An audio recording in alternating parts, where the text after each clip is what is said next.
Dating Sim Isekai Mob Reincarnation as a Priest, I'll Train the Heroine to Save Her. Volume 1 by Masquerade Audiobooks. Chapter 1, Picking Up the Dating Sim Heroine. This is the world of an Otome game. Crail Byrne, a priest serving in a temple in a certain rural town, realized this when he saw a girl come to the chapel. "Father, may I pray?" The girl was just over 10 years old. A scruffy-looking girl with unkempt gray hair that reached down to her waist. Her clothes were dirty, and her body was thin, but in the center of her almond-shaped eyes shone irises as beautiful as emeralds. This was their first meeting. Crail was certain of it, but he knew this girl. She was Reina Laurel, the heroine from the Otome game he played in his previous life, Beyond the Shimmering Rainbow. "No way. Father." Reina looked anxious, perhaps thinking she would be turned away because of her shabby appearance. "No, it's nothing. Please, feel free to pray as much as you like." When Crail, managing to suppress his surprise, gave permission, Reina smiled in relief.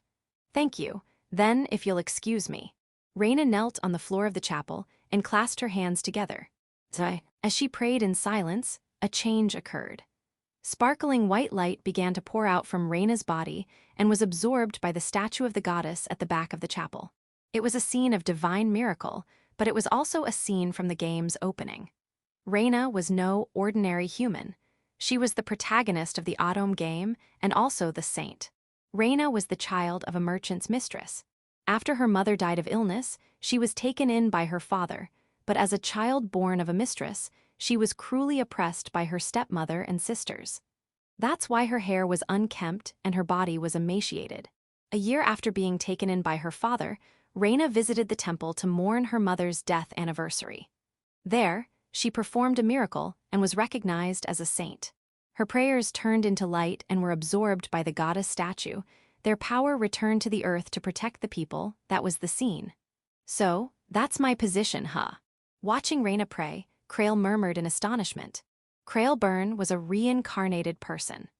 Born into this world as the fifth son of the Byrne Marquis family serving the Reinhardt kingdom, he was recently assigned to this town as an 18-year-old priest. In his previous life, he was a gamer living in Japan. He played everything from mainstream RPGs to Otome games, mystery, horror, and strategy simulations. After enduring 10 years in a black company and saving up plenty of money, he handed in his resignation to his shitty boss. He was about to enjoy a leisurely life playing games when he suddenly suffered a chest attack. Probably a heart attack. When he woke up, he had been reincarnated into this world. Crail, devastated by the loss of his anticipated leisurely retirement, soon faced a new crisis. As the fifth son of a noble family, he would have to leave home and become a commoner. In this country, nobles who couldn't inherit the family title were unconditionally demoted to commoners. Therefore, all but the first and backup second sons of noble families had to desperately seek marriage partners or employment while they were young. Unwilling to work as a commoner after growing up in a wealthy noble family, and definitely not wanting to work in a black company again, Crail chose the path of a clergyman. Serving as a priest at a temple meant an easy life funded by donations. After attending a school in the capital and working hard to achieve good grades, he graduated and was assigned to a small temple in a regional city. "I was supposed to have a smooth sailing life, but to think I'd witness the birth of a saint." Unaware of Crail's existence, Reina continued to pray, glowing. Crail, who just realized he was in the world of an Otome game, seemed to be in the position of a mob priest who discovers the protagonist as a saint and reports to the Grand Temple in the capital. The mob priest's report would lead Reina to be taken away from her abusive family and taken in by the Grand Temple in the capital. She would become an adopted daughter of a certain noble family and attend the school that serves as the game's setting. The mob priest, whose name doesn't even appear in the game, makes his last appearance in the opening and never shows up again. This would probably be the last time he'd see the heroine Reina. Crail burned the miraculous scene unfolding before him into his memory. "It's beautiful." Once again, he thought, Reina's figure, praying while emitting light, was beautiful. Not in a weird way, of course. She's a 10-year-old girl. Crail is not a lolicon. It's like a large rainbow appearing in the sky after the rain. Her shabby clothes and unkempt hair didn't matter at all. There was a universal beauty transcending all cultures and preferences. Ahem. Satisfied, Reina opened her eyes and stood up. The light had already vanished, and she seemed unaware of her condition. Thank you, I was able to mourn my mother. That's good, that's great. Krail quickly corrected his tone and coughed. As per the game, Krail would need to report Reina's miraculous prayer to the Grand Temple. She would be taken away from her abusive family and moved to the Grand Temple. But wait, is that really the right thing to do? Certainly, that was Krail's role in the game's scenario. His job would be done after that. But would Reina really be happy after being sent to the Grand Temple? Despite being recognized as a saint, she would undergo harsh training to master her sacred powers. The training was so severe it shocked players, almost amounting to abuse. Perhaps the developers wanted a Cinderella story where the heroine, initially facing hardships, eventually finds happiness. But the severity led many players to put down their controllers. Knowing she'll face such hardships, isn't it terrible to send her off? Father, it's nothing. Would you like some tea in the back? Krail invited her, putting on his mask of a devout priest, and Reina's eyes widened in surprise. But I'm dressed like this. I haven't bathed. I'm dirty. Don't worry about it. Do you dislike apple pie? No, I like it. Then let's eat together. Please come to the back room. To buy time to think, Krail took Reina to a room in the back of the temple. It might look bad to bring an underage girl into his living space, but there's a just cause. He offered tea and apple pie to the girl who sat uneasily in the chair. Can I really eat this? Yes, of course. Thank you. Reina began to stuff her face with the apple pie. Abused by her foster parents and deprived of proper meals, the apple pie must have been a feast for her. She even cried while stuffing her mouth full. Hey, calm down, eat slowly. There's more, so take your time. Okay. Seeing Reina crying, Krail felt a pang in his heart. I can't send her to the Grand Temple, but I can't leave her in her current home either. So what to do? Krail thought for a while and came up with an answer. I haven't asked for your name yet. May I know it? Reina. Reina, I'm Krail Byrne, serving as a priest in this temple from this month. Excuse me for being sudden, but would you like to work here? I saw you offering prayers earlier. It seems you have a talent for sacred arts. Would you like to work here and learn them? So, this was Krail's plan to resolve the situation. By taking in Reina at this temple, he would protect her from her foster parents' abuse. Under Krail, she would learn sacred arts and develop her powers as a saint. With my decent skill in sacred arts and knowledge from the game, I can level her up. If this was a game world, it would be easy for Krail. Using his game knowledge, he could nurture Reina into a splendid saint without the harsh training at the Grand Temple. Once she was strong enough to protect herself, he would report her to the Grand Temple. She could become a saint and attend school. Is it really okay for someone like me to stay here? Reina asked, looking confused. A piece of half-eaten apple pie fell from her mouth. You're needed here. Can I ask for your help? At Krail's words, Reina's face contorted. And then she burst into tears, much louder than before. There. Krail, though awkward with crying children, patted Reina's head. She clung to him, smearing tears and snot on his belly. Oh boy. Krail smiled wryly while contemplating how to take Reina into the temple. Chapter 2. Making dinner with the heroine. After spending nearly an hour comforting the sobbing Reina, Krail finally managed to calm her down. By that time, the sun was setting, and the evening light was streaming in through the windows. For now, you should know, you must stay at the temple from today onwards. Sending her back home would only subject her to more abuse from her foster parents. Krail had no intention of sending Reina back to that place. He planned to take her in and let her live at the temple. But if I don't go back, my father and mother will. You're worried about them. No, it's just that. Of course, she wasn't really worried. Even if Reina stayed out without permission, her parents wouldn't care. At most, they would scold her for shirking household chores.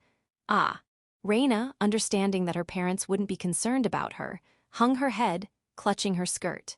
It's not your fault, please don't make such a face. Don't worry about your home, I'll take care of it. Father. When he patted her head, Reina's face looked like she was about to cry again. To avoid another outburst, Krail decided it was time for dinner. Then, let's prepare dinner. Do you have any dislikes? No, nothing. I can help too. Reina eagerly offered to help. Though her assistance wasn't necessary, refusing might make her feel worse. Then, I'll be in your care. Yes, I'll do my best. Reina clenched her fists with determination. Krail and Reina moved to the kitchen to start preparing dinner. The dinner menu is, Krail realized he might have made a mistake feeding Reina the apple pie. Giving solid food to a starving child could be harsh on the stomach. He should have started with something easily digestible, like porridge or thin soup. Reina-san, does your stomach hurt? Do you feel nauseous? No, I'm fine. Reina looked up at Krail, blinking in confusion. I often eat grass and tree bark from the garden, so my stomach is strong. I can eat anything. Is that so? Another heavy tale of misfortune casually dropped. Reina's stomach seemed fine, but Krail felt like his heart was breaking. Then it's okay. Can you help me? Yes. Reina cheerfully agreed. Although she said she was fine, Krail decided to make a stomach-friendly dinner just in case. I'll make barley porridge and vegetable soup. I have the ingredients. There weren't many ingredients due to his solitary living, but this menu should be manageable. Could you wash the vegetables? Understood, I'll peel them too. Reina washed the vegetables in a bucket of water, then skillfully peeled them with a fruit knife. Krail had worried about letting her handle a knife, but his concerns were unfounded. She must have helped with chores at home and was very efficient. Maybe she's even better with a knife than I am. I'm done, I'll cut them now. Thank you. Krail couldn't just let Reina do everything. He put barley and water in a pot to cook, adding more water to make the barley soft, seasoning with salt, and stirring in a beaten egg. In another pot, he boiled the vegetables he had Reina cut into small pieces. When the stomach is upset, cabbage, Chinese cabbage, carrots, and turnips are good as they have less fiber and are easier to digest. I'll keep the seasoning light and add ginger to aid digestion. All right, it's ready. Dinner was completed without any incidents. Krail, who had been single all his life in his previous world, was able to cook due to his self-sufficiency. Please carry it to the living room. Yes. Reina answered with a bright smile, her stomach making a cute growling sound. She was hungry despite having just eaten apple pie, as she claimed she had a strong stomach. It's good to have a healthy appetite. I'm glad your stomach is happy. Reina blushed shyly at Krail's smile as he carried their dinner and dishes to the living room. Let's give thanks to God and dig in. Let's eat. As a priest, Krail should have offered a prayer before eating, but Reina was already drooling at the sight of the food, so he kept it brief. When Krail started on his soup, Reina began eating in a hurry. Chomp, munch, chomp. Take it easy, eat slowly. The food won't run away. Okay. She replied eagerly, but her fork and spoon didn't slow down. Come to think of it, there was a scene in the game where she was scolded for her table manners. Just after being taken to the Grand Temple, Reina had hurriedly gobbled down her food like now and was severely reprimanded by a priest. She was even whipped on the back and ended up vomiting the food she had just eaten. I should teach her table manners, but let's leave it for today. She hadn't been given proper meals by her abusive parents. It would be all right to let her eat hastily for one day. And it's not bad, having someone who enjoys my cooking. Munch, munch. Watching Reina eat earnestly, Krail felt strangely fulfilled. Chapter 3. Taking a bath with the heroine. Krail and Reina shared dinner together, enjoying a warm meal and the company of each other. After relishing their time, it came for them to bathe. Krail prepared a bath using a magical item to heat the water, intending for Reina to soak and warm up, but she hesitated. A bath? I've never taken one before. I'm scared. Reina trembled like a puppy, afraid of bathing. In this world, bathing was a luxury not afforded to everyone. Ordinary people could only wash with well water. I can bathe with well water, that's fine. Well, it's still cold for bathing in well water, even though it's early spring. I'd prefer if you could bathe in the bath. Krail realized it was unreasonable to expect someone who had never bathed before to do it alone. There was one solution, but he hesitated. Bathe together. With a 10-year-old girl.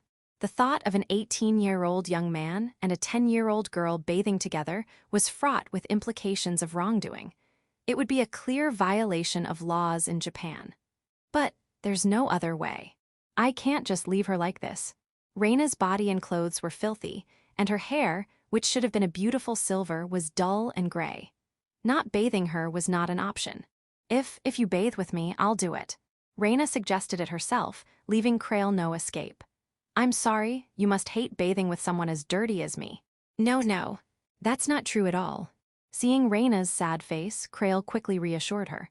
Let's bathe together. It's okay, I'll teach you how to use the bath. They proceeded to the changing room and undressed.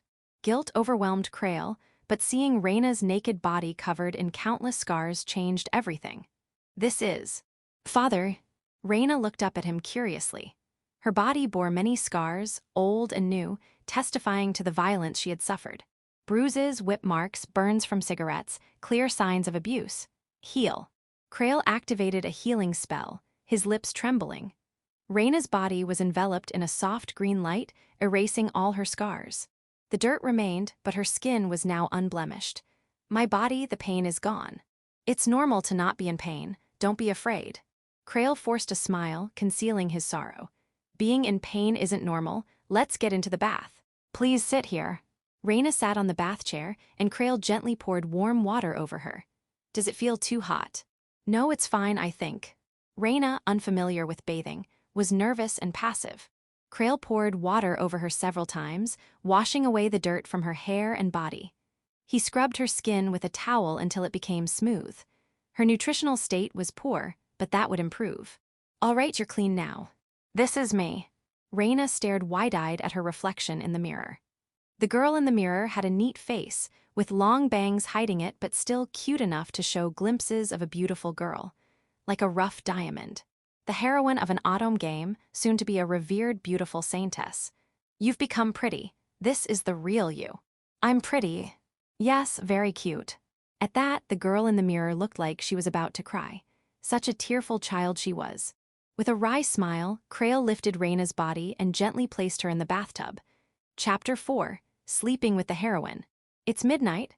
The town has sunk into darkness, and people are settling down to sleep. In the center of the night sky, the moon shines brightly, casting its cool blue-white light onto the ground.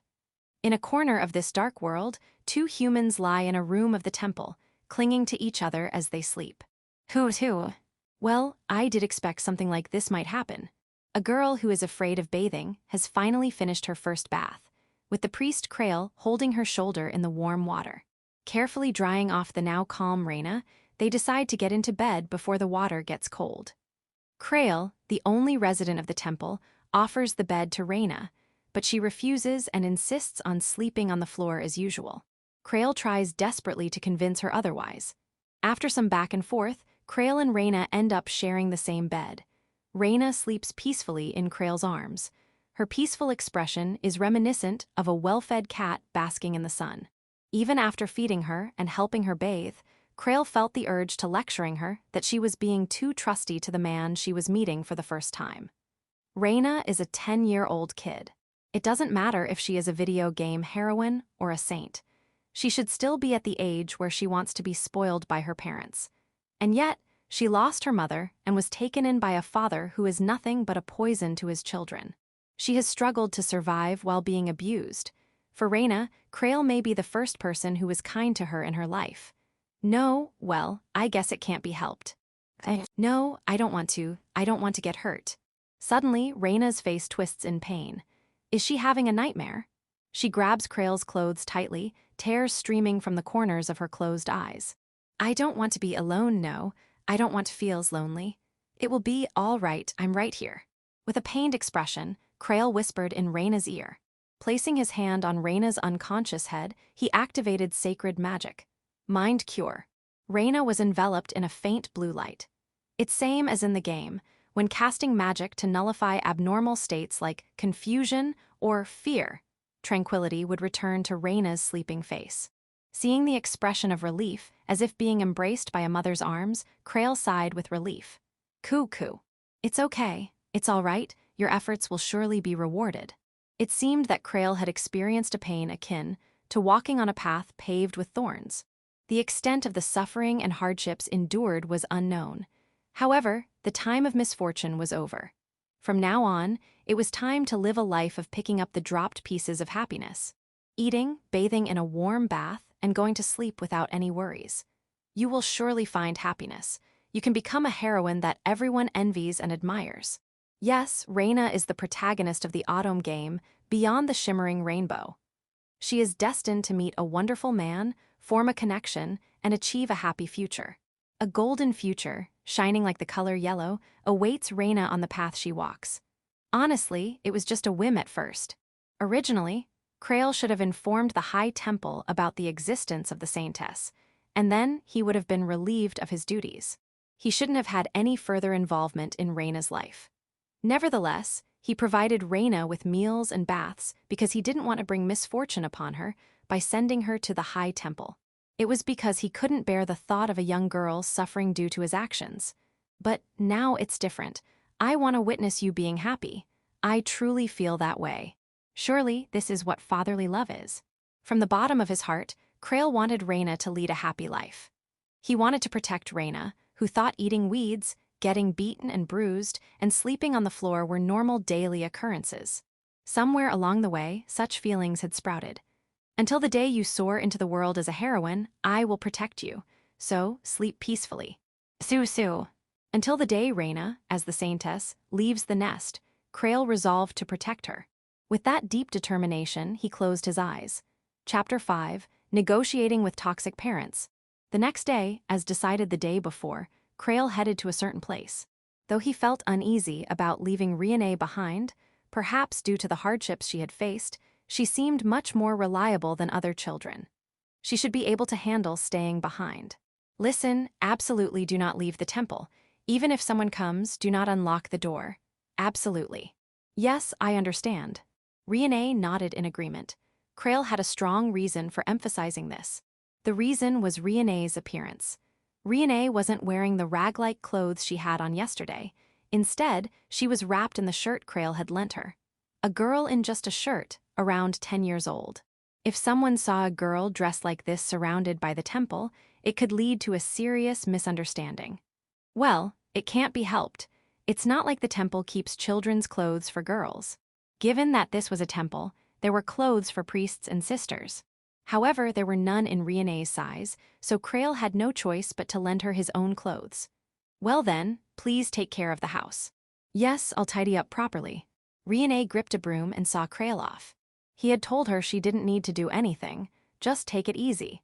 But since she insisted on doing some work and didn't ask for any specific tasks, he asked her to clean the temple. Perhaps she thinks if she doesn't do something useful, she might be kicked out. Children are innocent, but Reincarnated might not have had the time and environment to be innocent. Hopefully, living with Krail could help her reclaim the time of a child that she hadn't experienced until now. Krail, who left the temple, walked through the town, which he had recently moved to. He arrived at the designated place on the main street. Is this it? The place Krail arrived at was one of the trading companies in this town, the Oster Trading Company. It was run by Reina's foster parents, and the place where those who had abused her were associated with the demon temple. While officially known as a conscientious trading company dealing with daily necessities, it was engaged in various illicit activities behind the scenes. Krail let out a sigh and then stepped into the store of the trading company. Excuse me. Hey, who are you? When Krail approached a nearby person and spoke, a shop clerk working at the counter glared irritably. I have been assigned to the temple in this town starting this month. I am Priest Krail Byrne. I apologize for the delay, but I have come to pay my respects. Is the head of the trading company available? Oh, yeah, he's here, upstairs. I'll call him right away, so please wait a moment. The clerk, now changing his brusque attitude, went up the stairs located at the back. Presumably, he recognized the family name, Byrne. It was one of the leading noble families in this country, holding a considerable amount of power even in the royal court.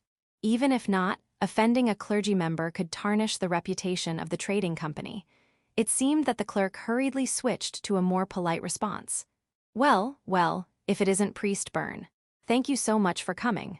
Descending from the stairs was a seemingly prosperous, well-built man. He had a nervous-looking face, and his thinning hair and baldness were noticeable. Is this man Reina's foster father? He looks even more infuriating than the illustrations in the game. I've heard rumors. I had been thinking of paying my respects when I had the time, but I'm truly grateful that you came all the way here. Nice to meet you, Lord Auster, head of the Auster Trading Company. I apologize for bothering you in your busy schedule. No, not at all. Please come in, I'll brew some tea for you. Thank you. Guided by Auster, Krail was led to the reception room of the trading company. The room was furnished with luxurious-looking furniture, and paintings depicting scenes from some war adorned the walls. All of it seemed excessively extravagant, fitting for a nouveau rich father's room. As Krail sat on the plush sofa, a female clerk promptly brought tea and sweets. Even as a marquis son, Krail could discern the quality. The tea leaves and sweets were high-end items that commoners could hardly afford. He desperately resisted the urge to punch out the rich father in front of him. Although being treated generously, Krail couldn't shake off the discomfort in his heart. If only I could just punch this nouveau rich father in front of me. Cough, Lord Auster, the purpose of my visit today is. No need to explain, please offer this here. While Auster's belly shook loosely, he handed over a finely embroidered cloth bag. It's a donation, please accept it. Auster, smiling, but giving a tip to the temple was not uncommon for a merchant. Of course, it wasn't an obligation like taxes, it was purely a donation. However, if the temple was neglected and a bad reputation spread among the followers, it could directly lead to a loss of credibility for the trading company. He's probably smiling on the outside, but scoffing on the inside. Thank you. I appreciate the faith of Lord Auster. No, not at all. However, I will return this. I didn't come here today for a donation. Hi. Auster looked puzzled. Besides asking for a donation, he couldn't think of any reason why a priest would visit the trading company. Well then, why did you come? Surely not just for a greeting. Actually, yesterday, your adopted daughter visited the temple. Miss Reina, Auster's expression twisted unpleasantly. The seemingly amiable merchant's face briefly turned into a hideous expression. Auster quickly concealed it and returned to a smiling face. Is that so, my daughter? Well, I hope she didn't cause you any trouble. Auster, somewhat wary, rubbed his hands together. That girl is a child born to a concubine, undisciplined and causing trouble even in the mansion. Well, I suppose it's inevitable with such poor upbringing. I see, you must be going through a lot. Yes, indeed. Despite strict discipline, she refuses to learn manners or etiquette. So that explains the visible bruises on her body. What a despicable person. While Krail clenched his teeth in frustration, he maintained a smiling expression. When your daughter came to pray at the temple yesterday, I learned that she has the aptitude for divine magic. Divine magic, that failure, I mean Reina. Yes, she will likely excel as a priestess in the future. Therefore, I would like to take her in at our temple. That's the story. Auster's expression turned grim. He had been mistreating Reina, planning to sell her once she grew up. Although owning slaves was not permitted in this country except for criminals serving their sentences, there were people who sold their children as wives or servants. My daughter, well, she's not very accomplished, and becoming a priestess would only bring shame to our family, so. Trying to come up with some excuse, Auster was about to refuse. Krail handed a package he took from his bag to Auster. This is a preparation fund. Please accept it. This is. Auster, opening the package, gasped. Inside were a large amount of gold coins, more than 10 times the amount Auster had offered earlier. Are you sure about such a sum? Auster looked at Krail with probing eyes. Presumably, a quick mental calculation was taking place in this man's mind. It's the final push. Yes, it's no problem. While I may be a powerless priest, my family is reasonably affluent. The House of Byrne, isn't it? I see, so you still have thick connections with your family. Auster made his own interpretation. In reality, he had taken money from his family when leaving home, and that was the end of their relationship. Although not strained, he got along well with his older brother, who had become the head of the family, but using the family name was allowed only for the sake of convenience. There was no longer a strong connection with the Byrne family. However, Auster didn't seem to think so. He was pleased to have made a good connection with a young priest who had ties to the major nobility in the capital. With a satisfied face, he nodded emphatically. If my daughter is acceptable, I will gladly let her serve at the temple. Please use the money as you see fit. That's good to hear in that case. Could you sign these documents? What are these? Next, Krail handed over documents from his bag, and Oster looked at them with a puzzled expression. It was a pledge to completely transfer Reina's guardianship to Krail, and from then on, renounce any parental rights. The complete abandonment of guardianship is quite formal. Why would you go to such lengths? I want Miss Reina to focus on learning divine arts without worrying about her family. I have no other intentions. Ah, I see, that's the reason. Oster grinned vulgarly. Priest, you have quite an unusual taste. To be interested in a girl like her, as fragile as a bird's bone. With this much gold, you could find many girls with better looks, you know. Smirking with an indecent smile, Oster seemed to think that Krail intended to have a sexual relationship with Reina. In reality, by completely relinquishing guardianship, Oster would have no say even if Krail did something to Reina. It's uncomfortable being thought of in the same category as those crude monks who pressure their adopted daughters into sexual relationships. But, very well, I will sign. Oster signs and stamps the document. With this, Reincarnation has officially severed her connection with this man. Even if Oster calls for him to return it, he has no obligation to respond. Thank you. I will definitely raise her to become a fine priest and see her. You might be in a cage by then. Krail finished the discussion with a smile on his face until the end, and he was gloating in his heart. Chapter 6, I Can Help You. Through negotiations with Oster, Reincarnation was officially taken into the temple. On the other hand, Reincarnation, who was left in charge of the temple, was vigorously cleaning with a mop and broom. All right, let's do our best. With determination, Reincarnation began cleaning. The temple must be sparkling clean without a doubt, to repay the kindness of the priest and not disappoint the person who reached out a helping hand. Holding the broom tightly, she swept every corner of the temple. Yosho, yosho. With every movement of the broom, the dirt and dust on the floor were washed away, making it look like newly constructed. Although Krail didn't neglect cleaning, the remaining stains disappeared rapidly. Even though Reincarnation was used to cleaning in the Oster family mansion, it was clearly an abnormal situation. Yosho, yosho. Sweeping the floor with the broom made it shine. Wiping the chairs and shelves with a cloth made the polished areas faintly glow. Unconsciously, Reincarnation activated the power of the saint. One of the abilities possessed by the saint, the power of purification, erasing all traces of dirt. Phew, is this good. Cleaning was finished in about 2 hours. The entire temple was bathed in the light of the saint's power, literally shining with holiness. Even the grand temple in the capital city wouldn't emit such a sacred and pure aura. Father said he would be back by lunch, should I make some food. Reincarnation quickly put away the cleaning tools and dusted herself off. The dirt on her clothes disappeared, and the shirt borrowed from Krail became clean. If she could do that, why did she wear ragged clothes yesterday? The reason was simple. She didn't want to soil the clothes borrowed from the priest. Reincarnation couldn't control the power of the saint. If she didn't sincerely wish to make something clean, she couldn't use the power of purification. Reincarnation, who put away the cleaning tools, was about to head to the kitchen but stopped in the hallway. The priest's clothes. Pulling the hem up to her face, she sniffed. Conveniently, the purification of the saint did not eliminate things that were not impure to Reincarnation. In other words, Krail's scent remained intact. NNF.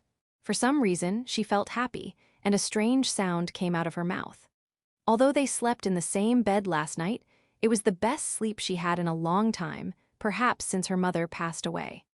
In a good mood, Reincarnation hummed a tune while heading to the kitchen and searching for ingredients in the chest. Vegetables, none. However, there were hardly any ingredients inside. Krail, living alone, had no stock, and the remaining ingredients were used for last night's dinner. There was only flour and seasoning, making it impossible to make a decent meal. What should I do? I can't make food. Reincarnation had a sad expression, but then a rattling sound came from behind. Turning around, she saw meat, vegetables, fish, and a bottle of milk placed on the kitchen table. The meat was in neatly cut blocks, and the fish and others were still lively, jumping around on the table. Oh, did the priest buy it for me? She didn't notice. Was there such a thing when she entered the kitchen? Well, whatever. If the ingredients were gone, it would be a problem, but if they appeared, there was no issue. Without thinking too deeply, Reincarnation filled a basin with water and transferred the fish. Sizzling. You seem happy, that's good. Reincarnated, who was already cooking with meat and vegetables, noticed that she was being watched. Shrouded in light, floating around the ceiling of the room, were holy spirits. They were considered messengers of the gods, also known as lower-level angels. The ingredients on the table were brought by the holy spirits. They transported offerings dedicated to the temple in another town and presented them to Reincarnated. The reason the holy spirits suddenly appeared was because of the song Reincarnated unconsciously sang. Though unintentional, the song she sang was a hymn known as Hymn of Praise, a song that glorified the gods. The holy spirits were summoned by the song engraved in the soul of the saint. La la la. In a cheerful mood, Reincarnated chopped vegetables and simmered them in a pot. Once again, due to her humming, the cooking absorbed a divine energy. I wonder if the priest will be pleased. Unknowingly unleashing miracles, Reincarnated awaits Creel's return with a delighted heart. Chapter 7, Miracle. At around the time when noon approached, Creel, who had successfully concluded negotiations with Oster, returned to the temple. I'm back, oh. As Creel opened the temple door, he immediately staggered back. It's shining. Yes, the interior of the temple was bathed in a radiant light. The altar, the walls, the floor, everything emitted a faint, shimmering light, enveloped in a sacred aura. Back when he underwent priest training in the capital, Creel had visited the Grand Temple several times, but it had never been so majestic or mysterious. Welcome back, priest. Reincarnated appeared from the depths of the temple, running towards Creel like a puppy welcoming its owner. I'm back, Reincarnated. Did you clean the temple? Yes, I did. And how did you do it? Just the usual, with a broom and a cloth. Oh, I see. Creel wondered why this extraordinary sight occurred with just regular cleaning. The temple seemed to be infused with the power of a saint. Was something strange? Did I do something wrong? Seeing Creel's troubled expression, Reincarnated anxiously shifted her gaze. No, it's just that it became incredibly beautiful. You did a great job, well done. Yes. Reincarnated's face lit up brightly. Creel looked down at Reincarnated, who had blossomed into a smiling flower, and pondered in her mind. Strange, she just awakened as a saint, and the young Reincarnated didn't have this kind of power.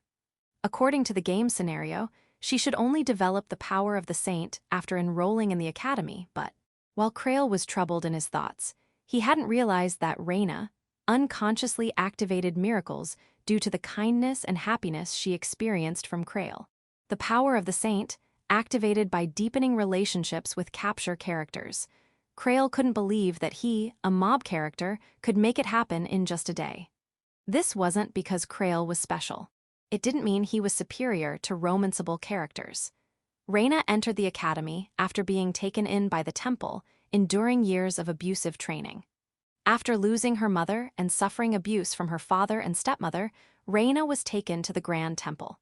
Just when she thought she had escaped from a tragic situation, she was forced into rigorous training, both mentally and physically. In the game scenario, after falling to the depths of despair and developing a deep distrust of humans, it took time for Reincarnated to open her heart to romanceable characters. The real Reincarnated, before losing her pureness, was saved, allowing the power of the saint to awaken earlier than in the original story. I've also prepared lunch. Let's eat together. Oh, you made lunch too. Creel tilted his head. Come to think of it, he had forgotten to replenish the food supplies. What did Reincarnated make with almost no ingredients? I'll plate it right away. Please wait. It smells good. As Reincarnated entered the kitchen, a tempting fragrance immediately wafted through the air. Reincarnated hurriedly went to the pot, scooping white stew onto plates. There you go. The plates were placed on the table. The rich aroma rose from the white stew, but wait a moment. Wait a second. Where are the ingredients? Where did you get them? Reincarnated's stew had large chunks of vegetables and meat. There shouldn't have been any leftovers from the stocked ingredients. Did she go shopping dressed only in a man's shirt? Creel turned pale. Well, if you mean the ingredients, they were on the table, weren't they? On the table. Yes, was it wrong to use them? Reincarnated, with a cloudy expression full of anxiety, was being scolded again. But behind her, something like a glowing fairy was flying. Don't bully Reincarnated. Don't make the saint cry, no good. Hurry up and comfort her. Is that a holy spirit? Creel was familiar with saint spirits. They were like familiars that Reincarnated could summon after reaching a certain point in the story. In battles, They protected Reina and provided various forms of support in romantic parts of the game. Maybe the saint spirit brought the ingredients. That was the only plausible explanation. Strangely, Reina herself couldn't see the saint spirit. Perhaps due to lack of experience as a saint, or maybe the spirit deliberately made itself invisible. It was a mystery where the ingredients came from, but eating them wouldn't be a problem. Even if it was stolen, there was no way to return it since the source was unknown. Oh, right, I bought them for lunch. Thank you for making it. Krail sat at the table, tasting the stew with a spoon. The sweet and flavorful taste spread throughout her mouth. Yes, it's delicious. Thank you very much, Reina-san. Yes. Tears welled up in Reina's eyes as she was deeply moved. Unconsciously, a mysterious light shone behind Reina, resembling a halo. I really need to help her control the power of the saint as soon as possible. If not, Reina's existence as a saint would be discovered by the Grand Temple too soon. She would be taken away, subjected to rigorous training under ruthless priests. How do I convey this for now? Come on, Reina, let's eat together. Sit down, sit down. Yes. For now, let's enjoy Reina's home-cooked meal. Krail and Reina sat facing each other, savoring the stew infused with the abundant blessings of the saint. Chapter 8, Buying Some Clothes. Reina's stew was delicious, and there was even a second helping. Krail and Reina finished their lunch after eating 2 bowls of stew each. We'll go shopping in the afternoon, she said. Krail said as they settled down after the meal. Regarding Reina-san living in the temple from now on, I think there are various things necessary. Let's go shopping for those.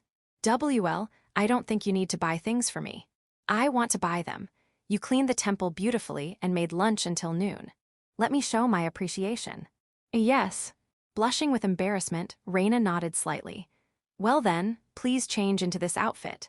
It's something I bought on the way back earlier. I think the size should fit. Krail took out girls' clothes from his bag. Even though she was going shopping, she needed something to wear, so Krail bought what was being sold at a street stall on the way back.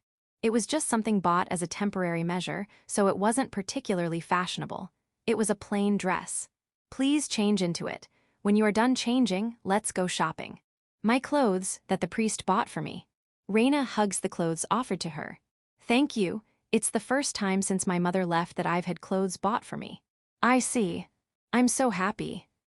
When she was that moved, Krail began to feel guilty that he should have bought her better clothes.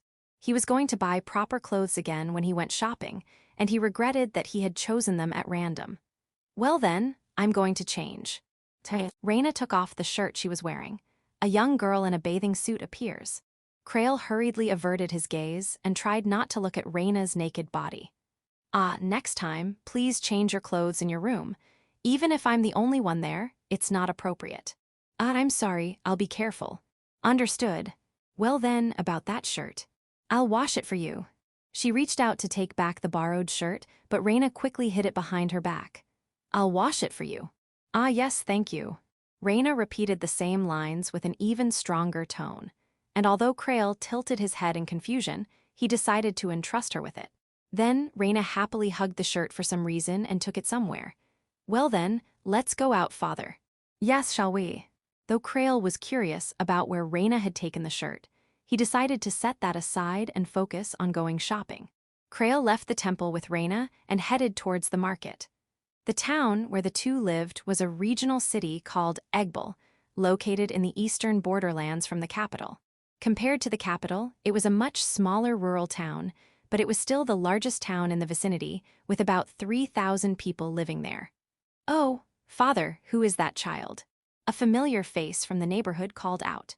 A middle-aged woman, carrying a shopping basket in one hand, tilted her head curiously. Hello, Mrs. Lottle, she's an apprentice sister. She's been living and training at the temple since yesterday, Krail greeted with a calm smile. The middle-aged woman was Mrs. Lottle, a housewife who lived right next to the temple. Reina timidly greeted while hiding behind Krail. Hello, I'm Reina. Hello, Reina. It must be tough for a young girl like you to train at the temple. Yes. I took her in due to family circumstances. Seems her father wasn't someone respectable. I see, poor thing. Mrs. Lotter looked sympathetic. From the blurred words, she must have guessed the general situation. Please continue to be kind to her if you can. Since I am a man, there are many things about girls that I do not understand. Yes, of course. Feel free to consult with me anytime. Mrs. Lauder struck her chest with vigor.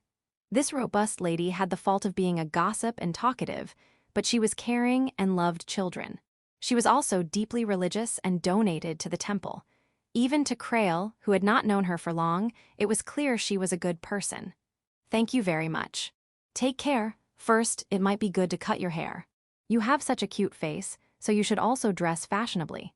I am going to buy clothes now. What should I do about my hair? I'll cut it for you later. Come to my house before it gets dark after you're done shopping. Mrs.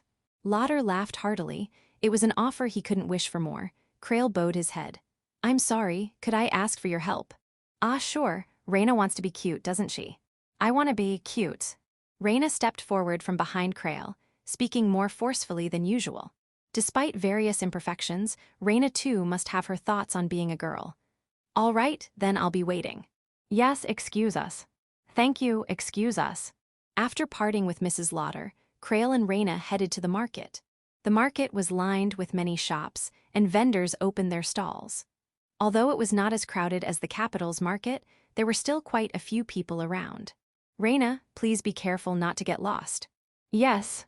Raina looked uneasy and glanced at Crail's right hand. It seemed she wanted to convey something without words. Crail offered his hand. Would you like to hold hands? So we don't get separated. Yes. Raina nodded happily and grabbed Crail's hand. Her small hand squeezed his repeatedly, checking the warmth and feel.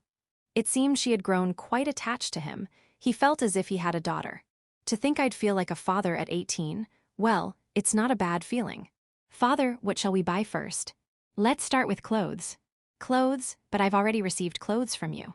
Raina slightly lifted the hem of her dress. You'll need more than just that dress. You need nightwear, don't you? If it's nightwear, I'm fine with one of the father's shirts. No, that's not. It's very comfortable to sleep in.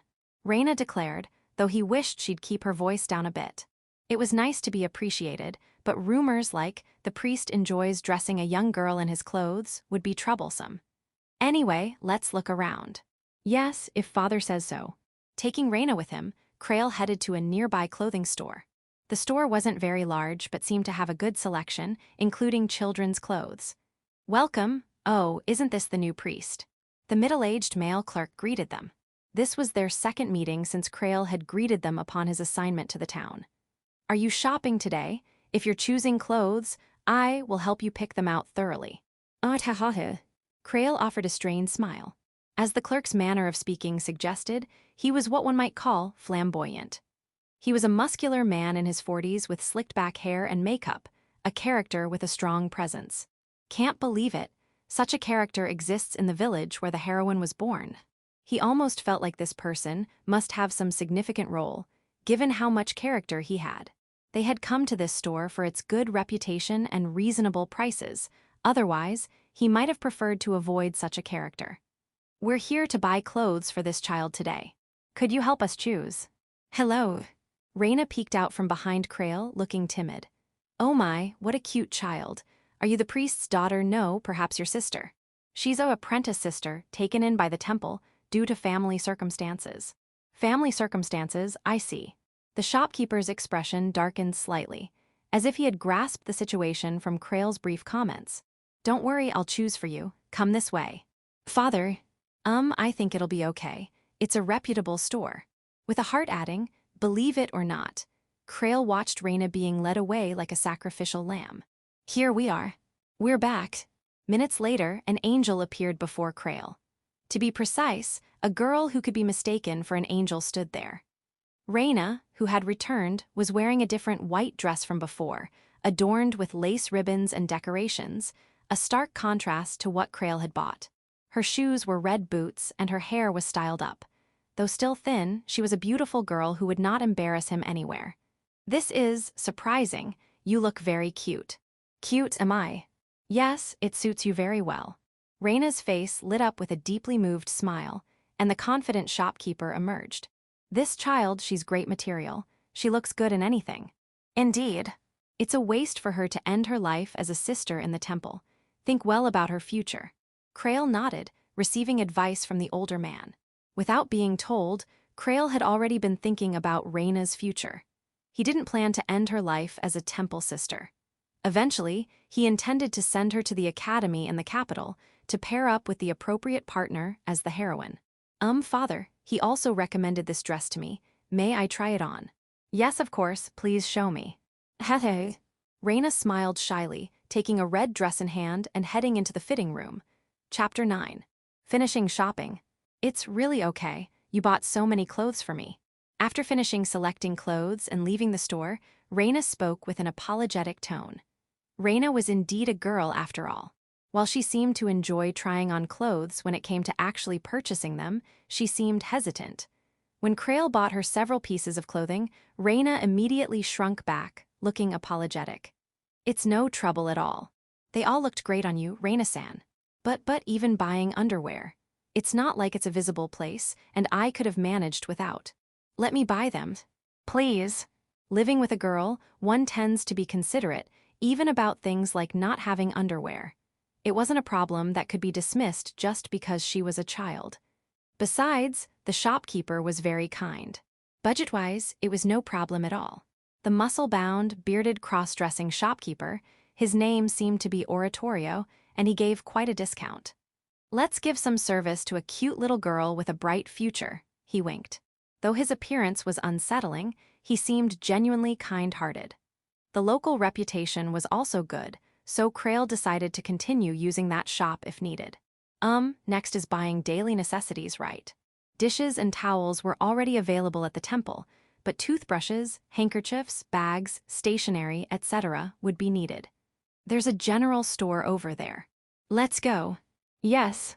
Accompanied by Reina, they visited a large general store facing the street. It was where Krail had bought household items when he first arrived in town. Welcome. They nodded to the unenthusiastic shop assistant and entered the store. Well then, let's buy what we need. If there's anything you want, just tell me. Why yes. Though she said so, Reina didn't particularly express any desire to buy something herself. So Krail started putting necessary items into the shopping basket. Ah.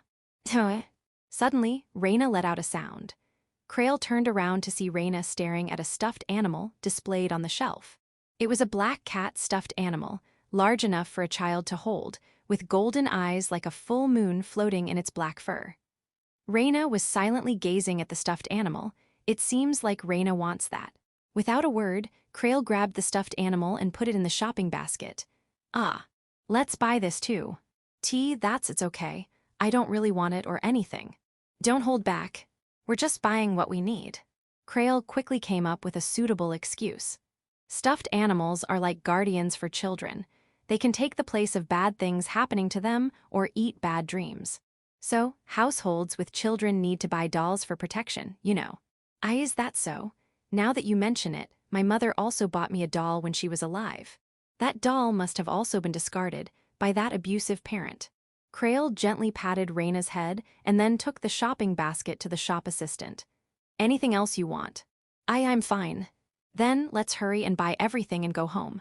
Mrs. Lot is waiting.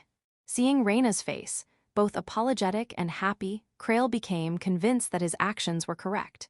Clothes, daily necessities, stuffed animals. Purchasing various items resulted in quite a few bags. However, Krail was confident in his strength despite being a priest.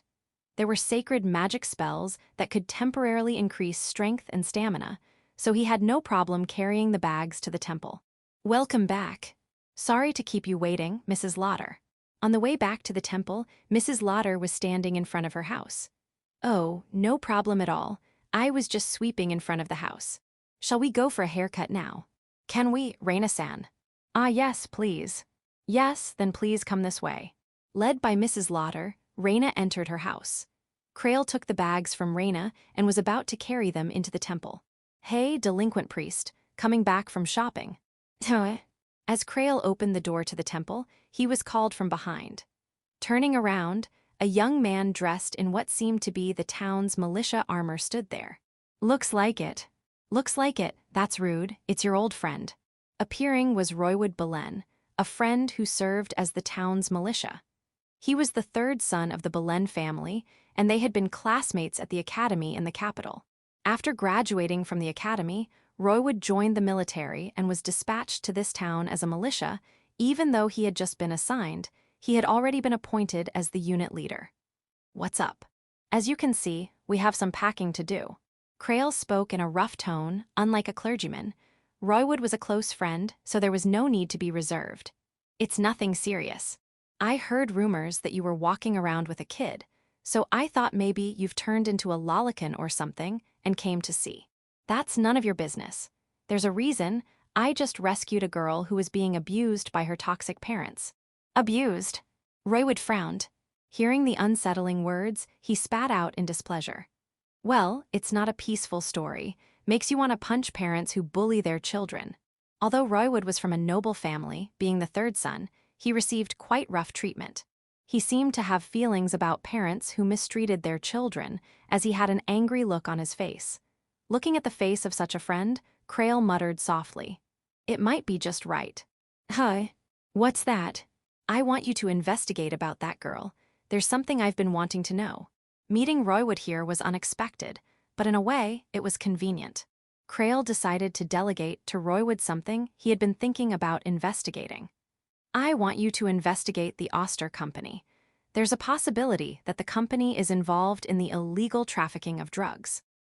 Roywood widened his eyes at Crail's words. The Oster Company, where the toxic parents who abused Reyna were about to face judgment. Chapter 10, The Saint is Reborn.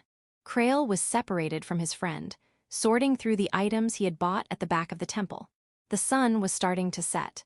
With the sorting of the luggage finished and some time to spare, he decided to prepare dinner. Thinking it was about time to go and pick up Reyna after doing what needed to be done, the back door creaked open. I'm back.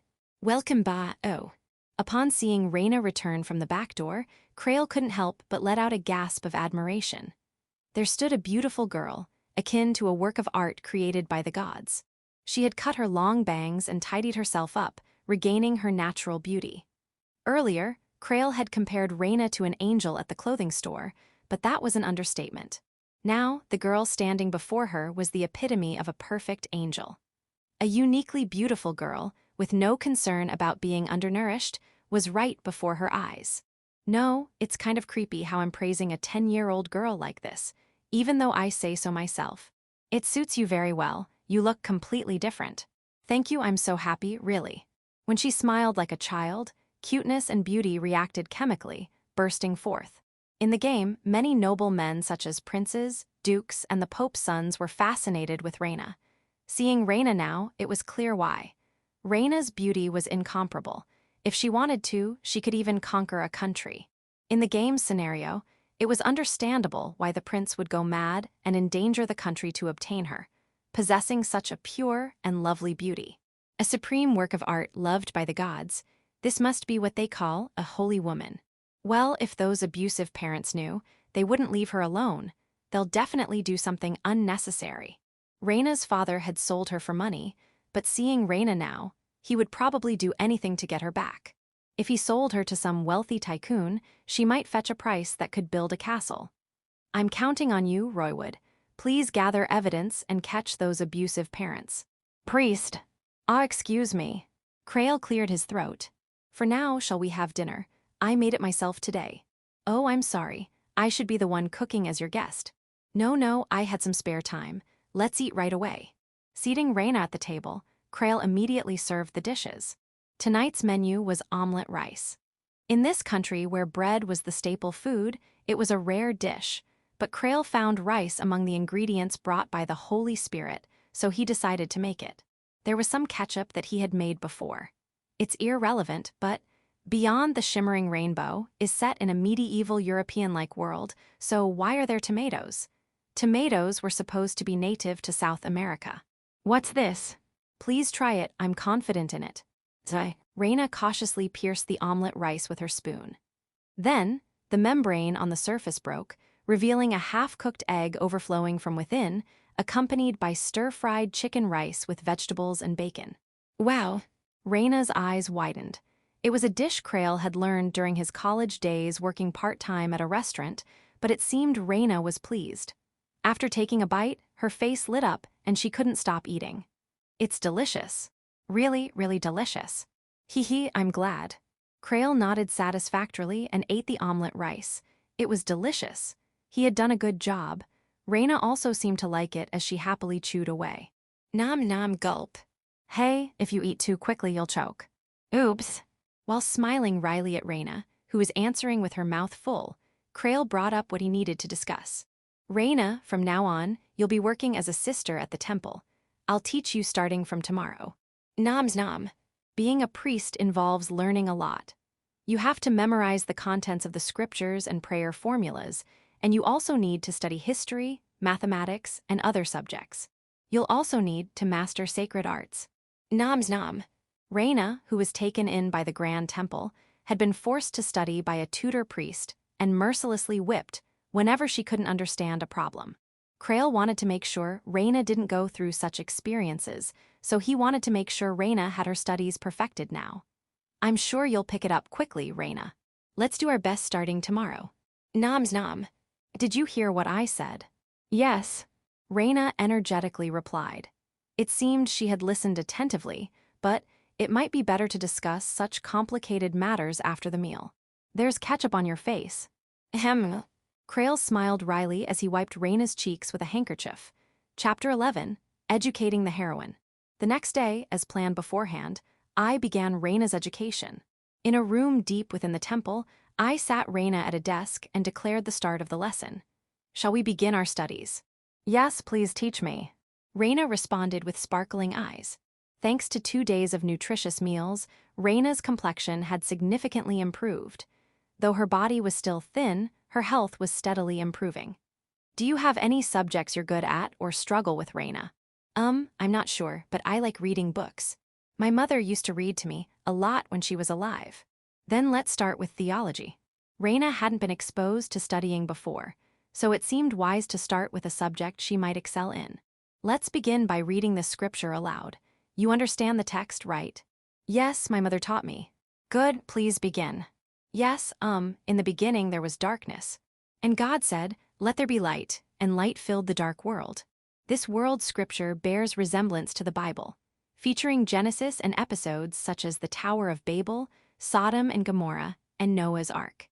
However, it differs in subsequent parts, with the absence of Jesus Christ and the emergence of a figure called the saint.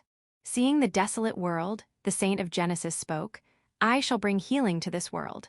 Since the arrival of the saint of Genesis, various figures called saint have appeared in this world. They infuse power into the earth, vanquishing evil and bringing prosperity to the people. The previous saint passed away about 20 years ago, reportedly living a fulfilling life until the age of 80. She was a daughter of a duke and became the wife of the king at the time. Thus, it is said that the current royal family has the bloodline of the saint. Considering the prestigious lineage of the previous saint, Reina must wonder why she, a commoner's daughter, gets bullied at school. She, too, faced criticism from rival characters such as princesses and daughters of dukes, who claimed that they, rather than Reina, were more suitable to be the saint. Ultimately, all those rival characters met their downfall. One cannot change their birth status. Therefore, I must ensure Reina grows strong enough to endure any attacks. And so, the saint of Genesis joined hands with the first king and created the Golden Kingdom. Good, that's enough for today. For about 2 hours, Reina read the scripture, and I provided explanations along the way. Reina received the lessons willingly and seemed to enjoy reading the scripture. Let's take a break now. Would you like some tea over there?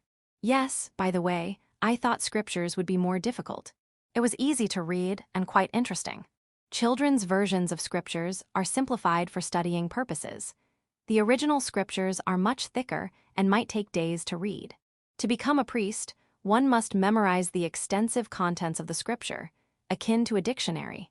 Given the need to master divine arts as well, only a select few elite individuals like me are entrusted with temples. Becoming a priest is tough, but once you've achieved it, you're set for life. Starting studying early has been a lifesaver. Initially born as the 5th son of the Duke's family, there was a time when I aimed for a reincarnation in another world, hoping to become overpowered. However, reality hit swiftly. My physical abilities and magical talents were only decent at best. While considerably stronger compared to commoners with low magical powers, my abilities as a noble were just slightly above average.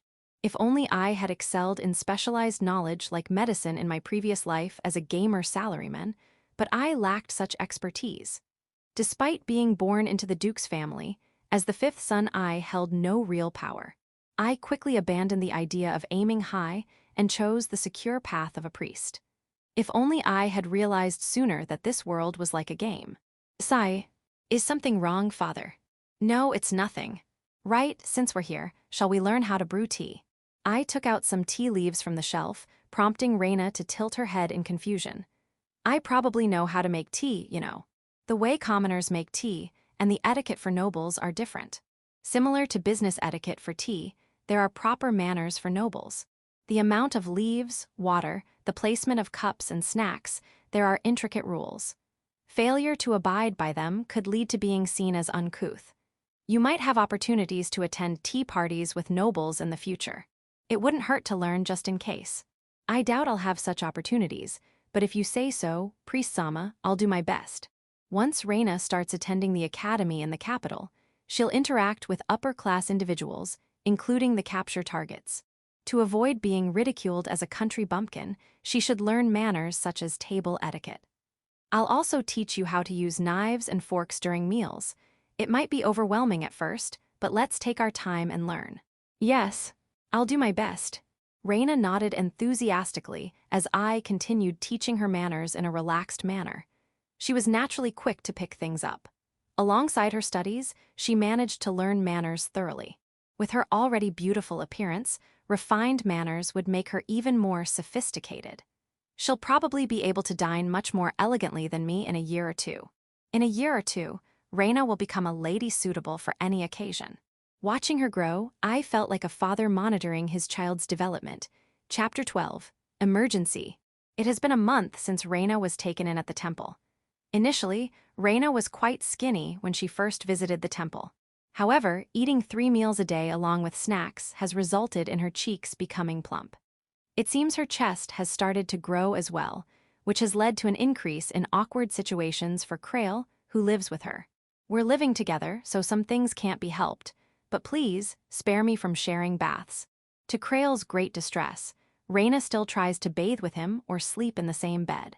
Even though she is just a 10-year-old child, it feels awkward to go that far with a girl who is not a blood relative. Krail desperately refused, but when Reina looked up at him with teary eyes asking, "Do you not want to be with me?" he couldn't help but waver. Somehow, they managed to bathe separately, but Krail couldn't refuse to share a bed, and they still sleep together. Even though I prepared a separate room for her, why does she want to sleep with me? Is it because she's a child? Having been single and childless in his previous life, Krail doesn't know at what age children typically start sleeping alone. Krail shared a bedroom with his siblings, so he wonders if it's common for children to sleep with their parents until they graduate from elementary school. Reina hasn't gone out alone in the past month. Whenever she goes out, Krail accompanies her, making sure she wears a hat or hooded clothes to hide her face. This is because Reina's beauty has become even more pronounced as she has gained weight. She could potentially distort the sexual preferences of even those who aren't into young girls. To reduce the risk of kidnapping, they try to keep her out of the public eye as much as possible. It's like she's completely sheltered, but it can't be helped. At least until we resolve the issue with her toxic parents. Krail has asked a friend, who is a gendarme, to investigate Reina's father's misdeeds. But unfortunately, they haven't gathered enough evidence yet. It seems he's quite cautious and hasn't given them a chance to catch him. I feel bad for making her live such a restricted life, but Reina needs to stay out of the public eye for a while longer. Until the problem with her toxic parents is resolved, and she can defend herself with sacred magic, Reina will not be exposed to the public. Krail made this resolution, but then an incident occurred. Section, "Is the priest here? Is the priest here?" While teaching Reina in her room, which had become a study room, a loud voice was heard from the direction of the chapel. "Is it the priest?" "Ah, sorry, please study on your own for a bit." Krail left Reina and headed towards the chapel. There, The temple doors were wide open, and several injured people were being carried in. Outside the temple, a large crowd of onlookers was peeking inside. What happened to all of you? Ah, priest. Help us, these guys were attacked by a basilisk. The group that brought in the injured, armed with swords and such, were so-called adventurers, specialists in monster extermination. We went to subdue a giant lizard reported to be in the nearby forest, but it turned out to be a basilisk. We managed to defeat it, but these guys were poisoned. Please help. Our friends are going to die. What a disaster. The basilisk is a lizard monster with potent poison. Its poison is so strong that even a small amount entering the body can be fatal. There were 5 injured people, all unconscious, and they needed immediate attention. Cure, heal. Cure is a magic spell that eliminates poison. Heal is a magic spell that heals wounds and restores vitality. Applying both types of healing magic only slightly improved their complexions. It was like a drop in the bucket. Cure, heal. Normal sacred magic from a priest can't cure basilisk poison. If this place weren't a sanctified area, I'd have given up by now. Thanks to Reina, who came to the temple and regularly cleaned and prayed, the temple had become a sanctified area, imbued with a sacred aura. Inside a sanctified area, the power of sacred magic is enhanced, and the consumption of magical power is greatly reduced. The temple interior appears to shine brightly, but only trained priests can perceive it. There are no other priests in this town, so no one realizes it's become a sanctified area, but now's not the time to think about that. Cure, heal. Krail repeatedly applied healing magic to the 5 injured people, sweating profusely as he continued this task endlessly. Damn, I can't completely neutralize the poison, but I have no choice but to continue. Although it cannot be completely cured, if it is not repeated, it will undoubtedly lead to loss of life. Using a large amount of magical power caused consciousness to fade, and my head began to spin. The consumption of magical power that cannot be compensated for by the sanctuary's protection. If I let my guard down, I felt like I would collapse right then and there. Cure, heal, cure. Suddenly, a strong dizziness struck. Ah, just as I thought this was bad, someone rushed over and supported Krail's body. Father, Reina. The one who rushed in was Reina, who should have been studying by herself in the back. She must have come to look for Krail, who hadn't returned at all, and had been watching from somewhere in the shadows. Father, your complexion, are you all right? I'm fine, don't worry. Suddenly, my body felt lighter. The depleted magical power surged up, and I could feel it increasing beyond its limits. And the source of this power was none other than Reina, who was supporting Krail with her body pressed against hers. The protection of the saint. The temple, just cleaned, turned into a sanctuary. I wonder how much protection would be given if I directly shared my power by touching someone's body. Father. Thank you, Reina-san, I'm really all right. As I smiled at her as usual, Reina's face, which had been tense with anxiety, relaxed with relief. I will continue the treatment, exile excure. What was activated was high-level sacred magic that I couldn't acquire on my own. Exile is magic that can even heal missing limbs, and excure is magic that can cure any poison.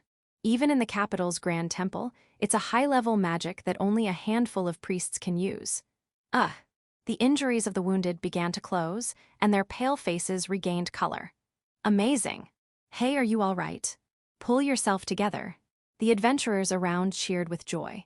Krail proceeded to use high-level sacred magic in turn, treating all 5 who were unconscious and on the verge of death. Thank you. I've only done what's natural. I am not a god, so please do not worship me.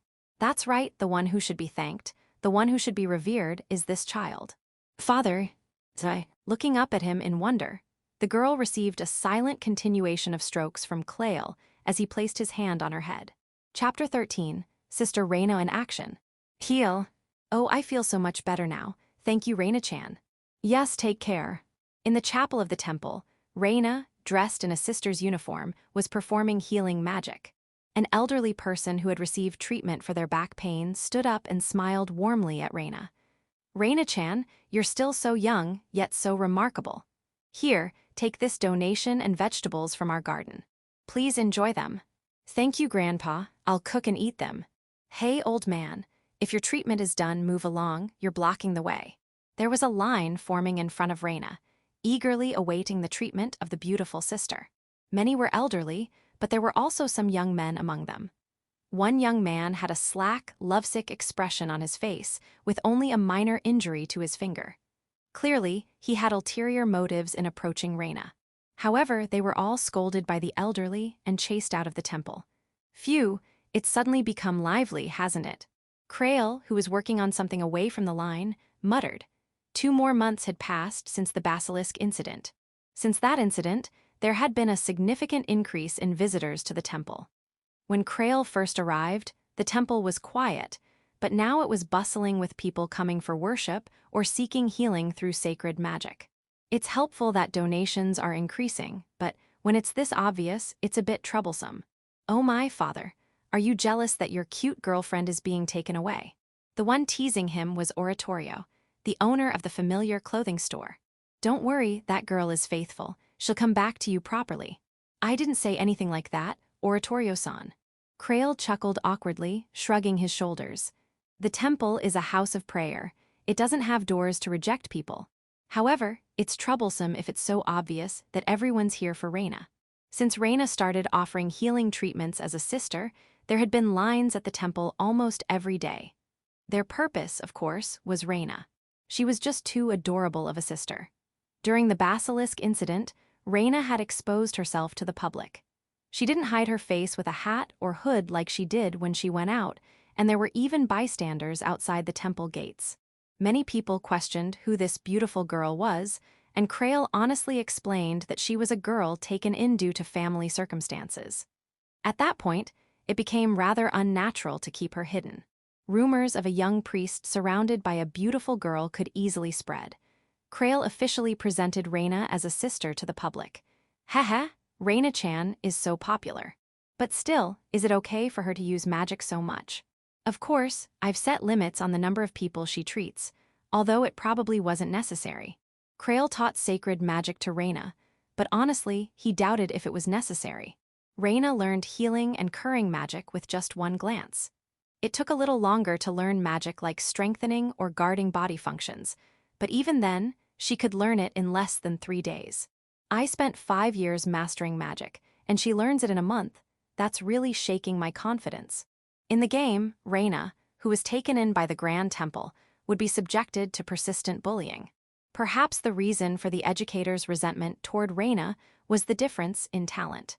To easily learn what others struggled with might provoke envy and resentment. Those who bullied Reina like that would ultimately face divine punishment. I hope it doesn't come to that this time. I don't think the temple's liveliness is solely because of Reina-chan. What do you mean? It's also because of father's virtues. The queer shopkeeper winked. Krail felt a chill run down his spine. Some were anxious about such a young priest, but after seeing the priest trying to help adventurers during that incident, many people have come to accept you. Krail had just arrived in this town, and many residents still didn't trust him. There might be some prejudice, but small towns tend to be closed-minded and resistant to change. The previous priest who managed the temple was from this town and had served for over 50 years. So when the elderly and trusted priest retired and an 18-year-old priest from the city arrived, rumors spread. Moreover, the fact that he was of noble birth only fueled the rumors, and many residents kept their distance from the temple. However, the news that Krail had desperately saved adventurers quickly spread, and he was suddenly accepted by the town. Recently, there were housewives and elderly people who came to the temple without any reason, just to chat in the chapel. By the way, father, is that rumor true? What rumor? You know, about Reina-chan's parents. That. He didn't think it had become a rumor already. Information spreads fast in a small town. It's true, but I declined, of course. Not long ago, the abusive parent, the head of the Oster Trading Company, had come to claim Reina. He said it was because he had realized the importance of family and wanted to make amends for mistreating his daughter. However, the real reason was probably because Reina had become useful. Reina now looked completely different from when she was with her father. With her silver hair, emerald eyes, and porcelain-like skin, her perfectly symmetrical face resembled a work of art created by the gods. Having such beauty at the age of 10 one could only imagine how stunning she would become as she grew older. Moreover, she could use sacred magic, making her flawless. It's beyond the level of just becoming some wealthy man's mistress. They probably intend to marry her off to a high-ranking noble or sell her as an adopted child. The abusive parent, who had finally realized Reina's value, cried in front of Krail, pleading for custody of his daughter. He even piled up 5 times the amount of money Krail had given as a dowry on the table, showing how desperately he wanted Reina. Well, that's fine. The Oster Trading Company has had a bad reputation for a long time. Did you know? Just rumors. Still, it's better not to let Reina-chan go back to those parents. Protect her well. That's my intention, although I'm starting to feel less needed. Krail chuckled while watching Reina heal the townspeople. Around Reina, there were reliable bodyguards whom ordinary people couldn't see. Even without Krail's protection, she would be able to defend herself. It would be best if she didn't need bodyguards at all. I hope that abusive parent gets caught soon. Get your act together, Roywood. In his heart, Krail scolded his still elusive friends who hadn't caught them yet. Chapter 14, The Oster Company is secretly operating. Damn it. What the hell does that young brat think he's doing, rejecting my proposal like that? At the Oster Trading Company, the company president, Guise Oster, slammed his fist on the table. Visible on Toy's forehead were pronounced veins, indicating just how enraged and frustrated he was. I promised to repay the debt. I even offered an exorbitant sum of money to that provincial town's priest, and yet this insolent brat. Does he fancy that misfit girl's company so much? The man, Reina's biological father, had sold his daughter to the temple just recently. However, 2 months after the sale, he was trying to somehow retrieve Reina. Now, Reina was the talk of the town. There were rumors circulating about an angelic-like cute sister and a prodigy who could use healing magic at the age of 10. To Guise, his merchant instincts were telling him something. With Reina's current condition, she could be sold for an incredible price. Not just any wealthy man's second wife, the aristocrats of the capital would pile up gold coins high enough for a noble estate just to obtain Reina. I've failed. I never imagined that girl would transform to that extent. So, Mr. President, what shall we do? Shall we pressure the temple and snatch her back? A subordinate standing nearby suggested. Normally, that would be the course of action, but Guise shook his head. No good. He's connected to the Marquis von Bern. Pressure would backfire. The priest who took in Reina, Clail Bern, was a member of the noble von Bern family, a major aristocratic family in the capital. It was unclear to what extent he had the backing of his family, but if they were to directly oppose him, there was a possibility that their business would be ruined. In that case, are we giving up on that girl? Don't be foolish. She's a goose that lays golden eggs. I must reclaim her by any means necessary. Guise crossed his hands on the table and pondered. The priest, Clail, understood Reina's value well. That's why he didn't respond even when offered money to retrieve her. Is he planning to sell that girl at a high price, just like I am? Or is he planning to marry her off to someone even higher in nobility? There's even the possibility that he's after that girl's body. Guise didn't consider the possibility of pure goodwill. To him, humans were creatures driven by lust and desire, devoid of kindness or compassion. Even priests were the same. They might act high and mighty as clergy, but they spread teachings worth not even a copper coin in the name of the gods, fattening their own pockets. He assumed the same of a man like Clail Bern. It can't be helped. Let's have the rats handle it. Are you sure about this, if we're caught? It'll be fine as long as we don't get caught. There are plenty of ways to do it. Even if they used the rats to retrieve Reina, of course, they couldn't keep her at the company or the mansion. However, if they took her outside of town and kept her in a suitable hideout, Guise's abduction would likely go unnoticed. They could wait for the heat to die down, then change her name and sell her off. Using a memory-altering potion might be acceptable. Or perhaps, we could bring in nobles higher than the Marquis von Bern's. First, we must obtain that girl. It's pointless otherwise. Let's deal with this before the Marquis von Bern's family interferes further. Understood. I'll inform the rats accordingly. The subordinate nodded respectfully and left the room. With this, Reina would soon be back in Guise's hands. Whatever changed in you, don't think you can escape from your father's hands. After all, that girl was just a tool. If Guise wished it, no matter how far she went, she would return immediately. After all, tools had no will or freedom. Chapter 15, Reincarnation's Crisis. The news arrived late at night. Having finished dinner and bathed, well, it was about time to go to bed when the doors of the temple were forcefully knocked upon. A high fever, the Ambiance family, all of them. Pant, pant, yes, that's right, Reverend. It seems like everyone's fallen ill and can't move. I'm sorry for bothering you at this late hour, but could you please come? The person who came was a familiar face from the town. Apparently, Ambiance and his family, whom he also knew, had all come down with a high fever and fallen ill. Even though it was late at night, given the possibility of contagion, it would be necessary to deal with it promptly. It seems best to go immediately. I'll get ready right away. Father, Reina peeked out from the hallway, looking anxiously at Krail. Reincarnated, dressed in her nightgown negligee, was hugging the stuffed cat she had bought for him earlier. Krail, now wearing his coat, patted Reina's head. I'm sorry, Reina, please rest first. But... No, you shouldn't. It's not a good time for children to be out. Lock the door while I'm away and don't open it until I return. Yes. With a firm tone, Krail instructed Reina, who nodded hesitantly, and then left with the townsperson into the night. Reina watched his departure with a worried expression, tightly hugging the stuffed cat toy he had bought for her before. Would I get scolded if I waited? She had been told to go to sleep first. However, Reina, who had grown accustomed to sleeping with Krail, couldn't quite shake that feeling, so she sat down on one of the chairs in the chapel. Hugging the stuffed cat, she rubbed her sleepy eyes, waiting for Krail's return. Waiting until Krail returned, that's what Reina had decided, but she was still just a 10-year-old girl. Soon, her head began to nod and her eyelids drooped heavily with sleep. Swoosh, swoosh. Less than an hour had passed since Krail left, and Reina had already fallen asleep. As Reina drifted off into the world of dreams, she didn't notice something peculiar happening at the back door of the temple, where Krail had securely locked the door. There were 2 doors to enter the temple. One was the front door leading to the chapel, and the other was the back door leading to the living quarters. Swoosh, swoosh. Unbeknownst to Reina in the chapel, 3 shadows emerged from the outside through the back door. They were men dressed in black, with masks covering their faces. The men nodded to each other in agreement and quietly made their way into the sanctuary.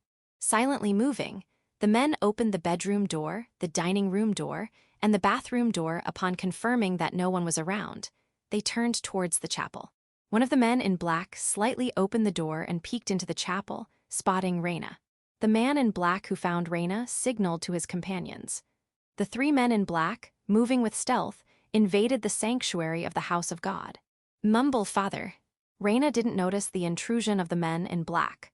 Unaware, she continued to sleep innocently as the men's hands reached out towards her sleeping figure. Meow. Huh. Their faces were punched away. The stuffed cat toy flew out of Reina's arms, delivering an uppercut-like blow to their jaws. Huh. What is this thing? Probably that's what he intended to scream out, but before he could, the stuffed animal attacked him.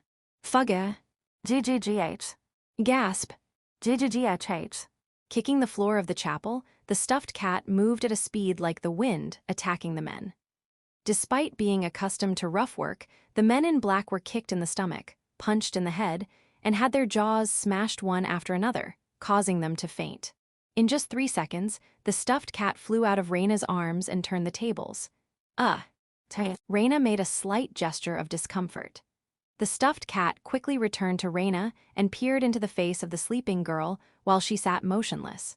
Swoosh, swoosh, Father, welcome back.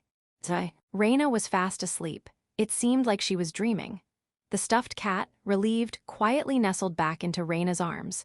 Krail had once said, "The stuffed cat is a guardian that protects children." It was a pretext for buying the stuffed cat for Reina, something he had come up with on the spot, but Reina believed those words. By believing in Reina, it became the truth. Reina, you're asleep. You're sleeping well. I'm glad. That's good. In the stuffed cat's embrace, unheard by Reina, they exchanged quiet conversations. Stuffed cat, be a guardian for Reina. Even though they didn't listen to Krail's wish, the stuffed cat had been infused with the spirits summoned by Reina. With multiple spirits dwelling within it, the stuffed cat had become a kind of weapon, capable of single-handedly wiping out a platoon. Mumble father. There was no one in this world who could disturb the innocent sleeping face that unconsciously produced miracles. Chapter 16, My Toxic Parents Have Disappeared. As a result of a midnight house call, it was discovered that the patient who had developed a high fever had ingested poison. Apparently, poison had been thrown into the well. Upon returning after purifying the poison, Krail saw Reina, sound asleep in a chapel chair, and men dressed in black, unconscious on the floor. It seems they had intended to kidnap Reina. Krail immediately reported to the gendarmes, who arrested them. Upon interrogation by the gendarmes, it was revealed that these men were hired by Reina's father, Guy Oster. He, the chairman of the Oster Trading Company, had hired thugs and gangs to carry out nefarious deeds, including the illegal sale of drugs. It is unclear what he intended to do by kidnapping Reina, but it was evident that his motives were not good. Guy, as well as his subordinates involved in the crimes, were arrested by the gendarmerie. The Oster Trading Company had already vanished from the town. We finally located their hideout and were planning to raid it with the gendarmerie tomorrow. Sorry, it took so long. Later, Roywood Baron, the captain of the gendarmerie squad, came to the temple to explain the situation. Although Roywood had been investigating the Oster Trading Company based on information from Krail, it wasn't that he had done nothing until now. He had been carefully preparing to crack down on the Oster Trading Company and was close to taking action. The fact that Roywood's work was delayed is undeniable, but the opponent was a prominent figure in the town, the chairman of a major company. It seems they couldn't make a move until they had solid evidence. If only we had caught that bastard Oster sooner, the young lady wouldn't have had to experience such fear. Roywood bit his lip in frustration and looked over at Reina, who was a little distance away. Please, form a line here. I'll heal your wounds. In front of Reina, who was in the temple's chapel, a line had formed again today of people waiting their turn to be healed of injuries or illnesses. Krail and Roywood were talking in a corner of the temple. Sister Reina. Even though she's acting cheerful, having been nearly kidnapped, and her father arrested must be hard on her. No, that's not quite the case.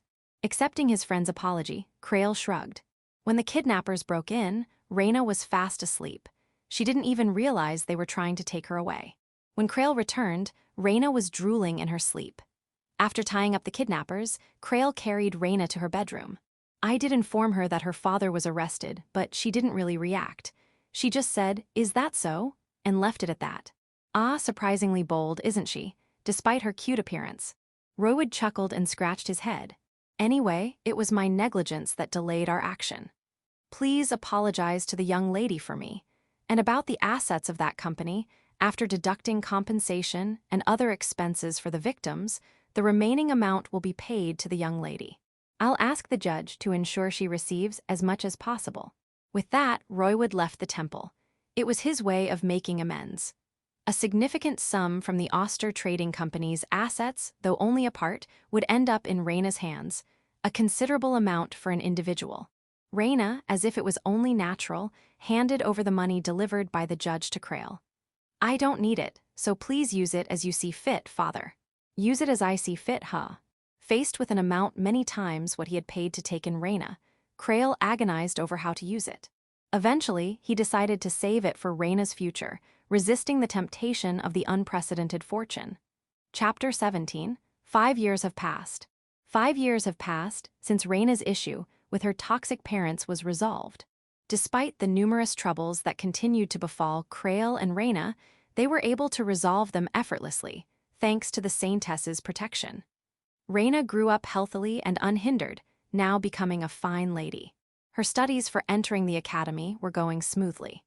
Being a quick-witted and serious girl from the start, she ran out of things to be taught within 3 years and began to advance her studies independently by reading books from the temple and library. She had long surpassed Krail in sacred arts.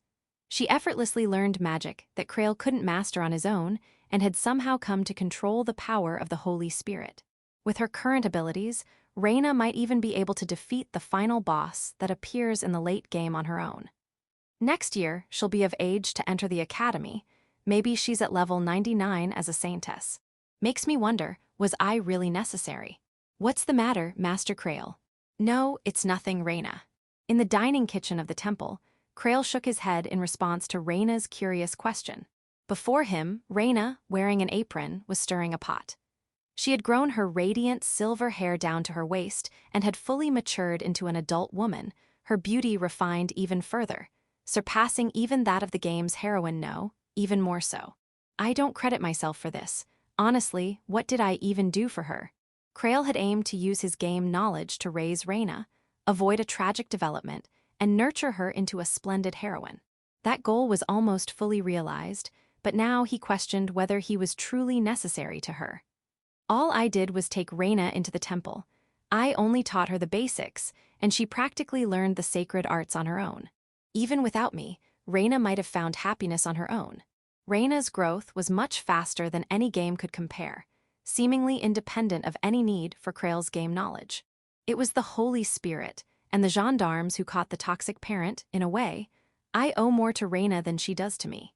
Now 23 years old, Krail had been by Reina's side for 5 years, improving his proficiency in sacred arts to a remarkable degree, even mastering high-level magic like X-Heal without her presence.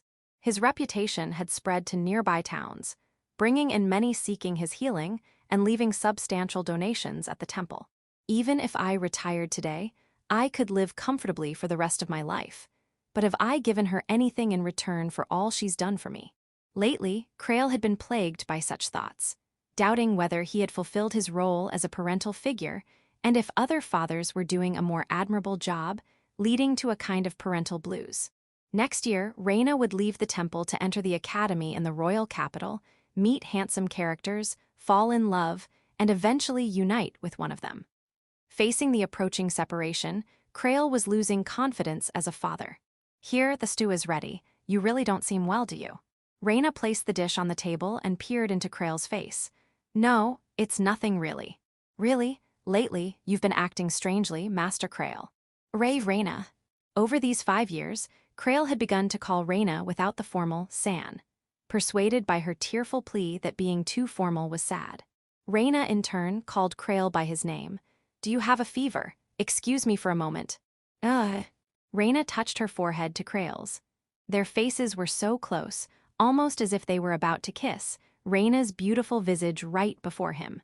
Reina, that's a bit. You're a little warm, but it doesn't seem like you're sick.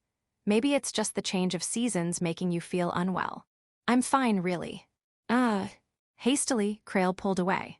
Reina let out a disappointed sound, but then put her finger to her lips and smiled mischievously. After dinner, take a bath and go to bed early. I'll wash your back again tonight. No, I've said before, at my age, bathing together is. You always say, I am like a father to Reina. We're like family, right? So, it's natural for a daughter to wash her father's back as a form of filial piety, isn't it? Is that so? Is that so? Or Krail-sama, are you conscious of me as a woman? Reina met Krail's gaze and smiled seductively. Her expression seemed strangely seductive, or rather, it almost seemed like she was inviting something. Was it because Krail had impure thoughts? Oh, of course not. I am Reina's substitute father and guardian. Is that so? Reina withdrew her smile and sat at the table. With manners that weren't very refined, she roughly stabbed her spoon into the stew. In that case, it's okay for us to take a bath together. And after that, we can sleep in the same bed. I won't give up until you surrender, Krail-sama. The last words were muttered softly, but they didn't reach Krail's ears. They dissolved into the air and disappeared. Chapter 18. A guest has arrived from the royal capital. Reina is 15 years old. Krail is 23 years old. Although some things remain unchanged no matter how much time passes, there are also things that naturally change over time. The environment surrounding Krail and Reina is also the same. Reina-sama, please marry me. I'm sorry, I must decline. With a smile, Reina cuts off the young man who came from somewhere, and he crumbles to the ground. The man kneels on the floor of the temple, tears flowing down his cheeks. Leaving a smile for the man, Reina quickly returns to cleaning the temple. As usual, Reina-chan is quite popular. Isn't this the 5th person this month? Yes, I'm tired, because suitors come from other towns to propose to her. Krail responds with a wry smile to Oratorio, the owner of the clothing store. The two are chatting in a corner of the temple. Mrs. Lauder is also there, joining in the conversation. With such beauty and good figure, it's hard to believe she's only 15. It's understandable that suitors never cease. If it weren't for the priest, people from our town would also propose marriage. Why is my name being brought up? If Reina likes someone, I won't interfere, you know. Huh? Both of them sigh in unison. Not understanding the meaning behind their synchronized attitudes, Krail tilts his head. The priest is really clueless. Is he really not aware? Well, there's nothing to be done. After all, he's been looking after her since she was a child. But Reina-chan has been pretty obvious since she was little, right? Lately, it's become even more obvious. I think it's more unnatural not to notice. Shouldn't we just push him to confess already? Could you two stop excluding me from the conversation? If you want to gossip, do it outside the temple. Krail squints at them, and Oratorio raises his hands in surrender. Just kidding, but aren't you worried now that she's so popular? Isn't there any strange trouble? Recently, Reina has been constantly pursued by suitors, being courted or proposed to every few days. Among these men are those who are rough and those who persist even after being rejected. I think it'll be fine. Look. Reina-san, The man who had been downhearted in a pose, almost like prostration, suddenly stands up like a spring and jumps high. He tries to embrace Reina from behind as she cleans with a broom. Reina-chan. Watch out. Seeing the man leaping towards her like a thief jumping into a bed, Mrs. Lauder and Oratorio shout. Meow. Gah. However, a stuffed cat toy that flew in from somewhere kicks the man's face. Where does such power reside in that small body? The man rolls several times and is blown out of the temple's door. What's that? It's a bodyguard for Reina. Like the time she repelled an assassin sent by her abusive parents. A holy spirit that protects Reina resides in the stuffed toy. The combat abilities of the Holy Spirit far surpass those of an ordinary soldier, and not even a brute could touch her with a finger. Meow. Woof woofs. Achoo. Moreover, now, it's not just one stuffed toy. Other stuffed toys that came out of hiding salute to the one that accomplished its mission. There are cats, dogs, bears, mice, pandas, all of which Krail has given to Reina over the past 5 years. All of these stuffed toys contain holy spirits, protecting Reina from both darkness and light. I guess I really don't need to protect Reina anymore. It seems like it's time for her to leave the nest. Priest, wait a moment. It seems like you're misunderstanding. While Mrs.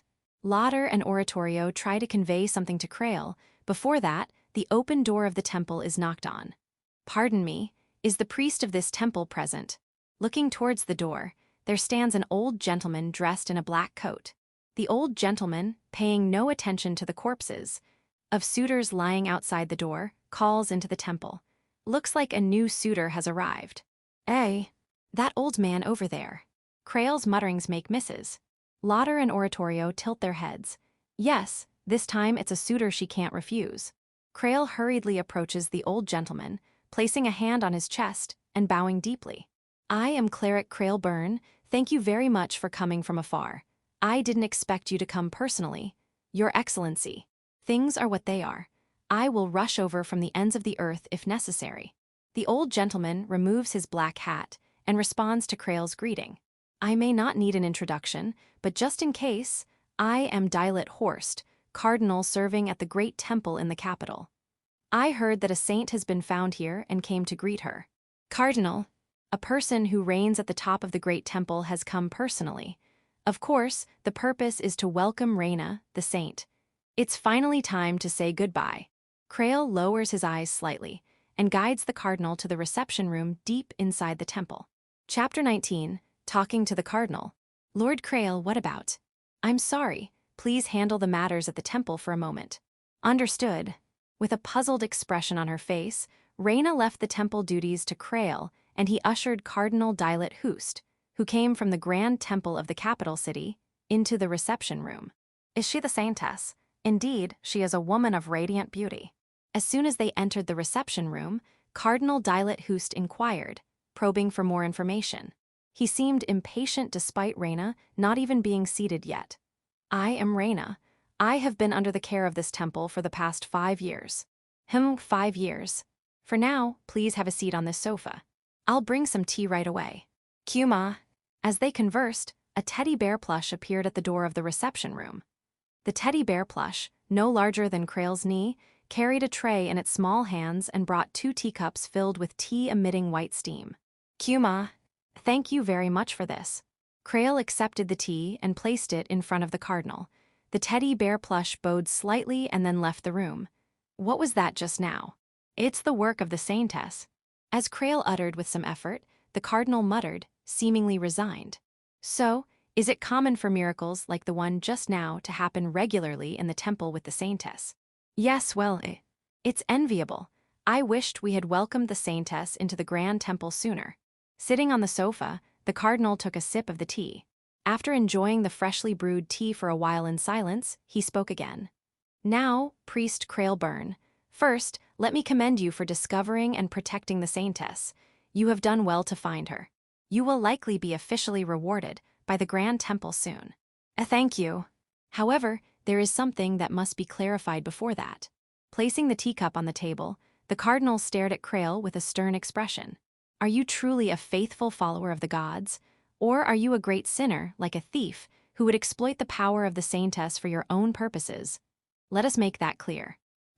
Priest Krail Byrne, you have been harboring the saintess in this temple for the past 5 years without reporting to the Grand Temple.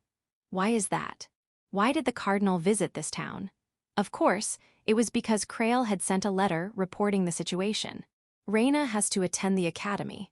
For that, I need to report to the Grand Temple. He informed them via letter, but now he was being criticized by the cardinal for the delay in reporting. If your response is unsatisfactory, I will have to detain you. Can you explain the reasons convincingly? Yes, of course. Taking a deep breath, Krail began his explanation. I did not report while I was protecting the saintess, because I wanted her to have as peaceful and healthy a life as possible. Over these 5 years, I have provided her with proper meals and education. She has also been trained in sacred arts. I see, you claim it was for the saintess's sake. However, isn't the education of the saintess something that should be done at the Grand Temple? What right does a mere priest of a local temple have to decide on the education policy for the saintess? I understand your point. However, do you believe that the saintess, once taken to the Grand Temple, would be able to grow up healthily? What do you mean? Perhaps feeling insulted, the cardinal furrowed his brow and stared even harder at Krail. The previous saintess were all from noble backgrounds. What if a commoner like the current saintess appeared? Can you guarantee that the priests of the Grand Temple, under the guise of educating her, will not mistreat her? Do you believe there are priests who would mistreat the saintess? Do you seriously think so? Can you swear by the goddess? The cardinal fell silent. He seemed to realize that what Krail said wasn't entirely implausible. Most of the priests serving at the Grand Temple in the capital city were nobles, and they had strong attachments to power, authority, and wealth. If a commoner girl were thrown into that mix as a saintess, there was a very real possibility of jealousy leading to persecution. Even if you were to adopt her into a noble family and then have her enter the Grand Temple, there should be no possibility of her being mistreated. Still, the possibility isn't zero. Humans fixated on power sometimes do foolish things. Surely, Your Eminence, you have witnessed this. Silence was his answer. Inwardly, the cardinal seemed to acknowledge the validity of Krail's words. In fact, when Reina was sent to the capital city, she was taken in by the Laurel ducal family, but even there, she would face mistreatment. The mother and daughter of the duke's family who lived there would whip her with a lash, saying, "I'm more worthy of being the saintess, and why does a commoner's child?" This is the final push. Krail Byrne pledges to the goddess. I have not harmed Reina, the saintess, in any way. I have no intention of using her, and my priority has always been her protection. As Krail made his declaration, the cardinal's eyes widened slightly. To priests, an oath to the goddess was heavy with meaning. If a servant of the gods lied in the name of the goddess, they could lose their ability to wield divine magic, for example. Seeing Krail make the oath, the cardinal fell silent for a while. However, he eventually sighed and spoke with a hint of resignation. I understand. Let's leave it at that. Do you understand? If there is no malice on your part, however, from now on, the saintess will be under the protection of the Grand Temple. She will likely attend the academy in the capital city next year. Yes, please take care of the saintess, Reina. The cardinal before him was a good person. He had played a supportive role in the game. Although he may have overlooked the bullying by the priests, he was likely a trustworthy individual. Then, we will send a carriage from the Grand Temple in the near future. Please explain this to the saintess and have her pack her belongings. With those words, the cardinal left the temple. It was likely that the carriage would arrive in town within a few days. Finally, the time for farewells has come. Watching the cardinal leave, Krail felt sentimental and held his chest. Reina was going to the capital city. This was goodbye. She might not return to this town again. But there's something I have to do before that. Lord Krail has the visitor left. Reina, who had finished her duties at the temple, came to Krail. Looking down at Reina, Krail felt tense, knowing the difficult decision he had to make. Bringing up to Reina that she is the saintess, and convincing her to go to the capital city. It had been 5 years since Reina came into his care, yet she still did not know that she was the saintess. Will Reina agree to leave Krail and go to the capital city? Chapter 20, Persuading Reina.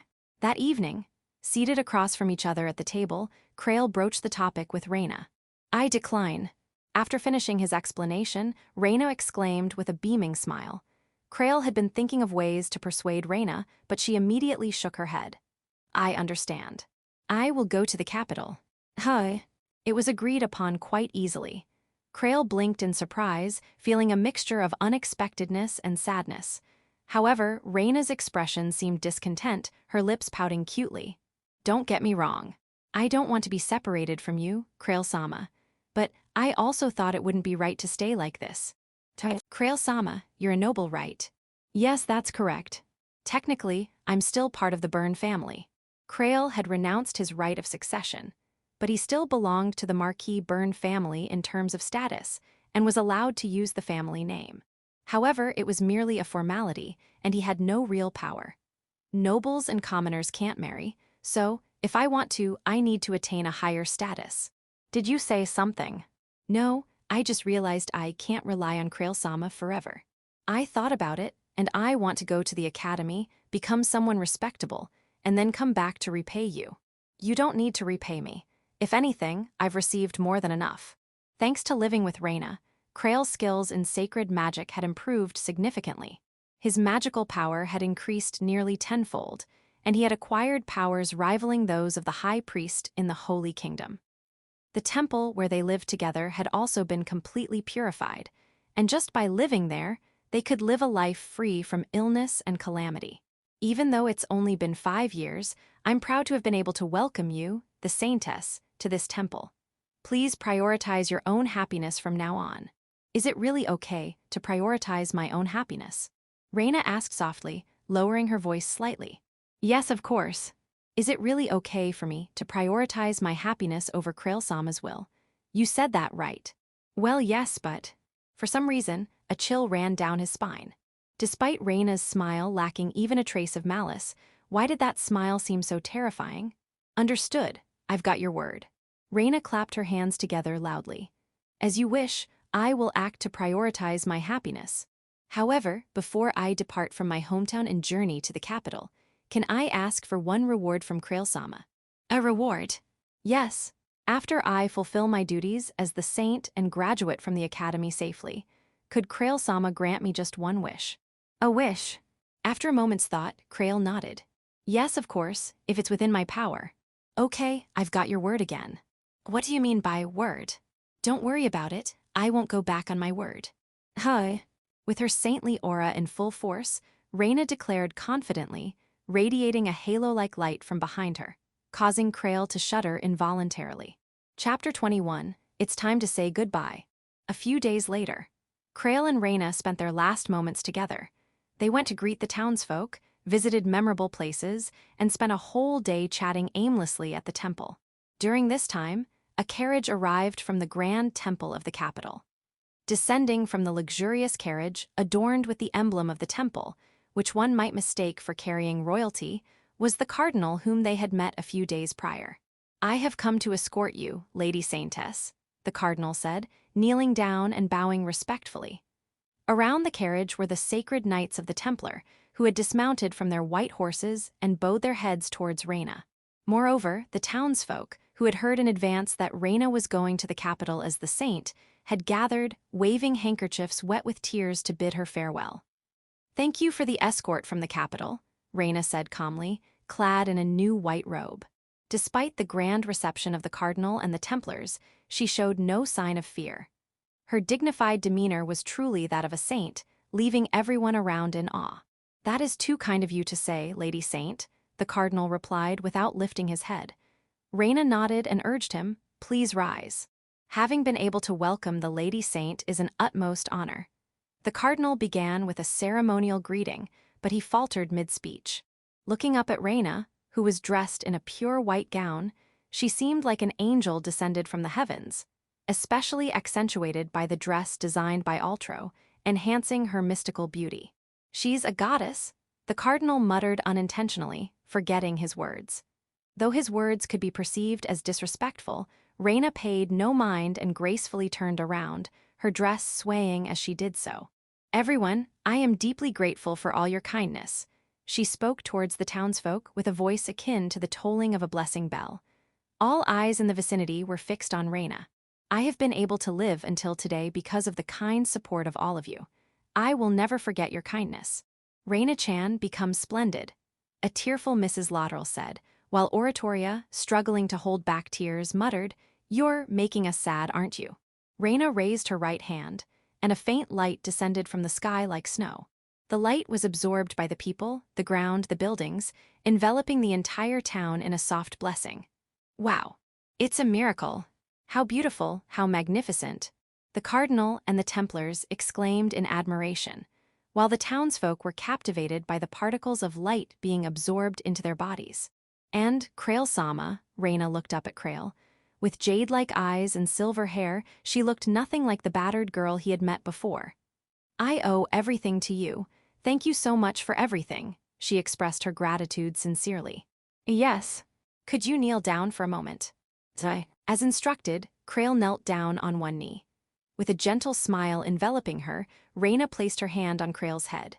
"May you be blessed." Then Reina's lips pressed against Krail's forehead. There was a small sound as they parted reluctantly. "I will definitely return. Please wait for me. Take care of yourself." With that conversation, heard only by the two of them, Reina and Krail parted ways. "Now shall we go?" "Yes, please lend me your hand." Krail hastily offered his hand to Reina and helped her into the carriage. "Well then, farewell." The cardinal bowed to Krail and the townsfolk before boarding the same carriage. The Templars loaded Reina's belongings onto another carriage, and the entourage set off. "It's the departure of the Lady Saint." The sound of trumpets echoed as the carriage began to move. Dozens of Templars rode their horses, surrounding the carriage. "Goodbye, Reina." Was it really for the best? As Krail watched the back of the carriage, his friend Roywood spoke up. "Aren't you feeling lonely deep down? Was it really okay for her to go to the capital?" "It's lonely, sure, but there's nothing else to be done, right? Reina is a saint. Sooner or later, the great temple would have noticed her presence and come to fetch her. And he couldn't crush her potential by keeping her at a local temple out of his own selfishness. Just because we're like family doesn't mean we'll be together forever. This was for the best," Krail told himself. "Ahem." Krail reassured himself as Roywood silently patted his friend on the back. Having bid farewell, Krail returned to the familiar temple. With Reina gone, the place felt oddly empty and hollow. "From today, I'm living alone. I'm getting too old. Maybe I should start looking for a wife." It's about time Krail, too, thought about marriage. Feeling quite lonely now, he might seriously consider starting matchmaking. While smiling wryly, he opened the door and entered the chapel. "I'm back." "Kuma Kuma." Responding to a greeting from no one, a teddy bear sat on a chair in the chapel, as if saying, "Hey," waving its hands. "W8. You didn't leave." "Kuma Kuma." The teddy bear, or rather, the spirit that inhabited it, explained through body language. It was in charge of guarding the home. The others were guarding Reina. I see. It's a bit creepy that I can communicate with a stuffed animal." "Kuma." In response to Krail's comment, the teddy bear, or rather, Ursus, as Reina had named it, raised both hands in protest. Reina had left, but it didn't seem like Krail would be living alone. Living alone with a doll as a single man, it feels even lonelier than living alone, doesn't it? Is it just my imagination? Is there a woman who would come and marry such a man? Krail pondered about his future life while enduring a headache. Chapter 22, The Saint is Adopted. The saint has appeared. There were two types of reactions among the priests in the Grand Temple upon hearing the news. There were those who rejoiced at the arrival of the saint sent by God, genuinely blessing her from the heart. And then there were those who expressed discomfort upon learning that the saint was of common birth. Why should a saint emerge from lowly blood, passing over noble individuals like us? When it comes to saints, they are on par with the royal family. Are we nobles supposed to worship a filthy commoner? Many of the priests in the Grand Temple were of noble descent, and naturally, they had a high sense of pride. They deeply resented the idea of honoring a common-born saint and elevating her above themselves.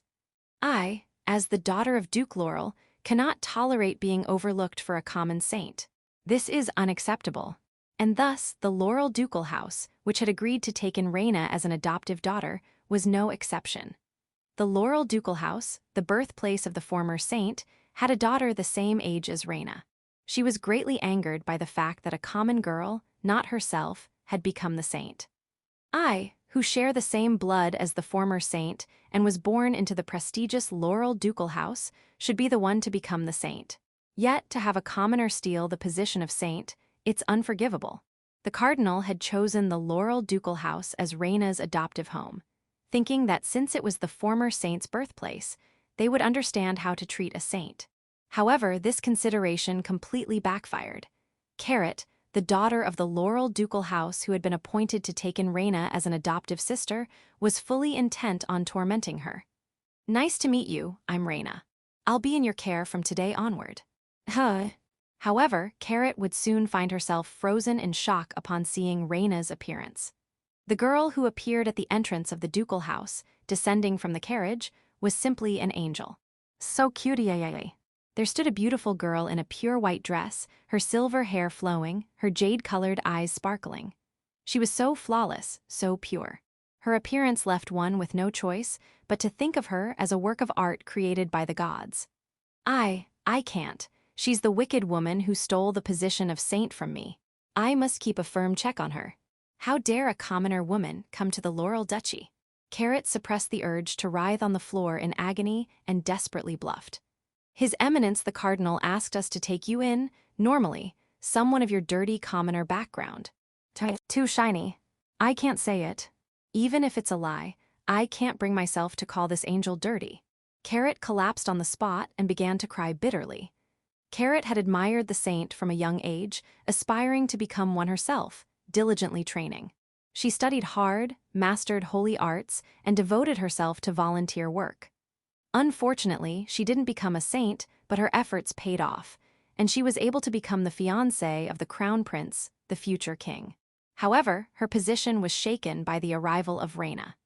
Some people who heard of the appearance of a saint claimed that the newly arrived saint was more suitable to be the crown prince's fiancée. Why should I have to lose his highness to a woman who appeared out of nowhere? I can't stand the idea of my hard-earned results being stolen by a commoner who hasn't put in any effort. Carrot's attempt to oppress Reina was largely motivated by self-preservation. "What, are you okay?" Reina hurried over to Carrot.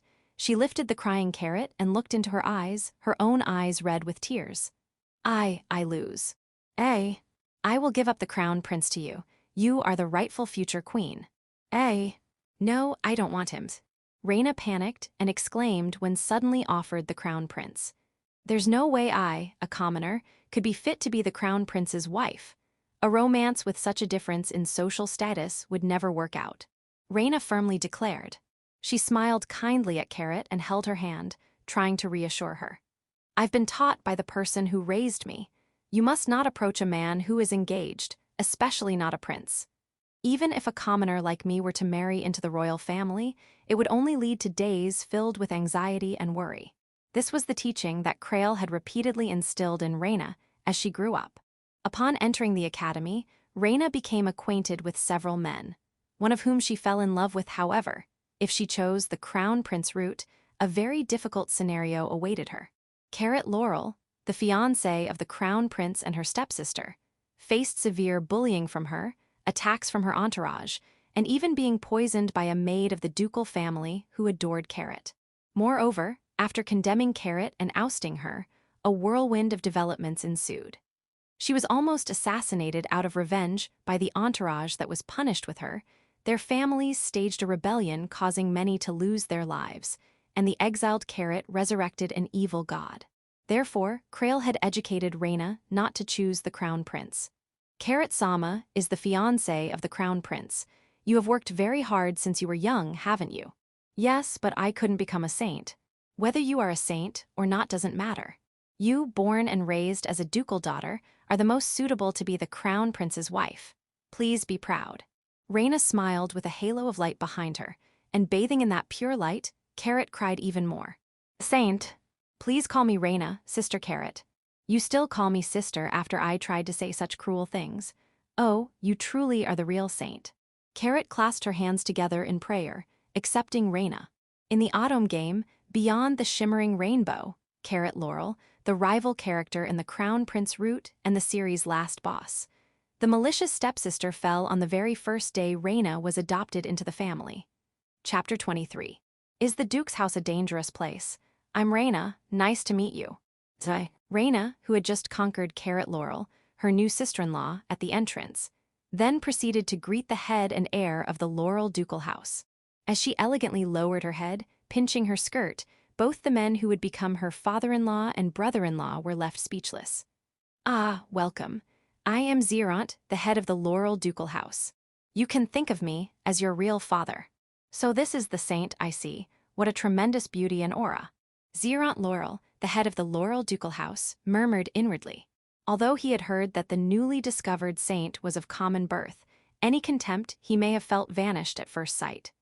Reina was so dazzlingly beautiful, and her manners were flawless. She was so refined that even if she were said to be of a higher status than a duchess, he would accept it without hesitation, as each of her actions was refined. It was fortunate to have been able to take in this girl as an adoptive daughter. If Carrot becomes the queen and reigns over the heart of the country, and Reina reigns as the saint at the pinnacle of the temple, our family's power will be unstoppable. Yes. Nice to meet you, father-in-law. Though Zeront burned with desire inwardly, as soon as he was greeted with Reina's radiant smile, he felt a surge of guilt. See, can I really use this girl as a political tool? Why do I suddenly feel like I'm doing something terribly wrong? Though imperceptible to Zeront, Reina was currently emitting a halo, a miracle of God in progress, from her back. Bathed in the sacred light that burns evil, Zeront was subtly being purified. Meanwhile, another man present, Zabel Laurel, the heir of the Laurel ducal house, was gaping at Reina in admiration. Although he would become Reina's brother-in-law, Zabel's eyes clearly showed lust, and even after basking in the halo, his impure thoughts only grew stronger. Hey, Zabel. Aren't you going to greet her? Zabel. Why, yes.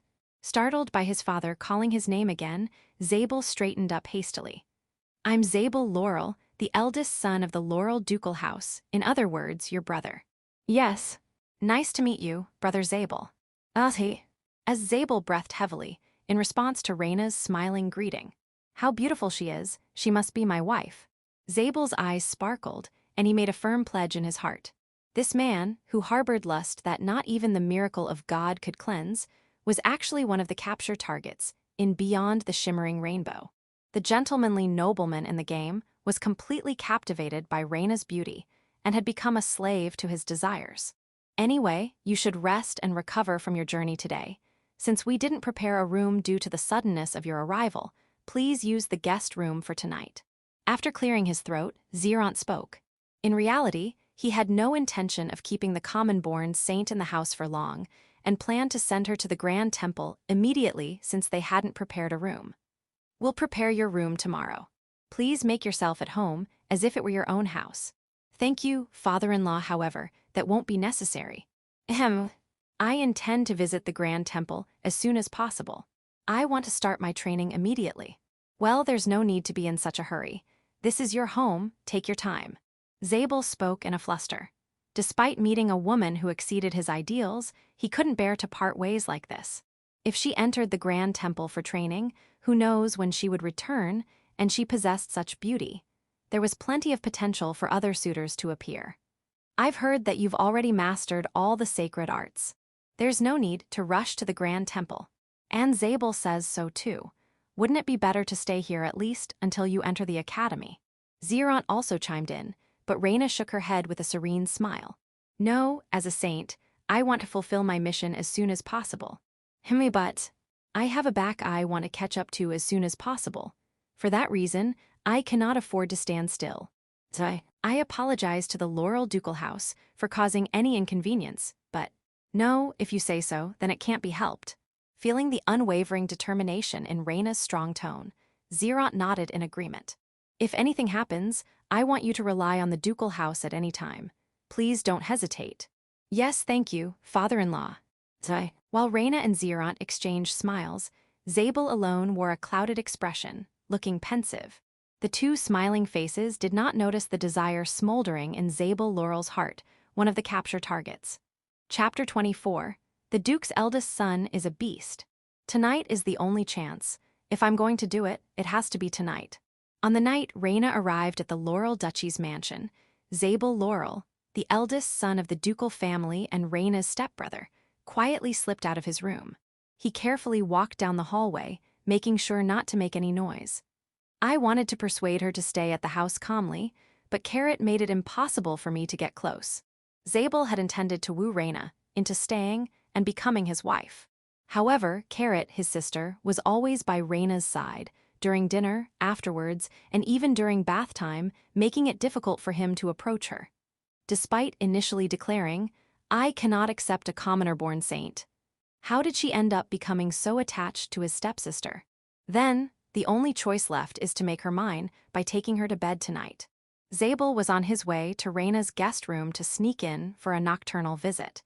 It should be noted that Zabel is usually well-behaved and gentlemanly. He is not the type to impulsively attack women. The reason Zabel is about to commit such an outrageous act is because he's been struck by Reina's unearthly beauty, and also because Reina might leave the mansion for the Grand Temple as soon as tomorrow. Once she enters the Grand Temple, it will be difficult to see her. If she starts attending school, she will have even less time to return to the mansion. The only way for me to have her is to settle this tonight. That was Zabel's thought, and it wasn't entirely misguided. Although Zabel is also a character to be conquered in the game, he is not a student at the school and rarely appears in the scenario, more of a peripheral character. He became part of the downloadable content to be conquered solely because of his visuals. If Zabel wished to have Reina, creating a fait accompli was the only way. I'm sorry, Reina and Carrot. Father, mother, please forgive your foolish son. Despite being driven by lust, Zabel is fundamentally a good person. He is resistant to the idea of assaulting a woman, and he struggles with the disappointment he will cause his parents and sister who trust him. Above all, the guilt of defiling the pure and innocent Reina through violence is immense. Yet, Zabel still wanted Reina for himself. He couldn't bear the thought of her becoming someone else's. He was so smitten with Reina at first sight that he wanted to pluck her for himself if he couldn't have her. Here it is. Holding his breath, he arrived at one of the guest rooms, the room given to Reina. There was no light seeping through the door gap. Listening closely, he could barely hear the sound of breathing. Zabel swallowed hard, gripping the doorknob with trembling hands. Slowly, he opened the door and entered the dark, silent room. First, I'll cover her mouth, hold down her limbs, and then let the rest follow naturally. His heart thumped nervously, ringing like a bell. The inexperienced man cautiously crept towards the direction of the bed. It's okay, the book says it only hurts at first, so. I'm sorry, Reina. He take aim and reach for the bed, and the soft touch of palm. It is slippery like touching fine silk, yet squishy as if stuffed with cotton. It was like holding a stuffed animal. Meow. What? Reina, which he grabbed, mewed. It sounded like a cat. Fuggy. The next moment, a powerful blow slammed into Zabel's crotch. It was as if he had been kicked by a horse. Zabel received a pain he had never experienced before in his life, and he fell into a stupor. What does this mean? The next day, when the maid came to wake Reina up, she saw Zabel Laurel lying naked on the floor of her room. The remains of his clothes, which looked as if they had been ripped open with a sharp blade, were lying around Zabel, who was lying on the floor with his buttocks pushed up to the ceiling. Nyan. And there was a large stuffed cat sitting contentedly on the bed. Chapter 25, The Saint Acquires the Dukedom. The eldest son of the Laurel Duke's family, Zabel Laurel, attempted to assault his stepsister, Reina, who was also a saint. This outrageous incident quickly spread throughout the Duke's mansion, causing shock. I deeply apologize for my son's outrageous behavior. I am truly sorry. Upon learning of the situation, Zabel's father, Zeront, abandoned his position as head of the Duke's family and apologized to Reina. What Zabel did is unforgivable, despite not being blood-related, to assault his stepsister, let alone a saint. If this fact were to be made public, the Laurel Duke's family would be finished. Not only the temple, but even the citizens who worship the saint could become enemies. I will give my son a severe punishment. Even disowning him would be acceptable. So, could we please handle this matter discreetly? What are you saying? Father, it was not Reina but Carrot, who was present, who raised her voice. Reina-sama was almost assaulted by older brother and experienced a terrifying experience. It's unacceptable to try to cover up such an event. You shut up. Besides, if the Laurel Duke's family falls, you'll be in trouble too. Zeront shouted in his mind. What happened in just one day? Carrot was surprisingly close to Reina, still holding her tightly. But in reality, Reina wasn't harmed. When Zabel sneaked into Reina's room, she was staying in Carrot's room and wasn't in her own. But if things continue like this, the Laurel Duke's family. Father-in-law, please raise your head. Reina-sama. With Carrot's arms around her, Reina smiled gently. Let's keep this matter in our hearts.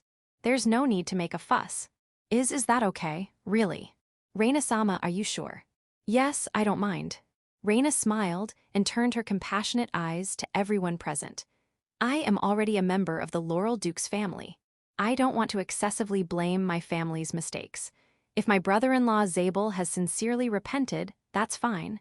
Disowning him is also acceptable. Please don't give him too harsh a punishment.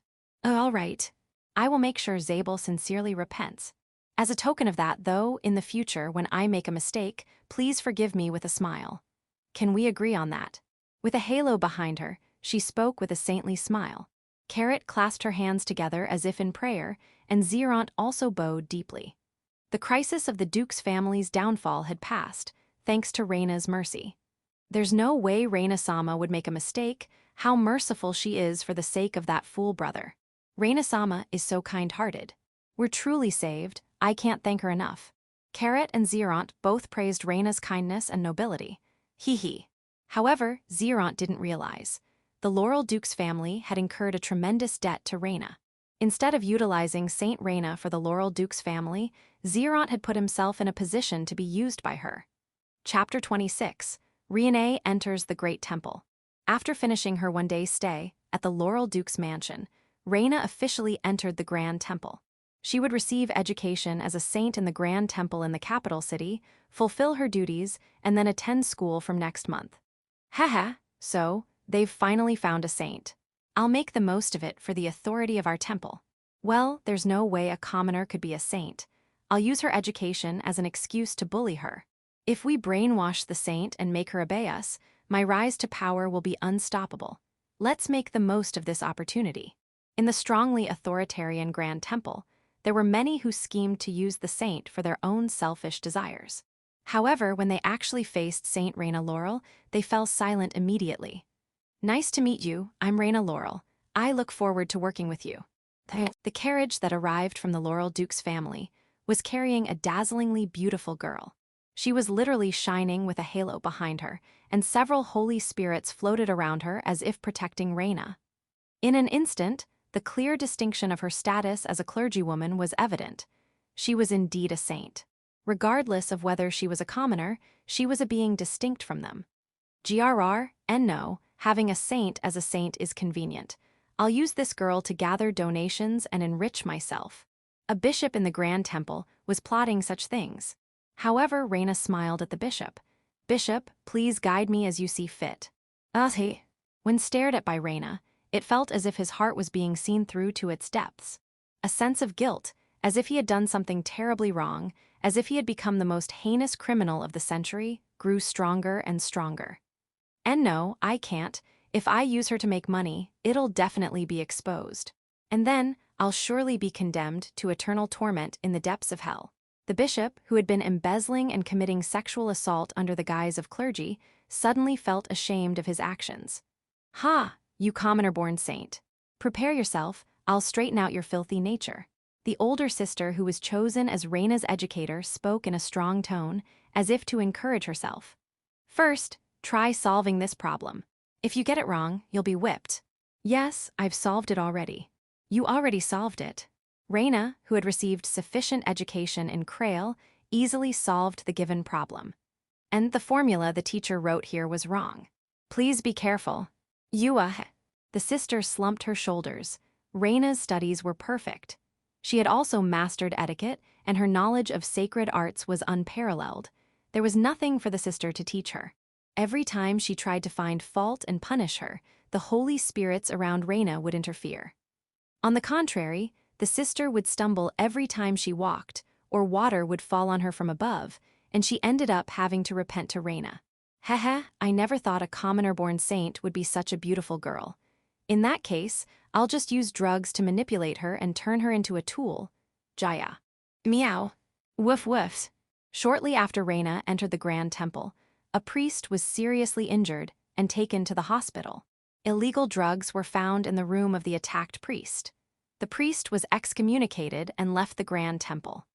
Originally, Reina, who should have been abused and mistreated in the Grand Temple, was already awakened as a saint, and there was no one to oppress her. It's become much easier to live since the saint arrived. All the mean priests have quit, and it's peaceful now, right? As expected of Saint Reina, hooray for Reina-sama. Most of those who tried to use or oppose Reina left the Grand Temple, and young priests and sisters became infatuated with the Saint Reina. Reina gained the support of the Grand Temple in the capital city, and her influence grew rapidly. Chapter 27, I'm going on a matchmaking date. While Reina was gaining allies in the capital city, on the other hand, Creole, living in the remote town of Egbel, was about to face a turning point in his life. Never thought the day would come when I'd have an arranged marriage.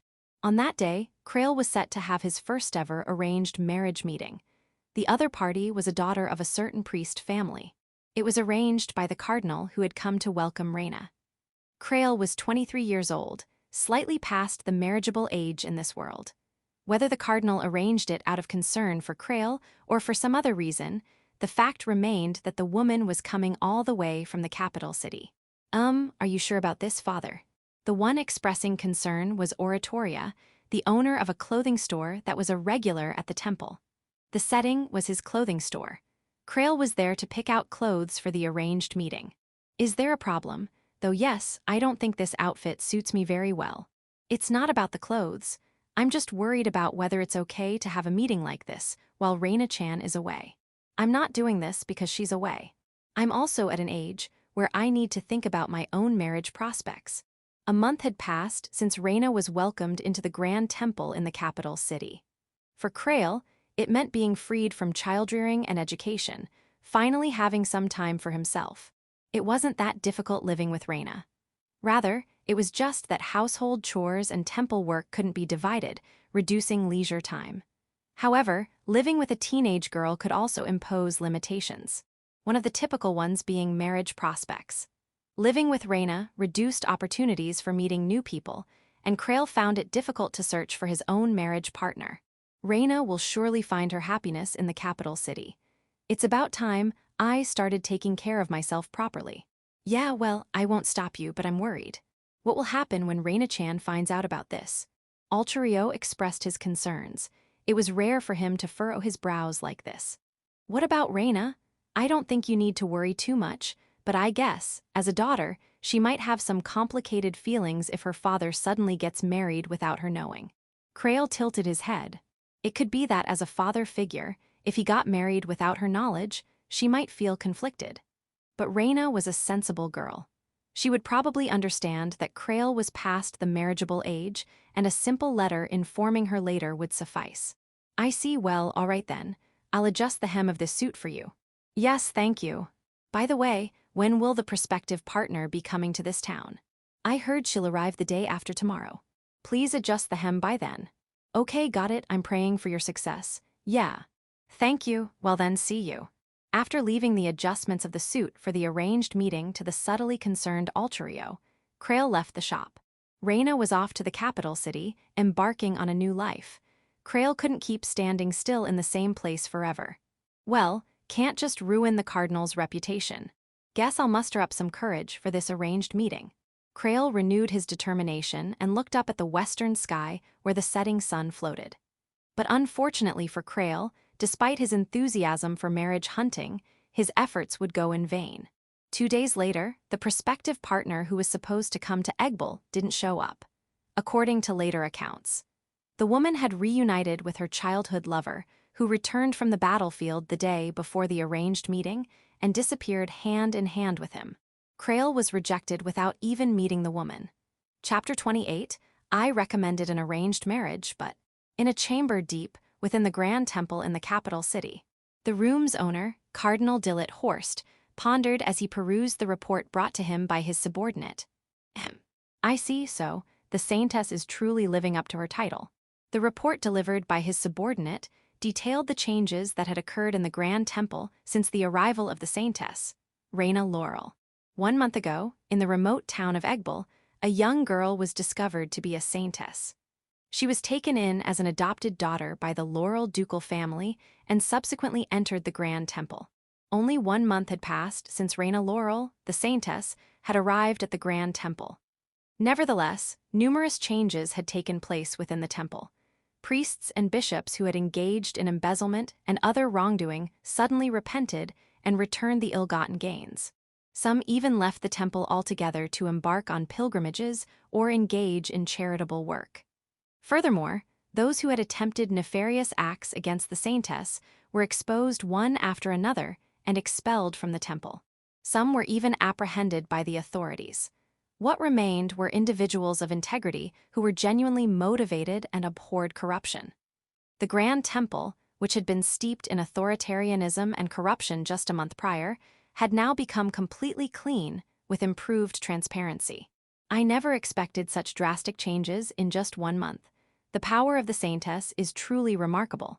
Cardinal Horst had been troubled by the corruption within the temple. While he had hoped for some change with the arrival of the saintess, he hadn't anticipated such rapid and dramatic transformation. Many young priests now placed almost blind trust in the saintess, almost bordering on worship. Given Reina's exceptional beauty and talent, perhaps it was only natural. While Cardinal Horst was pleased with the changes in the temple, he also harbored some concerns about the abruptness of the transformation.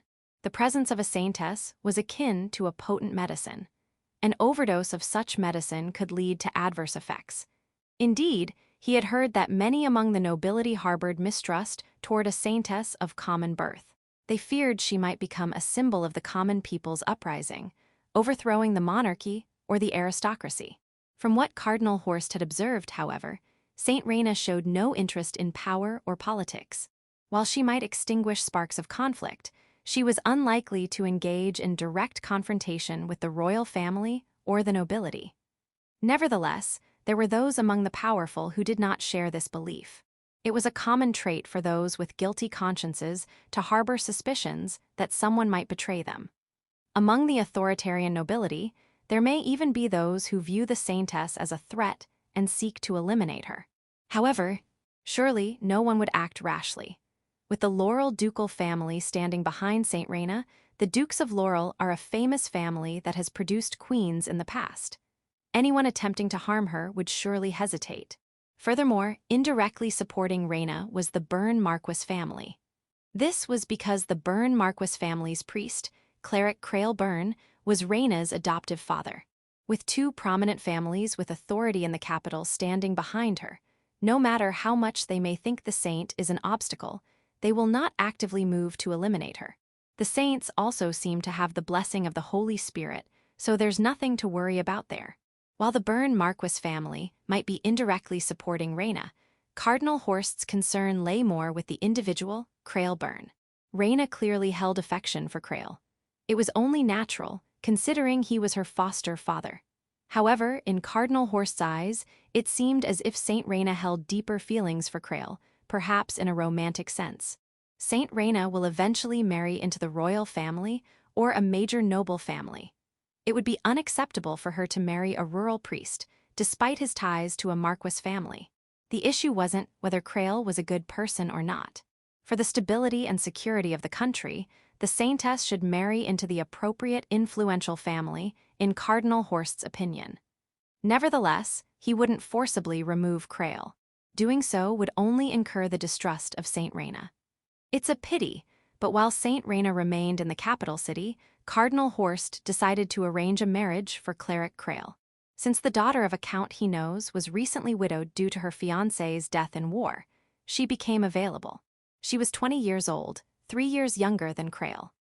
Although she had mourned her fiancé for a year, upon hearing of her arranged marriage to Krail, she agreed to it, realizing she couldn't remain in mourning forever.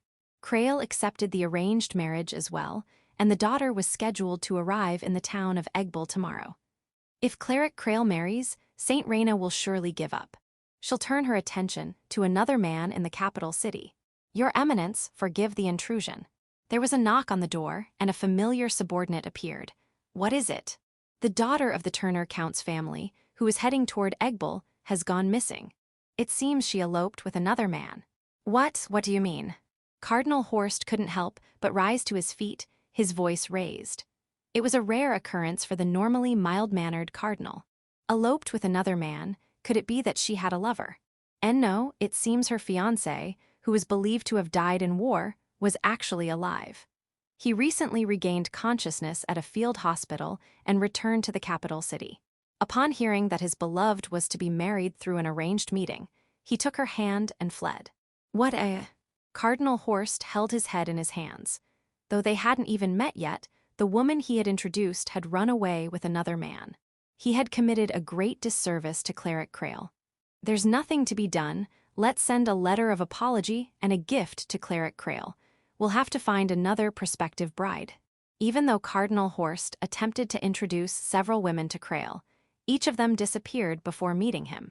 They had met their destined partners, because they had reunited with their beloved from the past, because the man they loved had turned back to them, because they had resolved to live not for marriage, but for their work. Because gold mines were discovered in their estates, hot springs gushed from their gardens, and they were too preoccupied to consider marriage. The reasons varied, but each of these women had rejected the arranged meetings with a positive outlook. It felt as though an invisible force was at work, sending shivers down Cardinal Horst's spine. Chapter 29, The Saint is Wooed by the Prince. 1 month had passed since Saint Reyna Laurel arrived in the capital city, and finally, the day for her to enroll in the academy had arrived. Reyna donned the designated uniform and boarded the carriage provided by the Grand Temple, heading towards the academy. Passing through streets adorned with cherry blossom-like flowers, she arrived at the academy, the setting of the autumn game, beyond the shimmering rainbow. Surrounded by other carriages for pickup and drop-off, noble children descended from the carriages and walked towards the school building. As the carriage stopped in front of the school gate, Reyna descended from the carriage with the help of the coachman. The atmosphere in front of the gate changed instantly. Students on their way to school held their breath, captivated by the sight of the girl who emerged from the temple carriage. Exquisite, a male student murmured. His words, uttered involuntarily, seemed to echo the sentiments of everyone present. That girl, Reyna Laurel, was beautiful. Even her simple act of getting off the carriage was so refined, as if an angel had descended from heaven to earth. A shy flower hiding behind the moon, that must be the phrase meant for her. Reyna, receiving the pouring attention from all around like rain, walked towards the school building without seeming to care. Her silvery, beautiful hair flowed in the wind, resembling high-quality silk threads. Walking without making a sound, it seemed as if she glided just above the ground. I found her, my destined one. While most of the students at the school gate were mesmerized by Reyna's presence and were too intimidated to speak up, one young man stepped forward and appeared in front of Reyna. The young man knelt down and respectfully bowed his head towards the girl. Do you have a moment? Suddenly confronted by the man who appeared in her path, Reina tilted her head in wonder. The man was a golden-haired, blue-eyed nobleman with a princely demeanor. His features were incredibly refined, and standing next to Reina, it felt like a scene from a myth, both fantastical and mysterious. "Beautiful maiden, could you please tell me your name?" "I beg your pardon, who might you be?" "I apologize for the delay, my name is Eric Sankel. I am the first prince of this kingdom." Upon hearing his introduction, many people held their breath. The first prince, the future king, was kneeling in front of that girl. "At first sight, I knew that you were the newly discovered saintess." The young man, Eric, extended his right hand to Reina with an enraptured expression. "Please, allow me to hear your name from your lips. And would you honor me with the privilege of escorting the beautiful saintess?" Though it was a gesture that seemed somewhat theatrical, when performed by the handsome prince, it didn't come off as presumptuous. Everyone in the surrounding gallery thought the same thing, that Reina would take Eric's hand and walk together with him. This was the beginning of the story, the prologue to the love story between the prince and the saintess. As expected, Reina smiled. A transparent smile, a smile so captivating directed towards Eric. "I must decline." And then she asserted decisively. With a smile still on her face, she cut through the air with her words as if slicing through with a sword. "Hi." Eric, frozen in confusion, didn't understand what had just happened. Avoiding the pitiful prince, Reina walked away. Just like Eric, the surrounding gallery also stood stunned, motionless. In the midst of this, Reina headed towards the school building without looking back. Wait a moment, wait for me." After a while, Eric regained his senses and chased after Reina. Did I do something strange?" "You didn't have to treat me so coldly." "I'm afraid you're Prince Eric, aren't you?" "Well, yes, I did introduce myself as such." "You were supposed to have a fiancé, weren't you? Don't you think it's rude to approach other women and ask for an escort?" Well, that may be true, but it's disrespectful to your fiancé, and to me, isn't it? You're essentially asking me to be your mistress." That's a bit of an exaggeration." With a smile on her face, Reina calmly delivered her words, unaffected by the fact that he was a member of the royal family. And then, with just one bow, she left the scene. Eric, unable to chase after Reina, stood dumbfounded, watching her back as she walked away. Chapter 30. The Saint cuts down the captured character. Saintess Reina Laurel enrolls in the academy. Her presence spread throughout the academy like a flash of lightning. "Hey, did you hear? The saintess has enrolled in this academy." "Is it true she rejected Prince Eric on her first day?" "Didn't Prince Eric have a fiancé?" "That's Lady Carrot from the Laurel ducal family, right? Reina's sister-in-law." "So she made a move on her sister-in-law's fiancé." The saintess is bold. Even though she's a saintess, she's just a commoner. It's despicable to go after her sister-in-law's fiancé. Some students at the academy, without knowing much about Reina, started to slander her. However, as soon as they laid eyes on Reina, they fell silent. Her radiant beauty and pure aura made it impossible for even those who held a negative impression of the commoner saintess to speak ill of her. That beautiful saintess wouldn't make a move on her sister's fiancé, right? "Yeah, I'm sure Prince Eric was the one who approached her. I heard he asked the saintess out despite having a fiancé." "Isn't Prince Eric the one at fault here?" The slander against Reina quickly turned into condemnation of Prince Eric.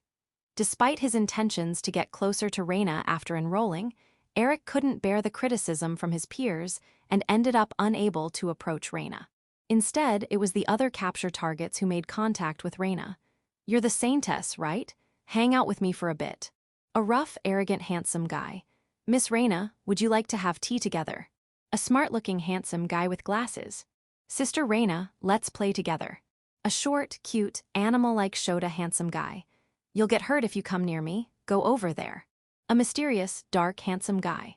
"Reina-san, would you consider joining the student council?" A teacher and advisor of the student council, a handsome guy exuding adult charm. One by one, the capture targets from the Otome game approached Reina and tried to strike up a conversation, each using their unique personality. Facing these diverse types of handsome guys, Reina responded with her saintly smile. "I don't want to hang out with someone who orders me around on our first meeting. Please learn some manners before approaching me again." She curtly dismissed the arrogant handsome guy. "I'm not going for tea with you because you seem to have ulterior motives." It's fine if you invite all our classmates, but asking only specific people out shows your true intentions. She countered the intellectual handsome guy with reason. Don't call me sister when we're the same age. And it's sexual harassment to hug a woman without permission. I'll report you to the disciplinary committee. She reported the clingy Shota handsome guy to the disciplinary committee. Why did you approach me if you say I'll get hurt by being near you? Are you an attention seeker? She rebuffed the clingy, attention-seeking mysterious handsome guy. I won't join the student council. I have duties at the temple after school. She politely declined the invitation from the charismatic teacher of the student council. As Reina deflected one handsome guy after another, some said, she's too arrogant for a commoner. But most thought, she must be a noble and virtuous person who won't be swayed by romance. Especially the fiancés of the capture targets, who in a game would harass Reina as their romantic rival, particularly liked her. That person has always been like that, a bit rough, selfish. Why don't we just dump such fiancés? Considering he tried to seduce me, I think it's fine to protest to his family through the Grand Temple, right? Yeah, maybe we should do that. Some young ladies reconsidered their relationships with their fiancés, and the men on the verge of being dumped hurriedly apologized and tried to repair their relationships. Reina's reputation as an unattainable beauty grew, and she gained more friends and allies within the school. Episode 31. I was rejected from an arranged marriage meeting, but I met an old friend. While Reina was gaining allies and solidifying her position at the Grand Temple and the Academy in the remote town of Egbel, Krail received a letter from the capital and let out a heavy sigh. Rejected for another arranged marriage. What did I do this time? Krail sat in despair in the temple's chapel. This was the 5th time. Once again, his arranged marriage was called off abruptly. He had no idea why. He hadn't done anything wrong. He hadn't even met the woman in question, so why did she reject him? This is strange. This is really strange. I mean, arranged marriages are supposed to be proposed by the other party. Why did he feel like he was the one being rejected, even though he simply accepted the arranged marriage proposal? What's going on? It feels like there's some unseen force at work here. Could it be because of my actions in a past life? He didn't particularly have a strong desire to get married, but with so many failures in a row, he started to worry that he might have some serious flaws preventing him from getting married. Hey Krail, are you there? Ahem. The door of the chapel opened from the outside, and a familiar acquaintance entered. It was Roywood Baron, a friend from their student days who had come to the temple during the daytime on a weekday. Krail remained seated and raised a hand to greet his friend. Hey, Roywood, what brings you here? I'm here to guide you. Someone wants to see you, so I brought them along. Someone wants to see me. Who could that be? It's me. A woman appeared behind Roywood. It was Erica, one of Krail's friends from their student days. She was Erica Jamie, a child of the Jamie Counts family, the same age as Krail, and attended the academy together. What Erica? Long time no see, Krail. As Erica entered the temple, Krail rose from his seat and greeted his friend, whom he hadn't seen in years.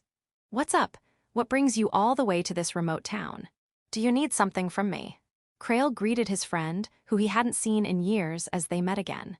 I didn't come all the way here just to see you. It's for work. Work? Oh yeah, didn't you become an adventurer?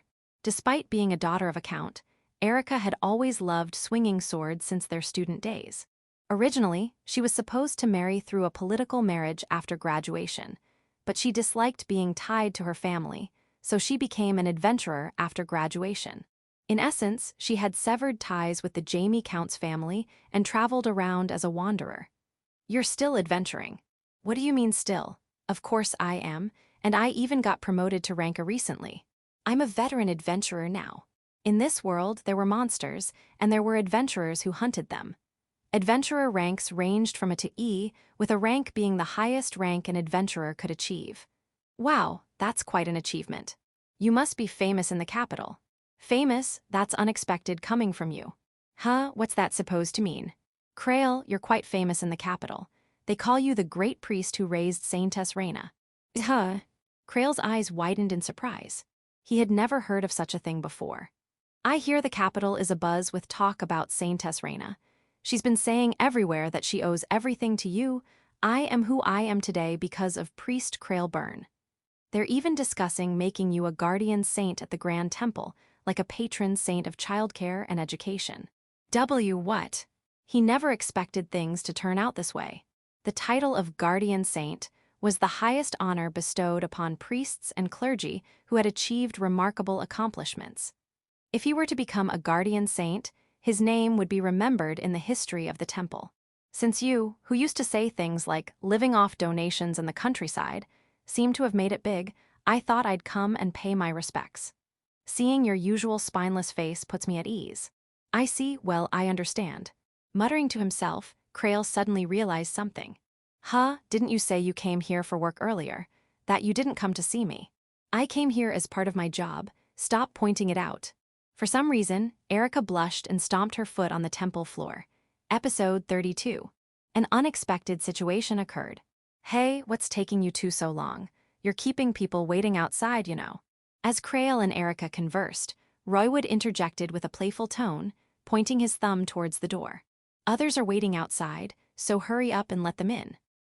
Is someone else coming? Yeah, my party members are here too. I'll bring them in. With that, Erica stepped out of the temple. After a short while, she returned with two women. Let me introduce them. This is Tina and Kitty, my party members. I'm Tina the mage. I'm Kitty the rogue. The two women, one with long blonde hair and the other with a short brown haircut, appeared. Both looked like seasoned adventurers. Tina seemed to be in her early 20s, while Kitty appeared to be in her late teens.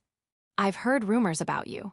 From Erica, like stories about drinking together or camping in the same tent during your school days. Hey Tina, don't bring up unnecessary things. As Tina mischievously spoke, Erica scolded her with raised eyebrows. Meanwhile, Kitty, the young girl, was exploring the temple. What's she doing? Oh, why are you doing that? Kitty, what are you up to? No sign of any valuable items. Don't go snooping around people's houses, especially when you're meeting them for the first time. Scolded by Erica, Kitty returned.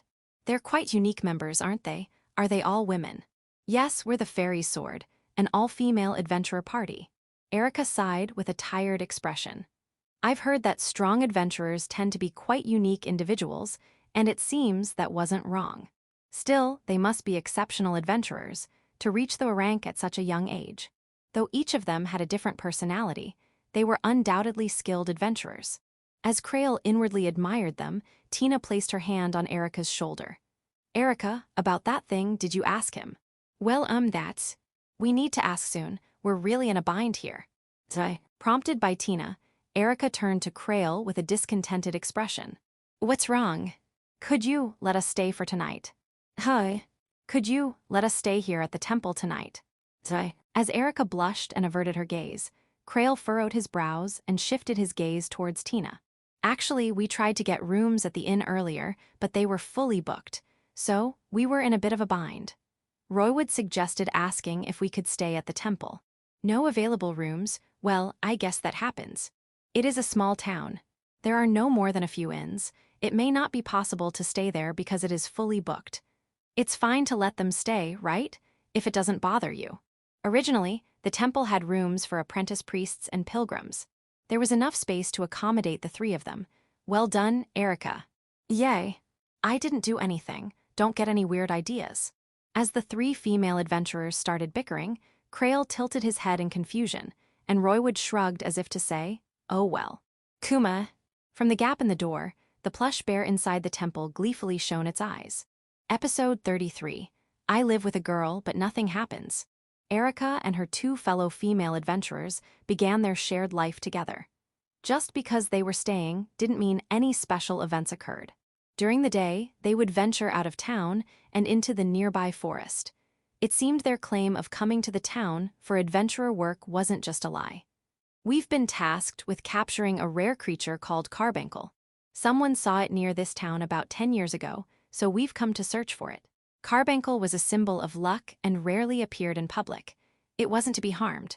It was common knowledge that causing harm to a carbuncle would bring about misfortune. Instead, those who kept one prospered in business, women were blessed with fertility, and men found success. It won't be easy to catch. We might be wasting our time. Maybe, but we've received enough upfront payment, so it won't matter if we fail. With such conversations, Erica would head into the forest almost daily. In the evening, they would return and spend the night in the living quarters of the temple. But just because they were staying didn't mean anything out of the ordinary happened. There were no accidental encounters in the bath, no opening of doors while changing, no subtle touches when reaching for something. None of the romantic comedy-esque events occurred. It was almost unnatural how they didn't happen. Well, I guess I'll take a bath now. Kuma. What's wrong, Kuma? Do you want to play? Kuma. Okay then. I'll postpone my bath for now. Whenever it seemed there might be a near miss with the three women, the plush bear, Kuma, would intervene. Thanks to that, Krail lived with the female group without any awkward situations arising from romantic encounters, and they led a peaceful life. I'm not expecting anything strange to happen, but I can't shake the feeling that something is off. Am I just imagining it? Krail tilted his head. Even though he was living under the same roof as three women, it felt strangely unnatural that nothing was happening.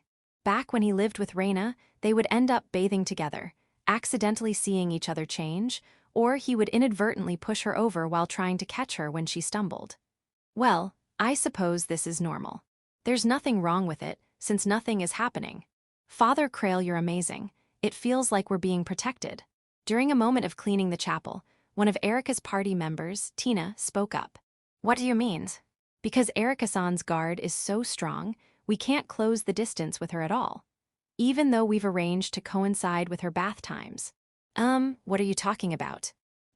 We're doing our best for Erica's sake. For Erica's sake? What are they talking about? Confused, Krail tilted his head and Tina's eyes sparkled. Oh, I tripped. Whoa. Tina suddenly stumbled and tried to grab onto Krail. But in the next moment, Kuma leaped out from behind the chair and supported Tina instead of Krail. Whoops. Kuma. See, I told you. Supported by Kuma, Tina straightened herself up and nodded as if satisfied.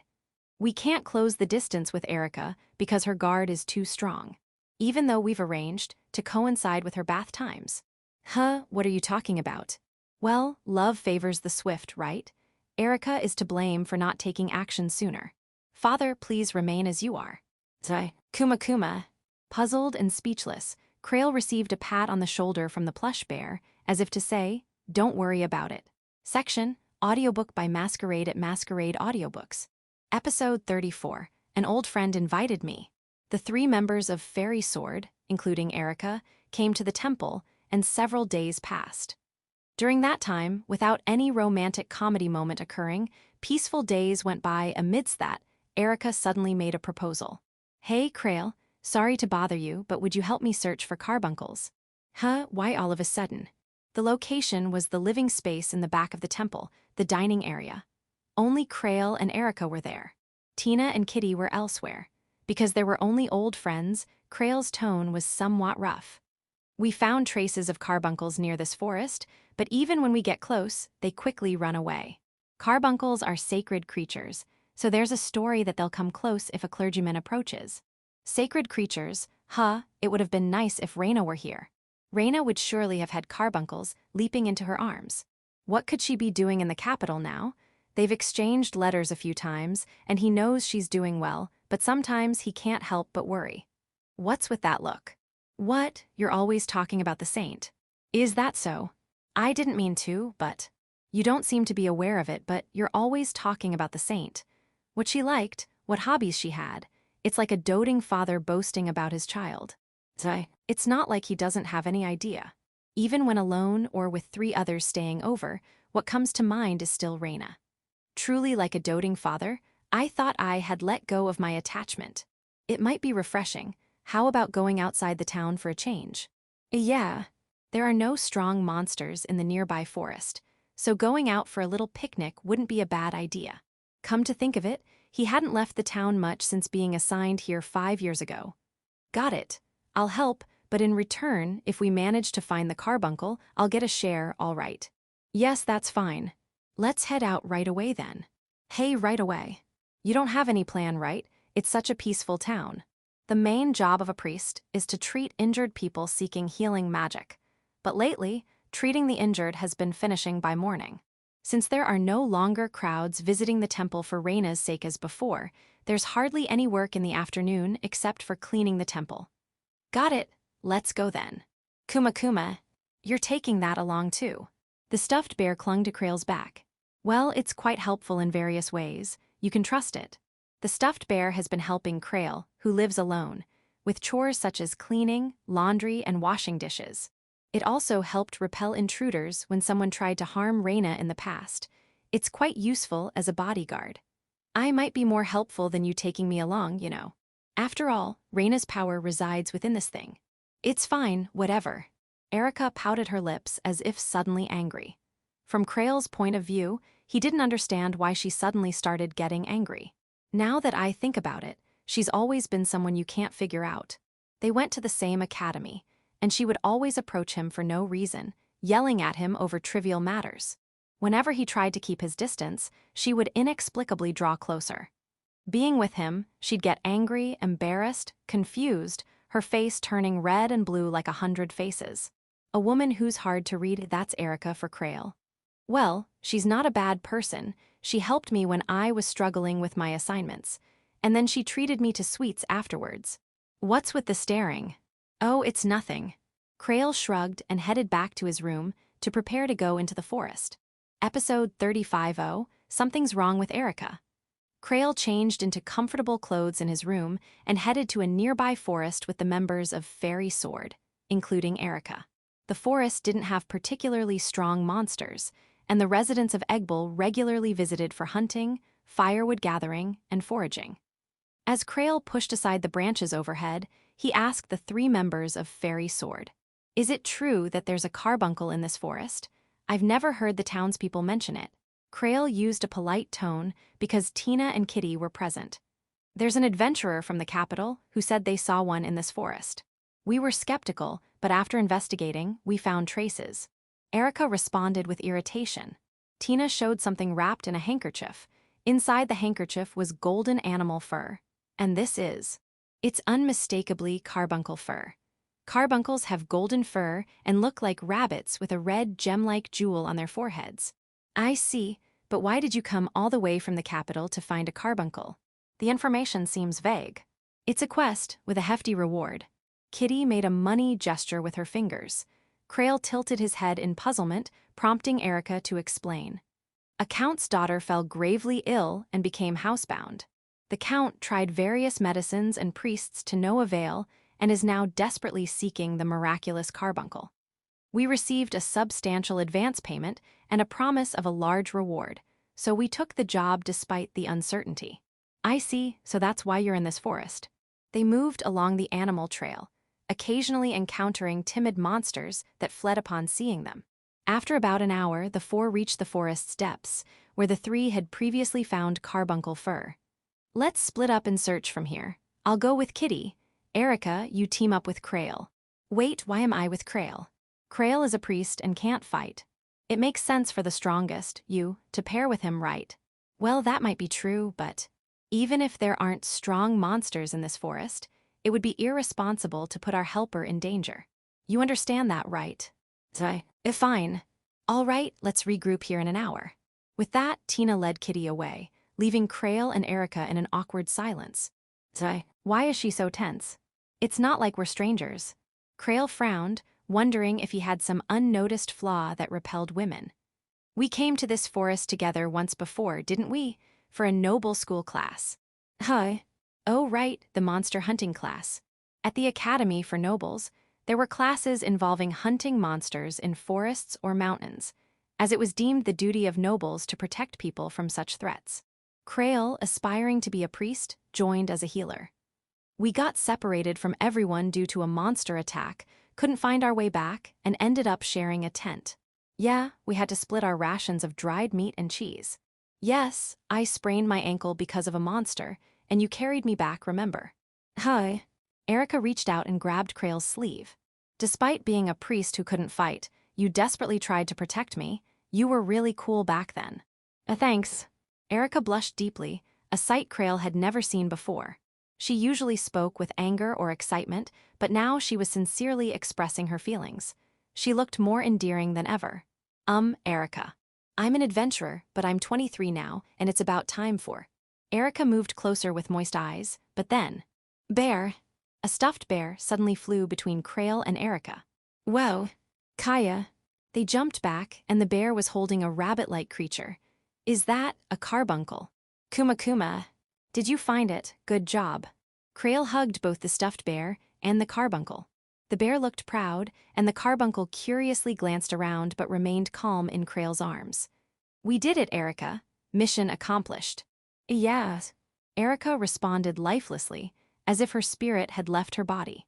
Episode 36. The chosen head heir shouts out his love. Krail and the members of Fairy Sword successfully captured the carbuncle and returned to the town of Eggbol. The carbuncle, which was supposed to be captured, was playing with the stuffed bear and showed no signs of escaping. Thanks to this, they didn't need to tie it with a rope or put it in a cage. For some reason, Erica was dazed as if her soul had left her on the way back, but they managed to complete the job without any issues. Priest. There's trouble. The problem arose when they returned to the temple. Just as Krail and the others were settling in for a rest, a townsman rushed in, looking frantic. What happened, Eddie? The old blacksmith collapsed. Can you come right away? The old man, what happened? The old blacksmith was a familiar face, who had been an avid temple-goer before Reina left for the capital. Well, the old man kept saying, Reina will come back if I fall ill, and he ate a ton of porridge until he collapsed. Is he an idiot? Krail unintentionally abandoned his polite tone and raised his voice. He knew the blacksmith was a devout follower of Reina, but he never imagined he would do something so foolish. Reina withdrawal, he's an old man, and he's got a crush on a girl who's not even 20 yet. Sorry, everyone. I might be late, so please go ahead and rest. Krail told Erica and the others and left the temple. The remaining 3 women watched him leave and then sat down at the temple's dining table. After clearing her throat, Tina spoke. Erica, did you manage to confess your feelings? It couldn't be helped. Erica pouted as she answered Tina's question. I tried my best, but we got interrupted. That's pathetic. Wimp. Not only Tina, but also Kitty threw harsh words at her. But if you were serious about confessing, you should have proposed even with the interruption. Aren't you happy that you didn't have to confess? It was spot on. She felt disappointed she didn't confess, but also somewhat relieved. Erica, usually strong-willed and assertive, became shy and hesitant when it came to Krail. As you might guess, Erica had harbored feelings for Krail since their school days, and it had festered badly. Why didn't you confess when you were students? Well, at that time, I was planning to reject the marriage proposal my father arranged and become an adventurer. I thought it would cause trouble. And the 5 years after graduation with no contact. You've reconciled with your family, right? I thought I needed to establish myself as an adventurer first, for my livelihood and income. When you met again in this town, you didn't even make a proper approach, let alone confess. Because the stuffed bear. The bear has been a distraction, but you could have managed if you were determined, right? There were more opportunities to propose than just now. Erica groaned and turned her face away from Tina's reproachful gaze. Tina sighed deeply, exasperated by her comrade's pitiful state. Erica, aren't you just looking for excuses not to confess? Wimp. Erica slumped dejected, as Tina and Kitty's sharp words hit home. But if I confess and get rejected, our relationship will be ruined, and I won't be able to face him. How can you say that when you didn't contact him for 5 years? Wimp. But when I see him, I get embarrassed and start acting mean, and I think he might hate me. He might not hate you, but you're not making any progress. Wimp. Erica fell silent, teary-eyed, unable to come up with any more excuses. Seeing this, Tina shook her head in resignation and spoke with a sigh. Krail is also getting older, and he's probably thinking about marriage. He must have his eye on someone. If you keep hesitating, someone else will snatch him away. Despite her advantageous position as a friend since their student days, Erica wasn't using it to her advantage. Did she realize she was heading towards certain defeat? Are you okay with Krail ending up with someone else? No, I don't want that. Then, you understand what you need to do, right? Prompted by Tina, Erica bit her lip and stood up. All right, I'll propose to Krail. Yes, that's the spirit. Next year, I'll polish myself, work hard, save up for the wedding. Next year, I'll definitely confess and propose. Seeing her enthusiastic yet procrastinating comrade, Tina was at a loss for words, her face twitching. Wimp! Kitty's whisper echoed sadly in the temple. Episode 37, my friend returned to the royal capital. Having discovered the carbuncle, the job for the fairy sword in Eggball was complete. They placed the carbuncle in a wooden cage and carefully transported it to the capital. We weren't here long, but thanks for everything, said Erica. Yeah, take care on your way back, replied Krail. At the town gate, Krail said goodbye to Erica and the others as they were about to leave. Although it was a short time, he was glad to see and talk to an old friend. It was a bit disappointing that the friend who had always disliked him was Erica, but it seemed that she had matured over the past 5 years, her demeanor softer than before. What a relief it is to know that my friend from the same age group is also single. I'm glad I'm not the only bachelor. Krail chuckled at the thought he would never share with Erica. After graduating from the academy, Krail had been working as a priest in Eggball for 5 years. During this time, he received reports of several old friends getting married. Some even asked him to attend their weddings or officiate as a priest. In such a context, the presence of a friend who was also dedicated to their work was a comfort. Even Roywood has a girlfriend he's thinking of marrying. No, really, I'm relieved to have seen Erica again. I'm glad I saw you, Erica. Take care in the capital. What's with you all of a sudden? It's creepy. Even though he was just being honest, Erica turned red. It seemed he had unintentionally offended her again. Perhaps she had figured out that he saw her as a fellow bachelor. No, I'm kidding, oh, here's a lunchbox and food for the carbuncle. I prepared it for you, so take it. How considerate, I'll take it then. And, about the reward for capturing the carbuncle. Don't worry, I'll make sure to send the payment. After all, it was your bear that caught it. All right, that's good then. After saying what he wanted, Krail raised his right hand. Well then, take care. Yes, see you in a year. I'll be waiting. Erica left a mysterious parting remark and boarded the carriage. Tina and Kitty, who had already boarded, poked their heads out the window and waved. Goodbye, priest. Yeah, see you. Yes, let's meet again. The carriage started moving, passed through the town gate, and exited. It gradually moved away until it disappeared over the hill. Phew. What's this, sighing out of character? Feeling lonely. The teasing voice came from Roywood, who had also come to see them off. Not really. I was just thinking about living alone again. Having lived with Raina for 5 years, he had gotten used to having someone around. After she left for the capital, he had just gotten used to living alone again. But hosting the 3 members of Fairy Sword had made him acutely aware of the loneliness of living alone. Ah, by the way, did Erica say anything to you? Say anything, like what? You know about marriage. Marriage, Erica is getting married. He thought she was a fellow bachelor. What a betrayal. Could it be that he was the only one without a partner? No, if she didn't say anything, then it's fine. Forget it. Forget it, what do you mean? No, really, I just meant that she's surprisingly timid. Leaving those cryptic words, Roywood waved and walked off somewhere. Krail watched his friend leave with suspicion and then headed back home. For now, it's just me and the stuffed bear living together. Why did that sound lonelier than actually living alone?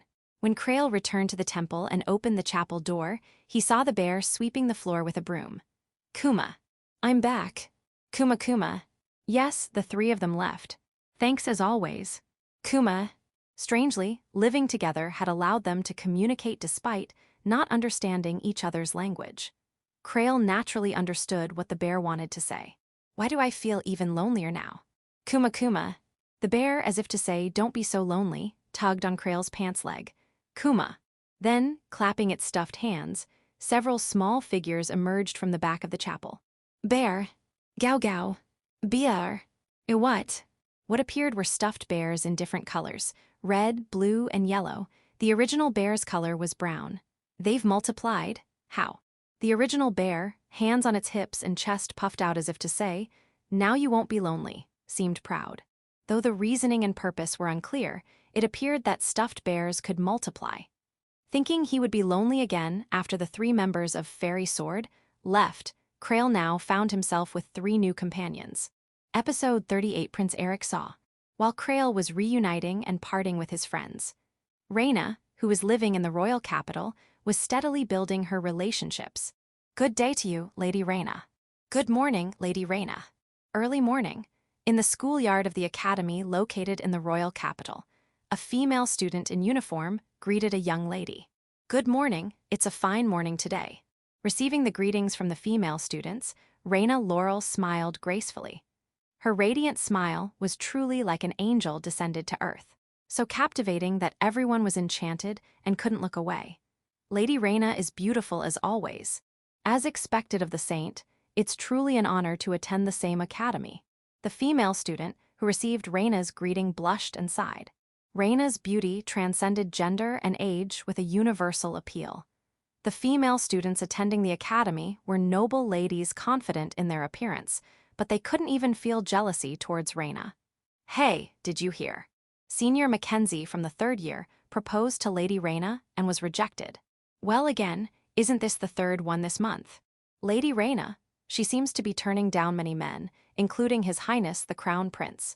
I wonder if she has someone special in her heart. As the saint, she must be devoted to God and her faith. I heard some people with frivolous thoughts called out Lady Reina, but in the end, they couldn't say anything to her.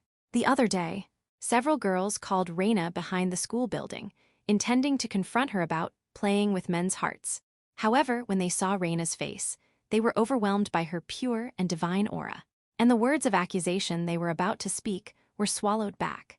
Not only is she beautiful, but she's also excellent in her studies. They must mean someone like her when they talk about being loved by God. The female students chatted about Reina as they walked towards their classroom. Sigh, Reina, you are so beautiful. Meanwhile, a young man sighed from the shadow of a shrub in the schoolyard. He had been hiding there for 30 minutes, watching Reina arrive at school. This young man, with soft-looking blonde hair, was a noble prince. His name was Eric Sankel. He was the crown prince, the son of the king of this country. When Reina enrolled, Eric had offered to escort her around the school. He wasn't trying to flirt with her. While it was true that he was captivated by the beautiful saint, Eric had a fiancée. He simply thought it appropriate as a royal to establish a connection with the saint. He had no intention of making her his concubine. Absolutely none. Eric was a powerful figure, second only to the king, and was recognized as a handsome man by himself and others. Even if she was a saint, she was still a woman. Eric thought that if he spoke to her, she would blush and take his hand. But what came out of Reina's mouth were cold words of rejection. I refuse. You have a fiancé, don't you? Don't you think it's rude to offer to escort another woman? It's something I was taught by the person who raised me. Never get close to a man who has a fiancé, especially a prince. Absolutely not, so if you'll excuse me. Born as a prince, and later becoming the crown prince. Eric, who was spoiled and adored by everyone as he grew up, experienced his first shock. A woman who wasn't swayed by royal power. A woman who wasn't blinded by his natural beauty. It was the first time he had met someone who treated him so coldly. If it's her, maybe she would see me for who I am, not just as the crown prince. Maybe she could see the heart behind this handsome face. Ever since that thought crossed his mind, Eric couldn't take his eyes off Reina. If Reina would see him, if she would become his, he wouldn't mind abandoning his fiancée, Carrot Laurel. That's how he had come to feel. Oh, Reina, why do you have to be Reina? If you were Carrot instead of Reina, you could have been by my side as my fiancé. We could have walked together, side by side, and I could have escorted you to the classroom. Hey, you got it? We'll do it tomorrow. Are we really going through with this? If we mess up, it won't end well for us. While Eric was hiding in the shadows of the shrub, he heard the whispered conversation of several male students from another hiding spot a little distance away. They didn't seem to notice Eric's presence. We're already fallen nobles. Even if we graduate from the academy, we'll just lead a mediocre life. But if we could get the saint, it would be a complete turnaround. We'd have money and power at our disposal. The saint, no way. Are these guys planning to do something to Reina? Eric almost screamed, but managed to hold his voice back. For now, he should stay hidden and listen to what was being said. We're going to assault the saint and take her chastity. She's a kind saint, after all. She'll obey us if we take her virginity. The thought of being able to do whatever I want with that body makes me salivate. Oh, damn it. I'll do it if it comes to this. It'll be fine. I got the drugs from that store in the back alley. With this, I can get any virtuous woman to open her legs for me. These guys, are they planning to attack Reincarnation? Eric's mind was filled with a red haze of anger. He wanted to leap out from behind the tree and beat those insolent scoundrels right then and there. But just before he did, he stopped himself. Wait, if I use these guys, I might be able to win Reina's favor. He could catch them in the act of trying to assault Reina and then rescue her. If he did that, he could surely melt Reina's frozen, stubborn heart. That's right, I'm not the one inciting them. I'm not at fault here. Eric believed he had good intentions. He had no intention of staging anything himself. But he would let this happen just to catch them in the act and ensure the criminals were properly punished. Reina, I'll protect you, isn't that right? Eric deliberately turned his eyes away from the thugs in front of him, biting his lip and looking down. Episode 39, Student Reincarnation's Melancholy. An afternoon at the noble school in the royal capital. What is this? Reina tilted her head in confusion. After returning to the classroom following a lesson in a different room, she found a white letter inside her desk. It was a plain, simple letter. Oh, is something the matter, Lady Reina? Could it be a love letter? A female classmate, intrigued, peeked at the letter in Reina's hand. There's no sender's name on the letter, is there? I wonder who it's from. Well, I'll read it later. Reina smiled vaguely and tossed the letter back into her desk. Recently, receiving love letters and summons had become a common occurrence. Despite her smile, Reina seemed somewhat weary as she sat down. Good grief, it's pointless to do this. Reina sighed quietly, making sure no one noticed. Life at the academy was fresh and stimulating. There was a lot to learn, and it was enjoyable. She was also happy to have made friends of the same age. Talking about her favorite poetry and novels while having sweets and afternoon tea with her friends was a new delight for Reina. But it's still not enough. Nevertheless, there was a hollow feeling in Reina's chest. A sense of incompleteness, a feeling that something was missing, constantly haunted her. She knew the reason. It was because he wasn't there. No matter how splendid my life is, no matter how elegant the days are, without him, it's no good for me. Even though some time had passed since she came to the royal capital, she still couldn't get used to a life without him. It wasn't that she couldn't sense him. She had her eyes and limbs right beside him. Although she usually allowed them to act independently, she could always feel his body heat and scent. There seemed to be some women buzzing around him. I need to quickly become a lady worthy of him. Reina attended the academy in the royal capital to become a woman worthy of the man she loved. Though she received appropriate education from him, there were many things she could learn in the capital, be it academics, etiquette, or sacred arts. And, if I were to be with him, there would surely be people trying to interfere. She needed the power and status to silence those obstacles. She had to continue building her connections at the academy and solidify her position within the temple. There was a lot to do, but she would complete everything, leaving nothing unfinished. In the 3 years until graduation, she would remove all obstacles in her path to be with him. For now, I need to deal with this letter. Reina touched the letter in her desk with her fingertips, narrowing her eyes. Responding to a summon she had already decided to reject was tedious, but ignoring it would cause problems. She needed to decline as gently and diplomatically as possible. As expected, the letter was a summons. The time was after school. The place was behind the school building where there were no passersby. The sender's name was not written. This wasn't unusual. She had been summoned anonymously before, and if someone wanted to confess their love in this academy, it was usually done behind the school building, on the rooftop, or in the garden. Feeling somewhat disgusted, Reina headed to the appointed place. However, the person who had summoned her was nowhere to be seen. Usually, the one who called would arrive first and wait. Could it have been a prank? Should I go back? The appointed time had already passed. There was no need to wait for someone so rude as to be late after calling her out. She decided to leave promptly. As Reina was about to leave the back of the school building, something small was thrown at her feet with a clatter. On the ground was a small bottle, about the size of a palm. The glass bottle with a black label had its lid open, and a pink liquid was spilling out. In the next moment, pink vapor rose into the air, enveloping Reina's body. Episode 40. Saint Reincarnation shows her true colors. Yes, we did it. All right, let's take the saint. Reina, engulfed in the pink smoke, collapsed to the ground.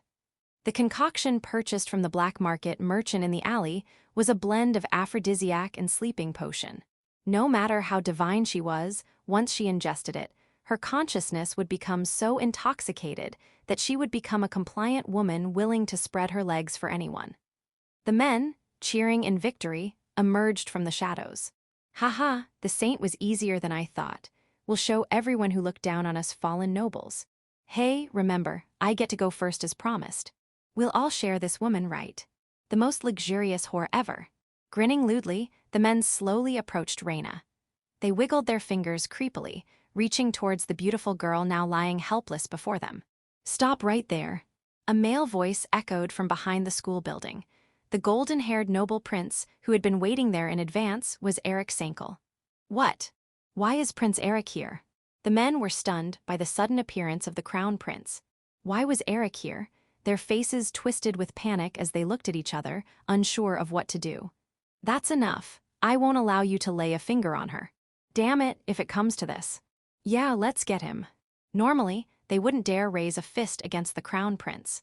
However, desperate times called for desperate measures. They knew they were doomed the moment their plan to assault the saint was exposed. Feeling they had nothing to lose, they acted recklessly. As long as we make the saint ours, everything will be forgiven. Who cares about the crown prince? Royalty or not, who cares? Get him. You fools, I'll put you in your place. Eric punched, kicked, and threw the men who charged at him. As part of his royal education, Eric had learned self-defense, and these thugs were no match for him. He quickly took them down one by one. All right, just a little more. He was almost done subduing the men. Confident of his victory, Eric was suddenly blinded by a dazzling flash of light behind the school building. Huh. What? Eric and the men all turned towards the source of the light. Despite its blinding brightness, the light was strangely soft and did not hurt their eyes. This is truly unforgivable. Floating just above the ground, bathed in light, was Reina, who should have been unconscious from the drug. Her skirt fluttered as she hovered, surrounded by a divine glow. The saint, one of the men who had planned to assault Reina, muttered in awe. Although they had intended to defile her, it was only now that they truly understood that Reina was a saint. Realizing they had dared to touch the untouchable, their faces turned pale with fear. Reina. Eric's face mirrored their shock. He had planned to heroically rescue Reina. She would blush and smile sweetly at him, or so he had imagined. But it was a foolish dream for someone like me to save the saintly Reina. Reina didn't need any help. She was a saint, protected by the heavens. It seems you need to be punished, angel summon. As she spoke, Reina raised her right hand while still enveloped in light. From the pillar of light reaching up to the sky, a figure with white wings descended, using the light as a staircase. The figure was Kuma. It's a bee-bear. Eric and the thugs shouted in unison. Descending from the sky was a bear, clad in majestic armor and helmet, with white wings sprouting from its back. Spoiler. I didn't expect an angel in the form of teddy bear. Collapse. Episode 41. Prince Eric gets an afro. A pillar of light extended into the sky. From it, a bare-faced angel with white wings and clad in armor and a helmet descended slowly. A bee-bear. No, an angel. An angel bear. Is this what angels look like? I've never seen one before. The thugs and Eric voiced their confusion. As their once adversarial minds somehow united, the angel, bathed in their bewildered gazes, raised its hands. Kuma. The angel bear held a silver sword in its right hand and a scale in its left. To the fools who would violate a woman, God's judgment awaits. Reina, glaring sharply at the men, declared as the angel with the scales shot a brilliant lightning bolt from its sword. Divine judgment of immediate retribution. This was an attack spell Reina learned in the latter half of the game, beyond the shimmering rainbow. It summoned an angel to protect her and shower lightning upon the enemies of God, in this case, monsters. The drawback was that it had no effect on anyone who wasn't an enemy of God, such as human enemies in event duels, where the damage would be minimal.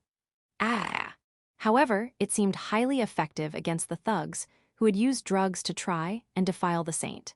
The men were left charred black from the rain of lightning that fell from the angel bear. Phew, I did well, just as Master Krail taught me. Reina nodded in satisfaction as she looked at the numerous craters and the smoking, charred bodies of the men behind the school building. Remember, if someone tries to harm you, retaliate without mercy. Humans can be far more cruel than monsters at times. There's no need to show mercy just because they're human. Don't hesitate to take them down. This was one of the lessons Krail had taught her during 5 years of education.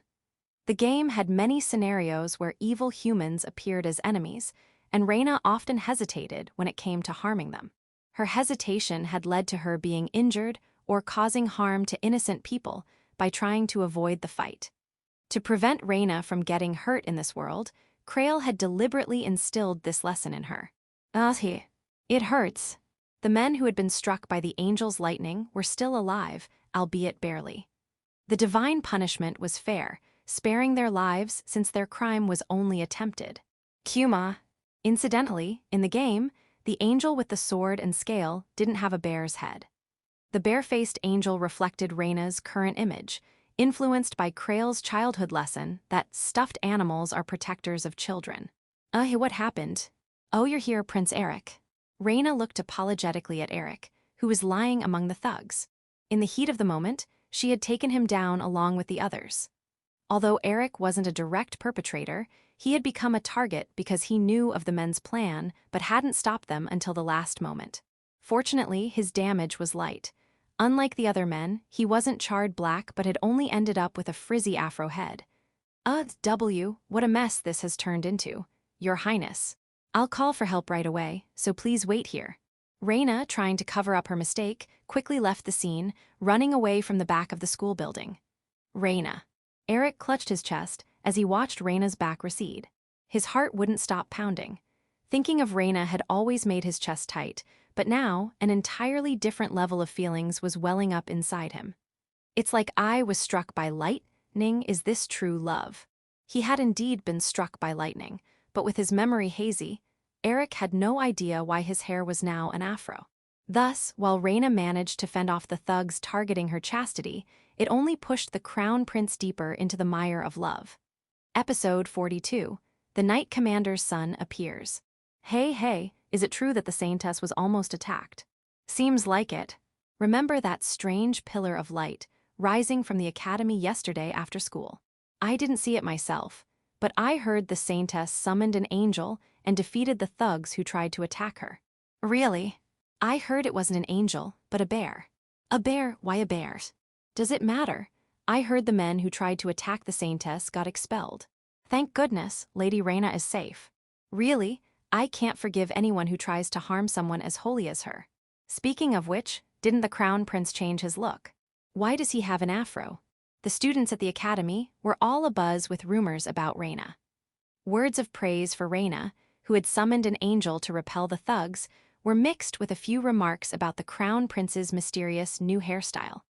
What an annoying woman. Hearing these rumors, a red-haired boy with short hair clicked his tongue irritably. His name was Vincent Flame. He was one of the characters to be conquered in the game, a wild type of guy with a superiority complex, and the son of the knight captain. He was a year older than Reina and had recently tried to forcefully invite her, saying, "Are you the saintess? Come with me," only to be rejected. Saintess, my foot, she's just an arrogant girl with a pretty face.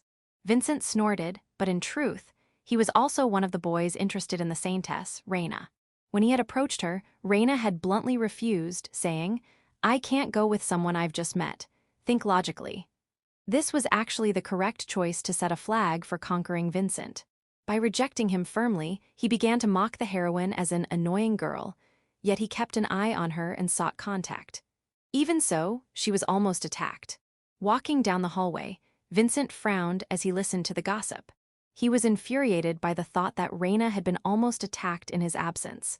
He didn't care about Reina. She was just a high and mighty girl putting on airs because she was the saintess. Yet, for some reason, she bothered him. He felt like running to the first-year classroom right away to check on her well-being with his own eyes. She's just an annoying girl. Why should I care about her? He was restless, irritated. If he had been at the scene when Reina was attacked, he would have beaten all the thugs to a pulp. Damn it, why do I have to be so pissed off? It's all because of that arrogant girl. Damn it. Eek. A nearby male student flinched in fear as Vincent spat out his frustration. Glaring at him in a fit of irritation, the intimidated student quickly ran off. He still wasn't satisfied. Shoving his hands into his pockets, he continued walking down the hallway when, "Hi." From the opposite end of the hallway, a familiar girl approached. Silver hair, jade green eyes, pearly white skin. The saintess, Reina Laurel, an absolute beauty. Seeing the girl he had just been thinking about, Vincent felt as if he had been struck. Reina, who had been reportedly attacked, seemed unharmed.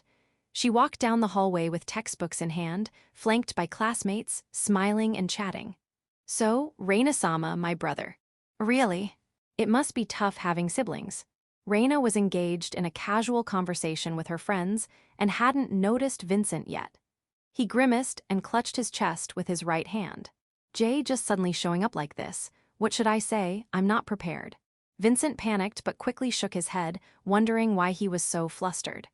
"Why am I freaking out? It has nothing to do with me." "It doesn't matter." Yes, it doesn't matter. Vincent and Reina had only talked once since entering school. That conversation had lasted less than a minute, so there was no reason for him to be flustered even if she approached. But I guess it's not cool to just ignore her. As an upperclassman, saying a quick hello to a junior isn't unnatural, right? Reina was now just 3 meters away. Vincent's heart pounded as he mustered his courage and raised his right hand toward her. "Hey, you look well. But, I sometimes wished I had a brother or sister too." Mustered all his courage, Vincent called out to her, but Reina walked right past him without even a glance. Episode 43, Vincent vs. Tanapon. Unable to grasp the situation, Vincent stood still for a moment. Why am I? The shock was so great that he had lost a few minutes of his memory. He stood in the hallway, with one hand raised, trying to make sense of his situation. I was walking down the hall, then I heard people talking about that annoying girl. And then what happened? His thoughts were hazy, but he was suddenly brought back to reality by a voice from behind. "Yes, I lived in the town of Eggbell. I didn't have any siblings. I didn't get along well with my foster parents either." He remembered. Reina, the annoying girl, had walked down the hallway, and he had tried to call out to her. But Reina hadn't even looked at him, continuing her friendly conversation with her friend as she passed by. "Hey." The moment he realized the situation, Vincent's head boiled with anger. He felt insulted, mocked. A junior girl had completely ignored him. "Hey, you, stop right there. By the way, the teacher for the next class." "I said stop." "Hey." Furious, Vincent stomped towards Reina, intending to grab her arm. But Reina casually lifted her hand, avoiding Vincent's grasp. "Do you need something?" "Damn it, if you can hear me, stop. Even if you say that, I didn't realize you were talking to me." Reina narrowed her eyes suspiciously, looking up at the taller Vincent. "If a stranger addresses me as you, I wouldn't assume they were talking to me. If you need something, please call me by my name." "A stranger. That's right, isn't it?"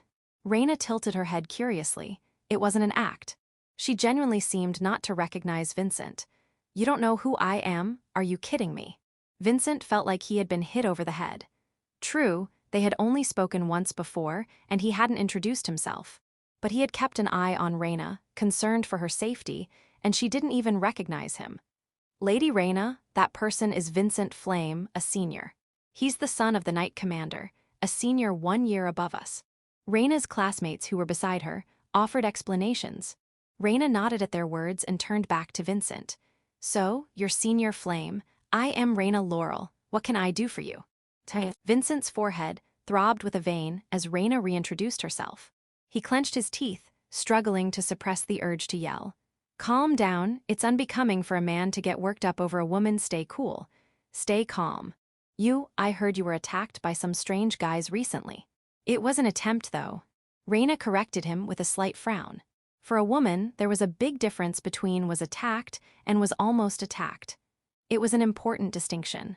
"That's irrelevant. You got into that situation because you're careless, right?" "Really? Do you think so?" "Well, even if you're an annoying girl, you're still a junior. If you beg me, I could be your bodyguard from now on." "No, thank you. I'll just accept the sentiment." "What?" "If that's all you needed, I'll excuse myself. The next class is in a different room." Reina lightly bowed her head, turned her back on Vincent, and started walking away. Her two friends glanced back at Vincent before following her. Wait a minute. Vincent, his face red with anger, chased after Reina as she walked away. I'm the son of the Knight Commander. How dare you refuse my protection? Even if you say that, I don't need to be bothered by a senior I'm not particularly close to. Don't mess with me. Hey, stop right there. Frustrated by Reina's continued walking, Vincent reached out to grab her shoulder and forcibly stop her. Pompacorin. But just before he could, a small shadow leaped out from Reina's uniform pocket. It was a small plushie of a tanuki, fitting in the palm of a hand.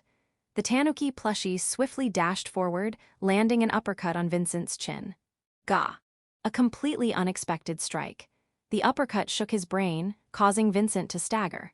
Senior! Hearing a voice call his name faintly, Vincent collapsed in the hallway, losing consciousness. Episode 44. Vincent makes a decision.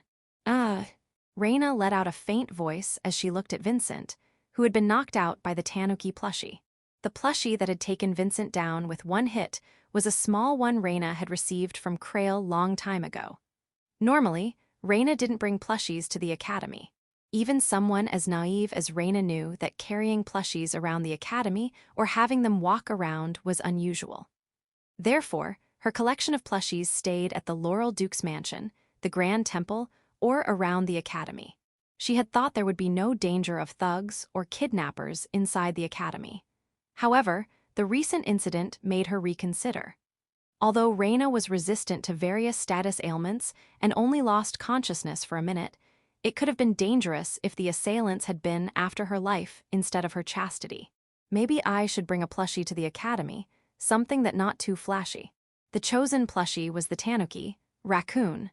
Small enough to fit in a pocket, it could be carried around the school without anyone noticing. The spirit within Raccoon was known for its speed. After delivering a swift uppercut to Vincent's chin, Raccoon quickly returned to Reina's pocket. To the surrounding students, it appeared as if Vincent had collapsed naturally. Oh no, Senior Vincent. What happened to him? He suddenly collapsed. The nearby students began to panic. Reina lightly tapped the pocket, holding the tanuki plushie, and turned to a male student nearby. He might have had a bout of anemia. I'm sorry, could you take him to the infirmary? Why, yes. The male student, blushing at Reina's smile, nodded fervently and started dragging Vincent to the infirmary.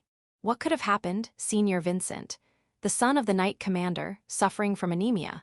I think he might have been feeling unwell. His behavior was strange too. Reina said to her puzzled friend, who nodded in agreement. He did approach Lady Reina rather oddly. He certainly seemed off. He probably really wasn't feeling well. Oh, it's time. The bell rang, signaling the start of the next class. Reina and her friends hurried down the hallway to their classroom, completely forgetting about Vincent as they focused on the upcoming lesson. Section. Vincent abruptly sat up, finding himself surrounded by white curtains. Where am I, and what happened to me? Oh, you're awake. The curtain opened from the outside. Standing, there was a man in his 20s wearing a white coat, someone Vincent recognized, the academy's nurse. You fainted in the hallway due to anemia. There's no significant injury, but I applied some healing magic just in case. How are you feeling? Oh, I'm fine, but... Good, then get out. I can't stand having a guy in my personal space, unless it's a cute girl. The nurse waved his hand dismissively. Annoyed by the nurse's indifferent attitude, Vincent felt a surge of anger but held back, focusing instead on his confusion. Fainted from anemia, me. Anemia was the last thing that would happen to him. If anything, he usually had an excess of energy. No, that's not it. I was hit by something. Despite his many flaws, Vincent had remarkable combat potential, befitting the son of the Knight Commander. Even as he was knocked out, he had clearly seen the cause of his unconsciousness. A raccoon. What, did you hit your head? Never mind that. Have you ever seen a small doll moving around? Vincent used his thumb and forefinger to indicate a size of about 10 centimeters. The nurse shrugged and looked at him with pity. I'll write you a referral to a hospital. Wait here.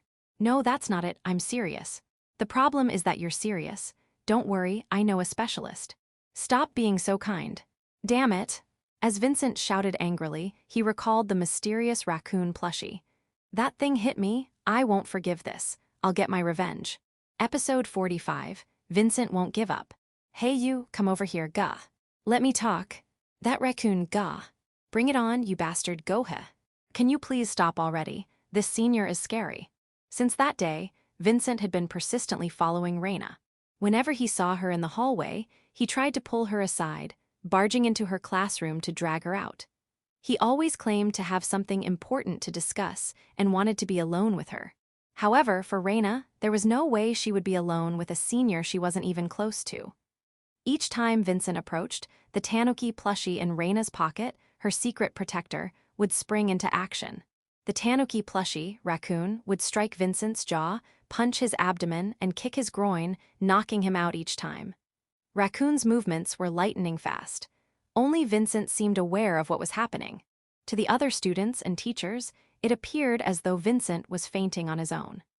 As a result, there were widespread rumors that Vincent might have a serious health condition, and he was advised to take a leave of absence to undergo medical examinations. I don't have time for exams. That bastard, I'll kill him. Kill him? Do you mean Lady Reina? Enough, Vincent. Stop bothering Reina. Even the recently transformed Crown Prince Eric joined the teachers in reprimanding Vincent for trying to approach Reina. But Vincent ignored them and continued to charge at Reina. Hey, Saint, I need to talk to you. You again, Senior Flame. Reina turned around wearily, having been called out as she walked across the schoolyard after classes. Back in Eggball, there had been persistent men, but none had been so relentless as Vincent, who kept coming back despite being beaten by the plushie multiple times.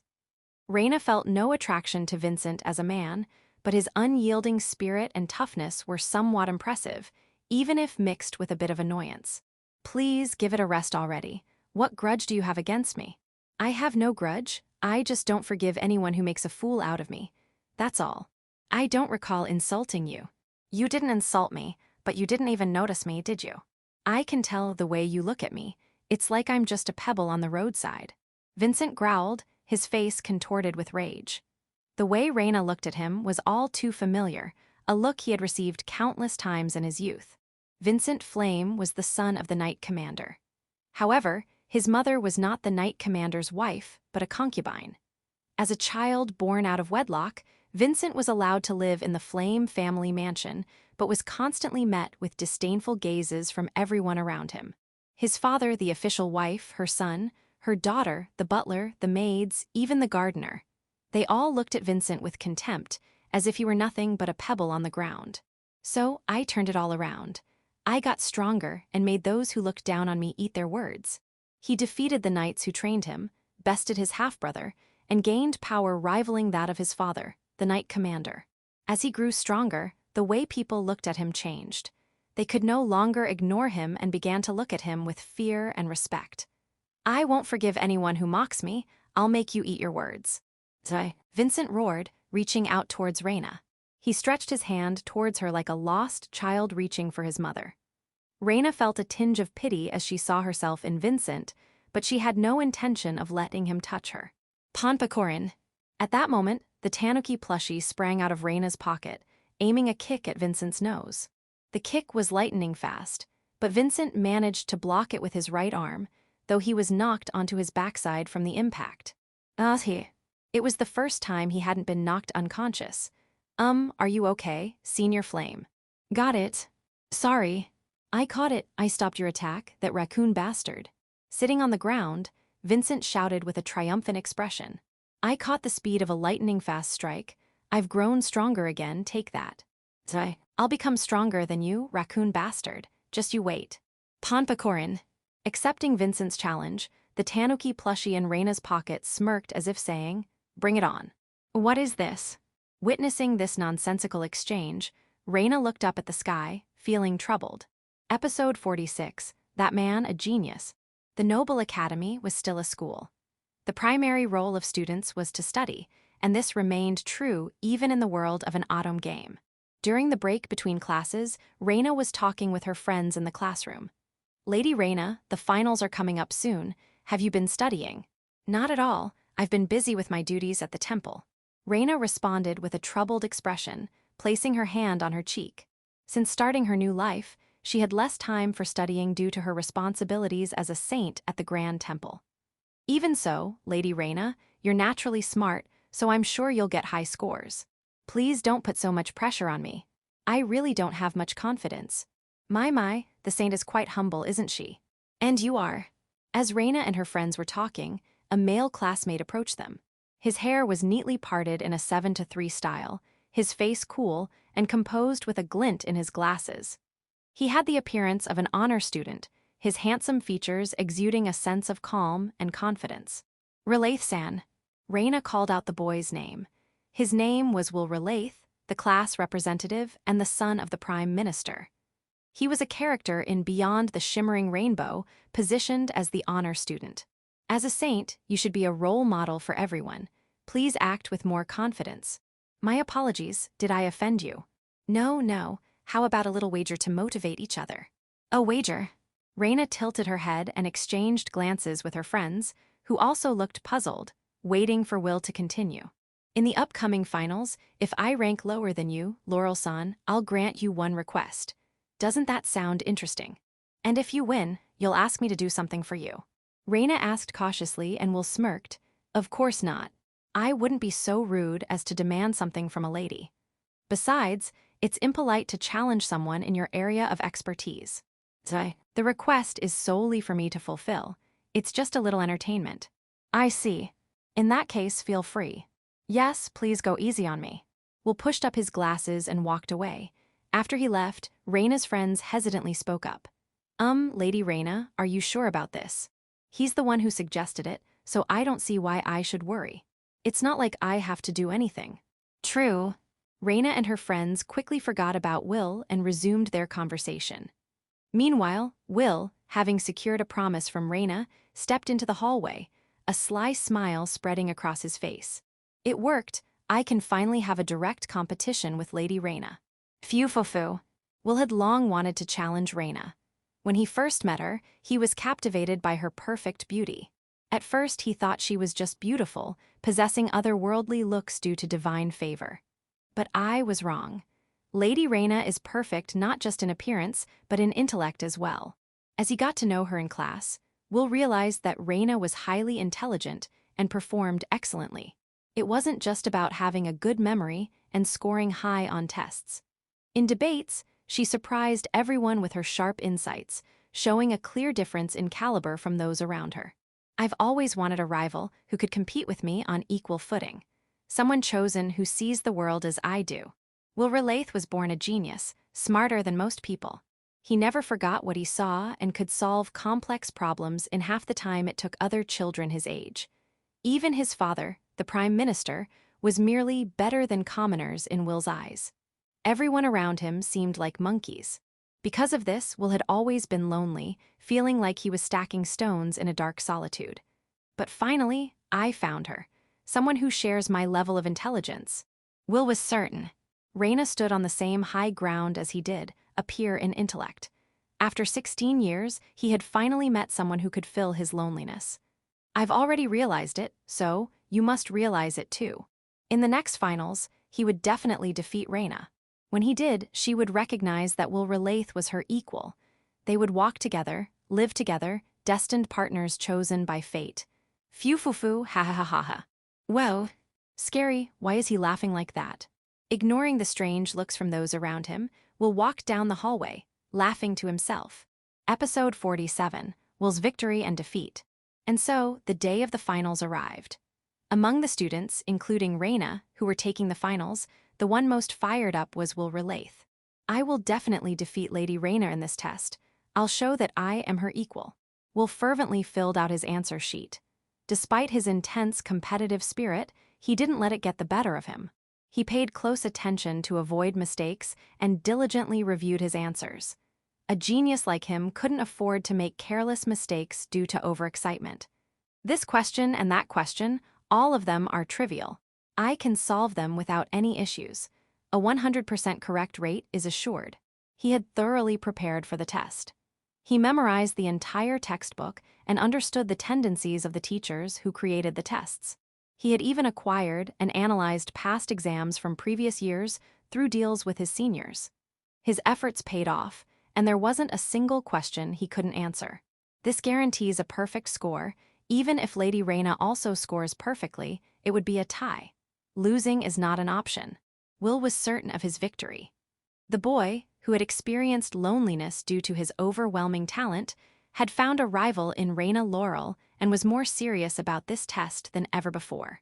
It was all to show Reina his talent and to prove that he stood on the same level as her. A few days after the finals ended, the results were posted in the hallway. First-year finals. First place, Will Relaith, 500 points. Second place, Reina Laurel, 490 points. Third place, Eric Sankel, 475 points. Seeing the results, Will clenched his fist triumphantly.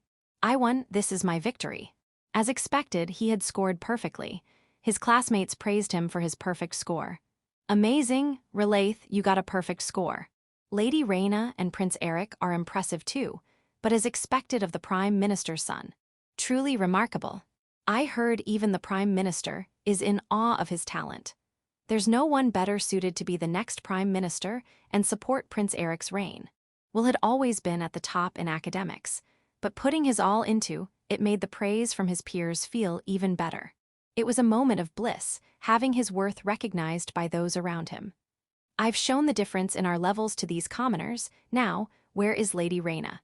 Looking around, Will spotted Reina a little distance away, also looking at the posted results. Her expression was neutral, but Will assumed she was silently acknowledging her defeat. As the victor, I should say something to her. Will proudly walked over to Reina, ready to offer her words of praise and receive the same in return. They would congratulate each other on their efforts and vow to continue pushing each other to greater heights. Phew. Will confidently approached Reina, raising his right hand to greet her. Hey, Lady Ray. Lady Reina. He. Just as he was about to speak, someone shoved him aside. His frail body, unaccustomed to physical exertion, was pushed to the edge of the hallway, nearly crashing into the wall. Thank you, Lady Reina. Thanks to your help, I made it into the top 20. Me too, Lady Reina. Now I won't embarrass my fiancé. I would have been scolded by my father, a civil official, if I had scored lower. Thank you so much. One after another, female classmates gathered around Reina, expressing their gratitude. What? Will was bewildered to see Reina surrounded by many female students, all thanking her. I heard the saint was tutoring the female students in our class. Even though she has duties at the temple, she took the time to hold study sessions. That's amazing. Overhearing the conversations around him, Will was struck by the realization. She not only focused on her studies, but also helped those around her. That's something I could never do. What? Will felt like he had been hit over the head. While he had devoted himself entirely to studying to defeat Reina in this test, Reina had been teaching her classmates and fulfilling her duties as a saint at the temple. She never intended to win against me. She wasn't even competing in the first place. Lady Reina, please allow us to treat you to tea as a thank you. We've prepared some sweets as well. Let's go to the terrace. Thank you. With the finals over, let's enjoy a tea party. Reina, surrounded by friends, was the epitome of sociability. Will, who had thought that Reina, like him, stood alone at the top and was a solitary figure, was stunned. Why does she have so many friends around her? He had believed Reina was like him, lonely at the top. He had thought that together they could be equals, filling each other's loneliness. Was I the only one who was alone? It's a lovely day. I'm sure we'll have a wonderful tea party. Without even glancing at Will, who was slumped against the wall, Reina walked away with her friends. All Will could do was watch her retreating figure in awe. Chapter 48. Summer vacation has come. The finals were over. Except for a few students who had to take supplementary lessons, the majority were now on summer break. Lady Reina, summer vacation starts tomorrow. Do you have any plans for the summer? After the closing ceremony, many female students gathered around Reina in the classroom. Although it had only been a few months, Reina had established a solid position within the academy, making many friends and interacting with them. Originally, Reina had been socializing with the townspeople in Egbel as a priest, so she was naturally sociable. Her pure aura and elegance as a saint also attracted many people to her at the academy. Yes, I have a few things to take care of. Reina answered modestly, and one of the female students spoke up in an excited voice.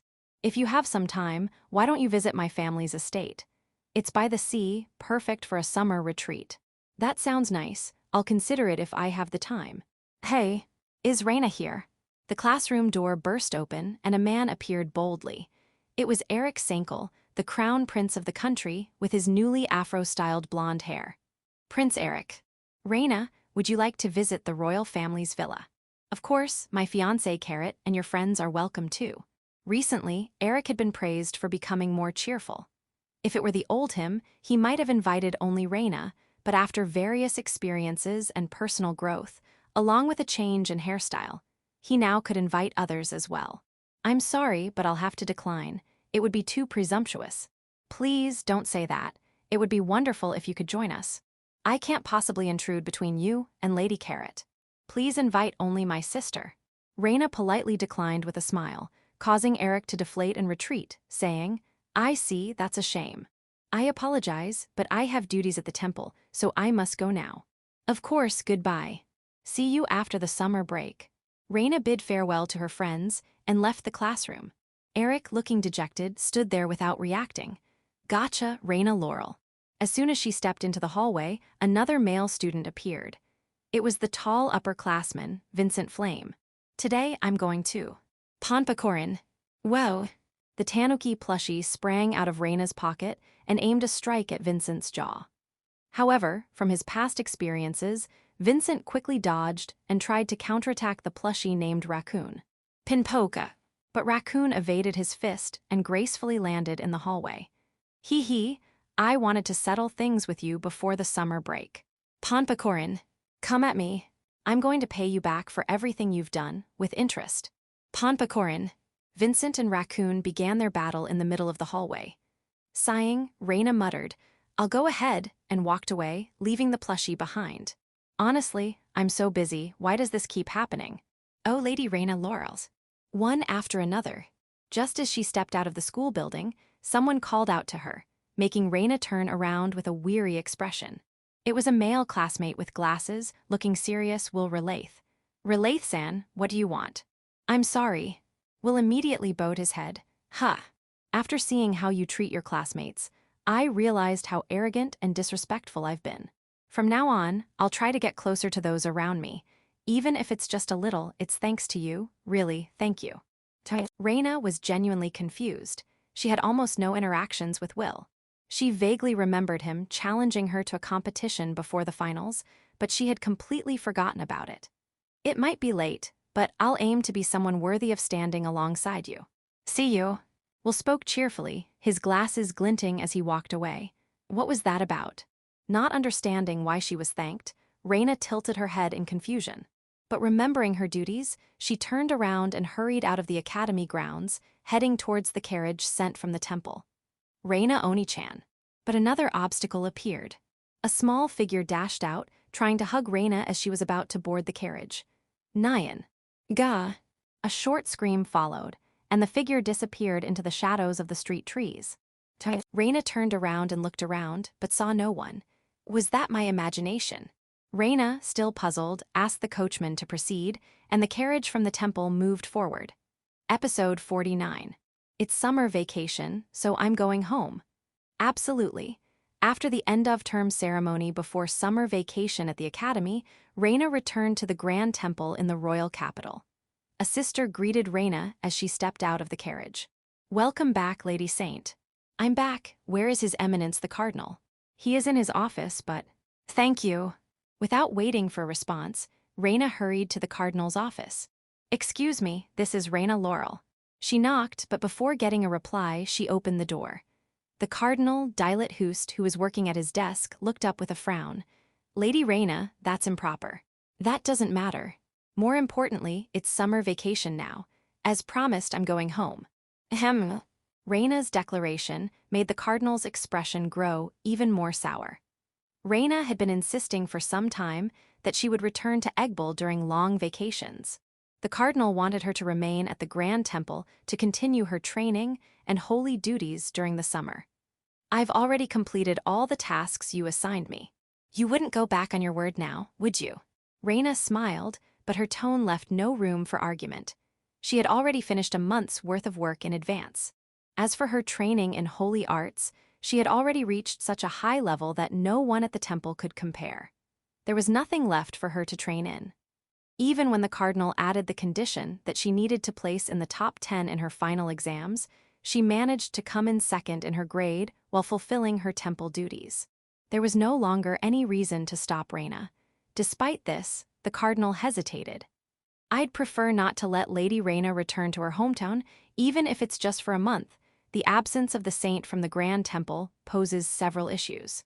Reina had garnered the trust of many people and was becoming a symbol of the Grand Temple. Her leaving the royal capital would certainly not be good. Criminals might target her, and the temple's credibility could be questioned if they seemed unable to keep her there. And there's that man, Priest Crailburn in Eggbell. From Reina's words and actions, it was clear she had strong feelings for Crail. He had saved her when she was oppressed and raised her until she was 15. It was natural, but the problem was that her affection was obviously not just familial. Lady Reina should marry a noble or a high-ranking temple official. No matter how noble Crailburn's lineage is, we can't have her marrying a country priest. It wasn't just about politics. A mere country priest would struggle to support and protect Reina as a saint. Thus, the cardinal had been trying to gently separate Reina and Crail by suggesting marriage proposals, all of which had ended in failure. It was as if an unseen force was at work. If Lady Reina wishes to be with Priest Crailburn, I have no issue with that. But the problem is that Priest Burn lacks ambition and drive.